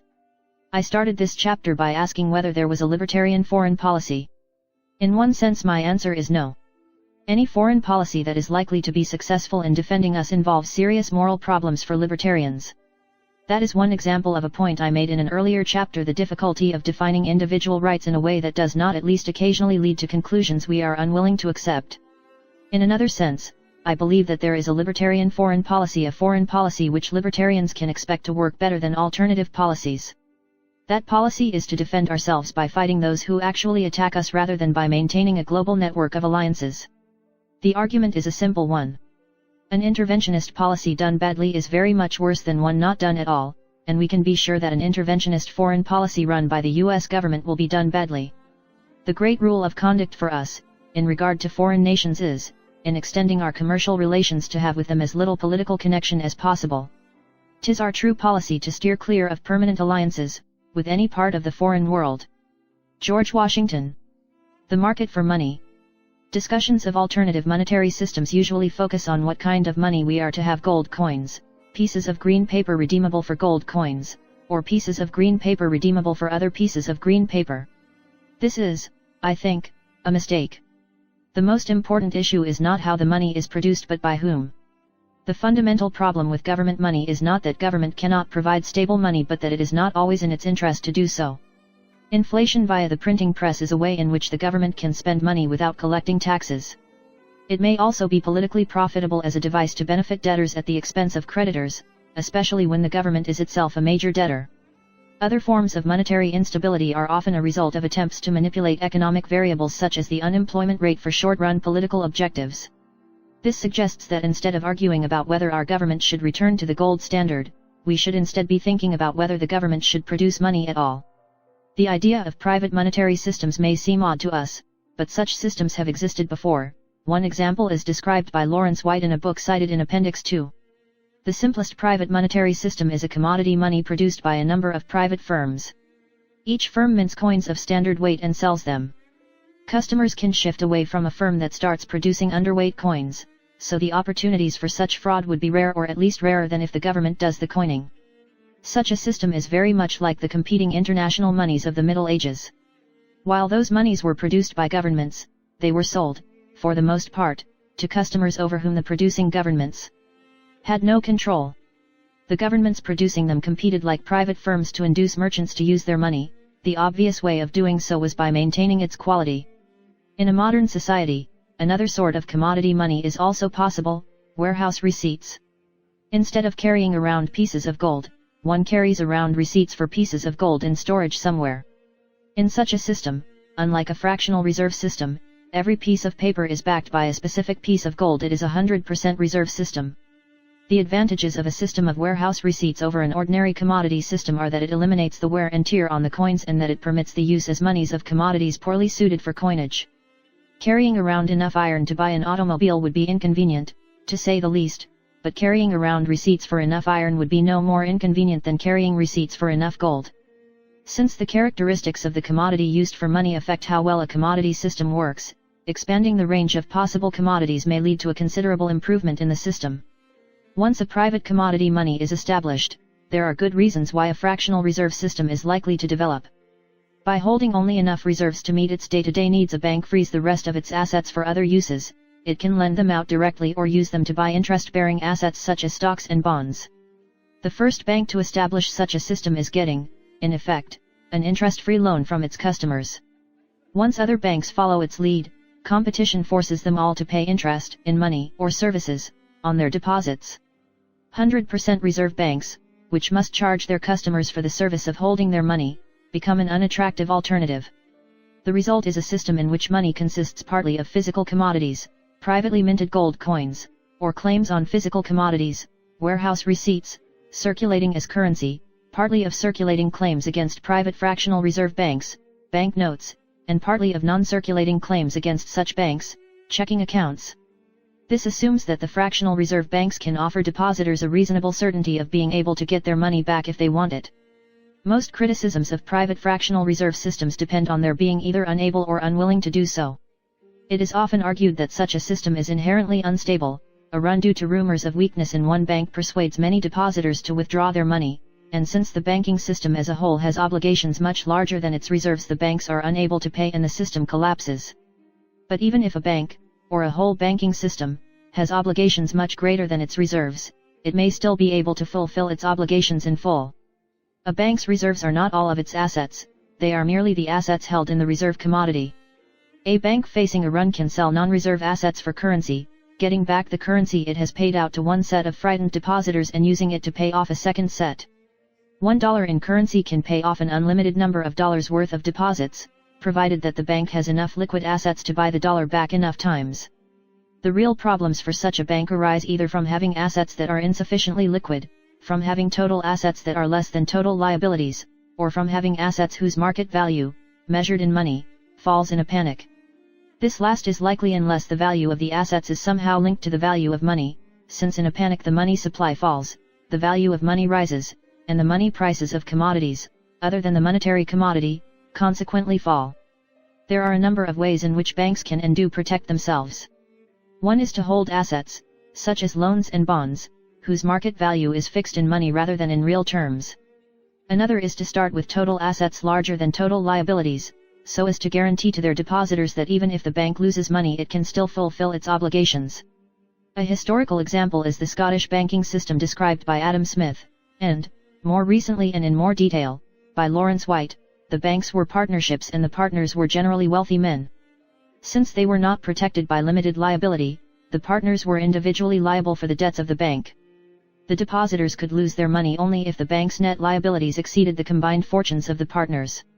Several of the banks did fail, but in most cases the depositors were paid off in full. Another alternative for a private fractional reserve bank, and one used by the Scottish banks, is an option clause. The banks issued notes guaranteeing the bearer £1 on demand, or in the option of the directors £1.06 at the end of 6 months after day of demand. The customer, by accepting such a note, accepts the bank's right to temporarily suspend payment, provided it pays interest during the interval. Even if private fractional reserve banks can be stable, will they choose to be? Once a bank has built up a reputation for reliability, it might pay it to convert that reputation into cash by vastly expanding its deposits without any adequate backing, and then convert that cash from an asset of the corporation to a private asset of its owners and officers, leaving the depositors with a worthless shell. While such frauds are certainly possible in private banking, and elsewhere in the economy, there is no obvious reason to expect them to be common, especially in a modern economy with well-developed institutions for generating and transmitting information on the financial condition of firms. If such a problem did develop in a private system, one consequence might be a preference by depositors for banks that were not protected by limited liability. Two further arguments are sometimes made for why money creation cannot be private. Both, I think, are mistaken. The first is that competition is impossible, since without a uniform money every transaction requires the intervention of a money changer. But this argument confuses standardization with monopoly. It is certainly convenient for the monies of different firms to exchange at a ratio of 1:1, just as it is convenient for nuts made by one firm to fit bolts made by another, but this does not require that all money, or all nuts and bolts, be made by the same firm. The obvious way to arrange for standardization is for the different banks offering fractional reserve monies to use the same commodity in the same units. If all banks make their money, whether notes or deposits, redeemable in grams of gold, for example, then all monies should exchange at 1:1, or 5 or 10:1 in the case of different denominations. The only exception would be the money of a bank believed to be financially shaky. Such money would sell at a discount. The resulting inconvenience would greatly reduce the demand for it, providing an incentive for banks to be careful of their reputations. A second argument against private banking is that, since money can be produced costlessly, it always pays a private bank to produce more of it. There are two errors here. The first is not recognizing that in order to produce money that people will accept, a bank must demonstrate its ability to redeem it. That is not costless, and the cost increases with the amount of money outstanding. The second is the assumption that when a bank gets the use of assets by getting people to hold its money, it need not pay for them. In a competitive market, the interest paid for deposits would be bid up until it absorbed any excess, so that banks, like other competitive firms, would receive only enough to cover their costs of operation. What commodity? So far I have not discussed what commodity a private system should base its money on. Historically, the most common standards were probably gold and silver. They were well suited for the purpose since they have a high value-to-weight ratio, making them portable, are easily subdivided and recombined, and relatively easy to measure and evaluate. But in a modern society none of these characteristics is important, since the circulating medium is not the commodity itself but claims upon it. The disadvantage of silver and gold is that they have very inelastic supplies and relatively inelastic demands.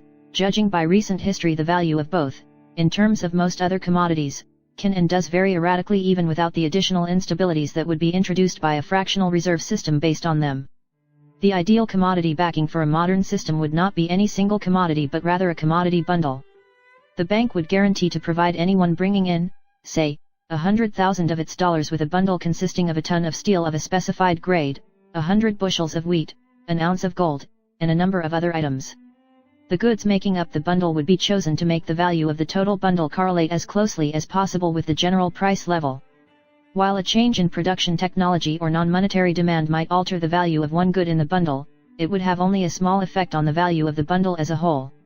Since the quantity of such goods being used for monetary purposes would be a tiny fraction of the total quantity of steel, wheat, gold, etc., changes in monetary demand would have a negligible influence on the value of the bundle. So the value of such a money should be stable against both monetary and non-monetary changes. Such a system would work, in practice, very much like an ideal fiat system in which the monetary authority maintains a stable price level by appropriate manipulation of the money supply. Under a commodity bundle system, if the money supply increased to the point where the bundle was worth more than $100,000, holders of dollars would turn them in for commodities, bringing the money supply and the price level back down.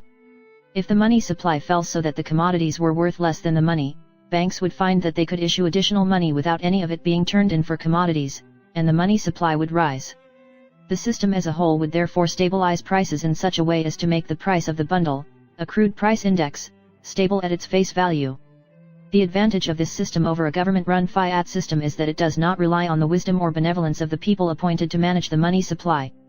It provides a mechanism for making it in the interest of the private people controlling the money supply to behave in exactly the way we would want the officials controlling a government fiat system to behave.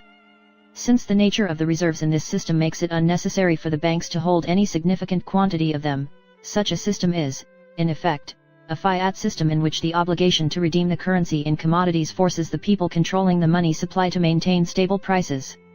Preference is not prediction. I have now finished describing what I would like to see. Is it likely to occur? I think not. To go from one monetary system to another involves a difficult coordination problem. I would rather use a poor money that everyone else uses than an ideal money that nobody else uses. I will therefore continue to use the present system unless I can somehow arrange for everyone else to shift at the same time I do. An inflation rate of 12% a year corresponds, for an individual holding $100 in currency, to an implicit tax of $1 a month. That is a small price to pay for the convenience of using the same money as everyone else, which is why even quite badly run fiat systems continue to be used. My own opinion is that, even if there were no legal barriers to the use of private money, the existing fiat system would remain in use unless it became very much worse than it now is.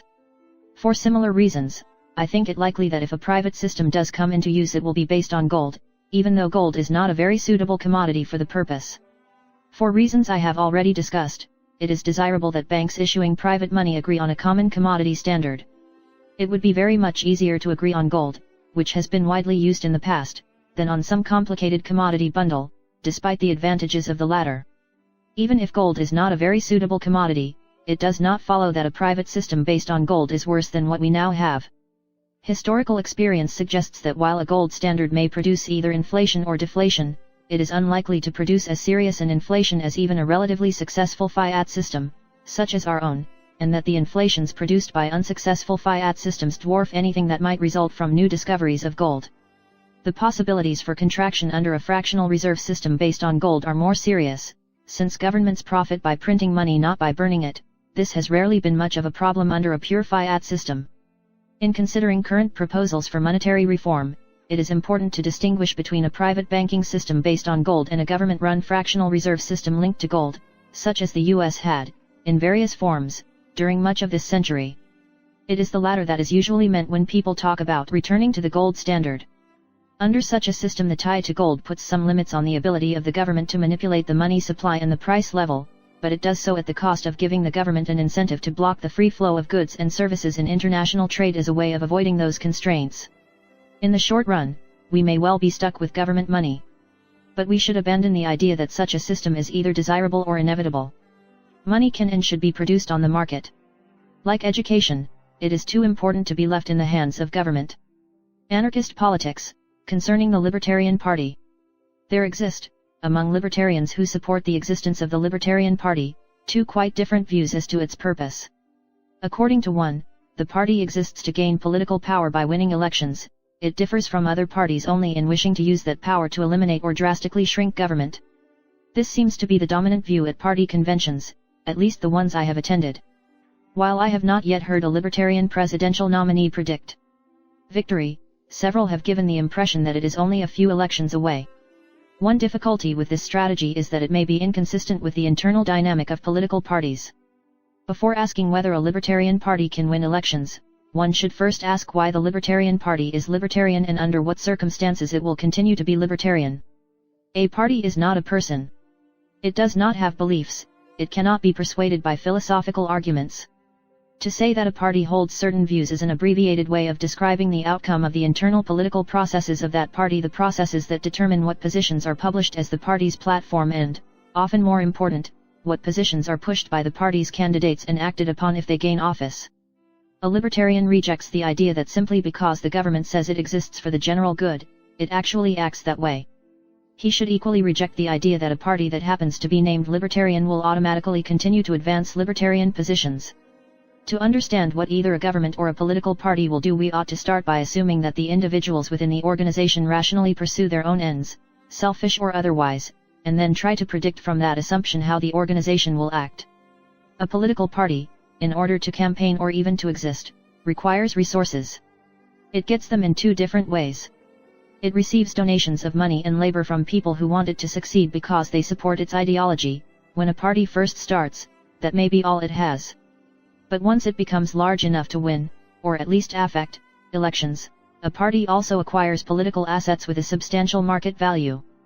The political game is played for control over the collection and expenditure of hundreds of billions of dollars a year. Even a relatively weak player in that game, a party, let us say, that gets 5 or 10% of the votes in a national election and holds a few seats in Congress, has favors to dispense worth quite a lot of money. A political party is driven by two objectives. It wishes to proclaim positions and take actions that appeal to its ideological supporters. But it also wishes to attract as many votes as possible, in order to maximize its political assets, and having attracted these votes it wishes to act in such a way as to maximize its, long-run, income. On some issues these objectives may prove to be consistent. On others they will not. When I say that a party wishes something, I am again employing a convenient abbreviation. Consider a small ideological party, such as the Libertarian Party. Initially, all it has to offer to potential workers, officers, or candidates is the opportunity to achieve their ideological objectives. As long as that is true, its members, officers, and candidates continue to be people whose main objective is ideological, and the party continues to believe in libertarianism. Suppose the party begins to win elections. It occurs to some people that positions of power within the party may, in the long run, be worth quite a lot of money. Some of the people to whom this occurs may be non-ideological and willing to proclaim any ideology they find convenient. Others may be vaguely libertarian, but with a greater commitment to their short-run private objectives than to their long-run public ones. What these people have in common is their willingness to make a profession of gaining power within the party. In the long run, in the struggle for power, professionals will beat amateurs. It is as certain as anything can be in politics that once a party achieves substantial political power it will eventually swing towards a policy in which ideology is a means, perhaps an important means but not an end. It will become a vote and income maximizing party, taking positions dictated by its ideology when that seems the best way of getting votes or the volunteer labor and money it requires in order to get votes, and taking actions inconsistent with its ideology when such actions yield the party a net profit in votes or dollars. We already have two parties like that. I see no advantage to having a third. I began this essay by saying that libertarians who support the existence of the Libertarian Party hold two different views concerning its function. If the purpose of the party is not to put libertarians in office, what is it? I believe the answer is that we should learn from our enemies. We should imitate the strategy of the Socialist Party of 60 years ago.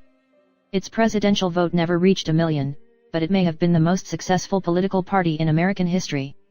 It never gained control over anything larger than the city of Milwaukee, but it succeeded in enacting into law virtually every economic proposal in its 1928 platform, a list of radical proposals ranging from minimum wages to Social Security.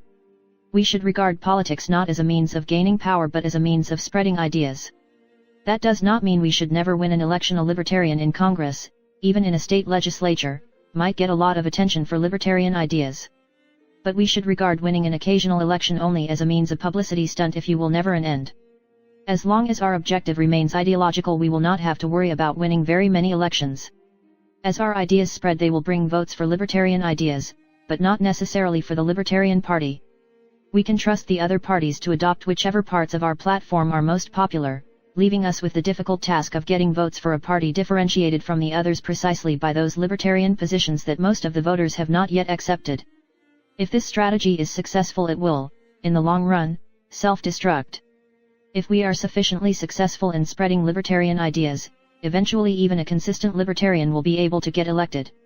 When that begins to happen, the Libertarian Party will finally become a major party and promptly begin to pursue votes instead of libertarianism. The transition may be a little difficult to recognize, however, since at that point pursuing libertarianism will finally have become the best way of getting votes. It is a defeat we should all look forward to. More realistically, the Libertarian Party can be expected to go the way of other parties long before the population is entirely converted to libertarianism. Even a minor party has valuable favors to sell. That is no reason not to support it. Very few things last forever, if the Libertarian Party does something to spread libertarian ideas for another decade or two before succumbing to the temptations of politics, that is a good enough reason to work for it. A container may be worth producing, even if its ultimate destiny is to be thrown away. When this essay was first written, it was an exercise in pure speculation, the application of public choice theory to the Libertarian Party. Some years later, part of my analysis was strikingly confirmed by a minor scandal within the Libertarian Party. The story as I heard it was that a Libertarian candidate for state office had accepted a substantial amount of money from his Democratic rival and used it to run a campaign apparently designed to draw conservative votes away from the Republican candidate. G.K. Chesterton, an author review. From about 1905 to 1925, three of the most prominent popular intellectuals in England were George Bernard Shaw, H.G. Wells, and G.K. Chesterton. Both Shaw and Wells are still considered important figures, but Chesterton is remembered, outside of conservative Catholic circles, only as the author of some early mysteries. The reason is not the quality of what Chesterton had to say. Those of his views which seem odd to a modern reader are mostly ones he shared with his opponents and with much of the advanced opinion of the time. The positions which distinguished him from those around him, in particular his distrust of socialism, paternalism, and the general philosophical trends of the late 19th and early 20th century, look more and more convincing with every decade that passes. Shaw and Wells, however wrong and dangerous their visions of Superman and scientific or socialist utopias have turned out to be, were left, therefore progressive, therefore significant. Chesterton was not. He was a radical liberal in the 19th century tradition, what would now be called a libertarian, a believer in private property, and its wide distribution, who denied that the only alternatives were socialism or the status quo. As he put it, I am one of those who believe that the cure for centralization is decentralization. It has been described as a paradox. There is apparently something elvish and fantastic about saying that when capital has come to be too much in the hands of the few, the right thing is to restore it into the hands of the many. The socialist would put it in the hand of even fewer, but those people would be politicians, who, as we know, always administer it in the interests of the many. Chesterton was not a conservative. In one of his debates with Shaw he pointed out that his opponent was spending a good deal of time attacking the present system of industrial England. Who except a devil from hell ever defended it? I object to his socialism because it will be devilishly like capitalism. That sounds paradoxical. When you have eliminated capitalism and socialism, what remains? But to Chesterton, capitalism did not mean private property and individual liberty. It meant what he believed he saw around him, a society dominated, economically and politically, by capitalists, in which most people worked for large companies, bought from large monopolies, and read newspapers controlled by a few millionaires who were, by a curious coincidence, the friends, supporters, and relatives of the ruling political establishment. He accepted much, perhaps too much, of the socialist critique of the then current state of England, while arguing that the socialists' cure went in precisely the wrong direction. The response of many of his critics was to claim that Chesterton's ideas were simply out of date. He responded that date was irrelevant.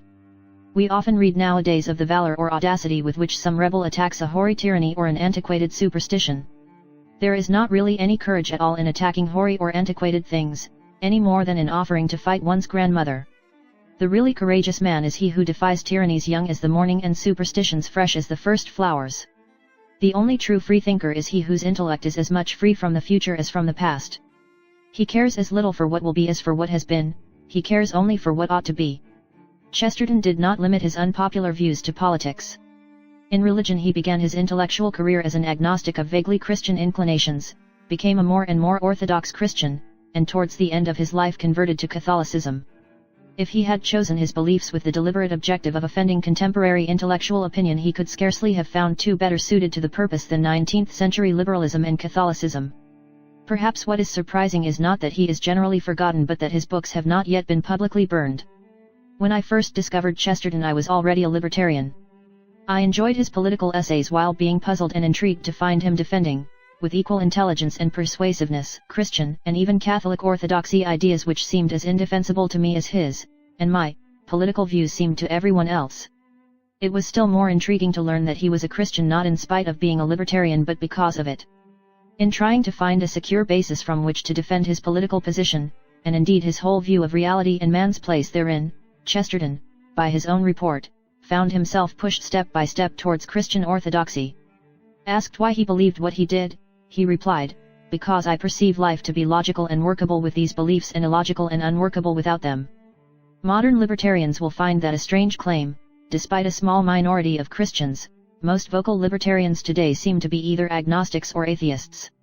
So far as my own intellectual experience is concerned, I have not, despite my admiration for Chesterton, become a Catholic or even a theist. I have, however, found myself forced step by step into a philosophical position that might be described as Catholicism without God, the belief that statements about right and wrong are true or false in essentially the same way as statements about physical reality, that one should not torture children is a fact in very nearly the same sense as if you drop things they fall. I will not try to defend that conclusion here, but I think it worth recording as evidence that modern readers, especially libertarians, should take seriously Chesterton's claim concerning the connection between his political and religious views. In arguing that Chesterton's current invisibility is due more to our faults than to his, I must deal with one serious charge often made against him, that he was anti-Semitic. It is, I think, exaggerated but not entirely without foundation. The accusation arises in part from his association with two other writers, his brother Cecil Chesterton and his friend Hilaire Belloc, who may well have been anti-Semitic, in part from an accident of Chesterton's personal history, and in part from an important element of his political ideas. The historical basis was the Marconi affair, a political scandal in which a number of government ministers made money speculating in the stock of the American Marconi Company, apparently taking advantage of inside information that the British Marconi Company was to be awarded a government contract to build a chain of wireless stations. Cecil Chesterton wrote a series of vituperative articles attacking several of the principal figures, was sued for criminal libel, conducted his own defense, incompetently, in the belief that the ability to argue was an adequate substitute for knowledge of the law, was convicted and briefly jailed. Three of his opponents in the case, Godfrey Isaacs, a director of both the British and American Marconi companies, his brother Sir Rufus Isaacs, later the Marquis of Reading, then Attorney General, and Herbert Samuel, the Postmaster General, were Jewish. G.K. Chesterton was very much affected by the case, partly because of the threat to his adored younger brother and partly because the attempt by the liberal government to cover up the scandal and squelch dissent was to him symbolic of the abandonment of liberal principles by the Liberal Party. As he put it somewhat later, more than I ever did, I believe in liberalism. But there was a rosy time of innocence when I believed in liberals. One result is that when villains in G.K. Chesterton's stories are rich and powerful, they are also quite likely to be Jewish. A more important element in Chesterton's attitude towards Jews was his view of nationalism. He was an anti-imperialist and Little Englander who believed that patriotism was an appropriate attitude for small countries, not empires. When Britain attacked and annexed the Boer republics of South Africa, he was pro-Boer. Later, commenting on World War I, he wrote, "I myself am more convinced than ever that the World War occurred because nations were too big, and not because they were too small. It occurred especially because big nations wanted to be the world state. But it occurred, above all, because about things so vast there comes to be something cold and hollow and impersonal. It was not merely a war of nations, it was a war of warring internationalists. What does this have to do with anti-Semitism? For the answer one must read The Problem of Zionism, a 1920 essay which contains both ammunition for attacking him as an anti-Semite and evidence that he was not. Its central thesis is that the Jewish problem comes from the fact that the Jews are a nation in exile, so that British Jews, French Jews, or German Jews are not really Englishmen, Frenchmen, and Germans. Ignoring the problem will not make it go away. The solution, if any solution is possible, is to establish a Jewish state. One difficulty with doing so is that the non-Jewish inhabitants of Palestine view Jews with suspicion, precisely because of national characteristics such as the tendency to be bankers instead of blacksmiths and lawyers instead of farmers, which have resulted from their exile. In order for Israel to work, the modern Jews have to turn themselves into hewers of wood and drawers of water. It will be a success when the Jews in it are scavengers, when the Jews in it are sweeps, when they are dockers and ditchers and porters and hodmen. Chesterton recognized that this was precisely the ideal of some of the Zionist settlements. Commenting on the collision between the anti-Semitic stereotype and the Zionist ideal, he wrote, "It is our whole complaint against the Jew that he does not till the soil or toil with the spade. It is very hard on him to refuse him if he really says, 'Give me a soil and I will till it, give me a spade and I will use it.' It is our whole reason for distrusting him that he cannot really love any of the lands in which he wanders. It seems rather indefensible to be deaf to him if he really says, 'Give me a land and I will love it.'" It is an extraordinary essay, the best, perhaps the only, way to understand in what sense Chesterton was either anti or pro-Semitic is to read it in full. It is easy to extract chunks which appear anti-Semitic, such as his half-serious suggestion that Jews be freed from all legal restrictions save one, the requirement that they dress like Arabs in order to remind themselves and their hosts of their essential foreignness. It is equally easy to find passages that could have been written by a Zionist. I found his assertion that Jews are foreigners in the countries where they live, which seems very odd to an American, less shocking than I might have precisely because I had heard it first from European Jews. Such arguments sound somewhat different from an outsider, yet I think it would be hard to read the essay with an open mind and not end up admiring Chesterton for his attempt to deal honestly with what was and is a difficult problem. And it is worth noting that he applied the same principles to himself. His eventual decision to convert to Catholicism was a decision to identify himself with a group viewed, by most Englishmen, as alien and suspect. He was defending the same principle, the idea that national groups should be themselves and not poor imitations of someone else, when he criticized Indian nationalism for being not very Indian and not very national in an article read by a young Indian student named Mohandas K. Gandhi. What most sharply distinguishes G.K. Chesterton's writing from that of most other ideological writers, before and since, is its essential sanity and good humor. His ideological opponents, even the villains of his fiction, are neither devils nor fools but fellow human beings, in many ways admirable, whose views he thinks mistaken. In both his debates and his novels, the ultimate objective is not to destroy those who are in the wrong but to convert them.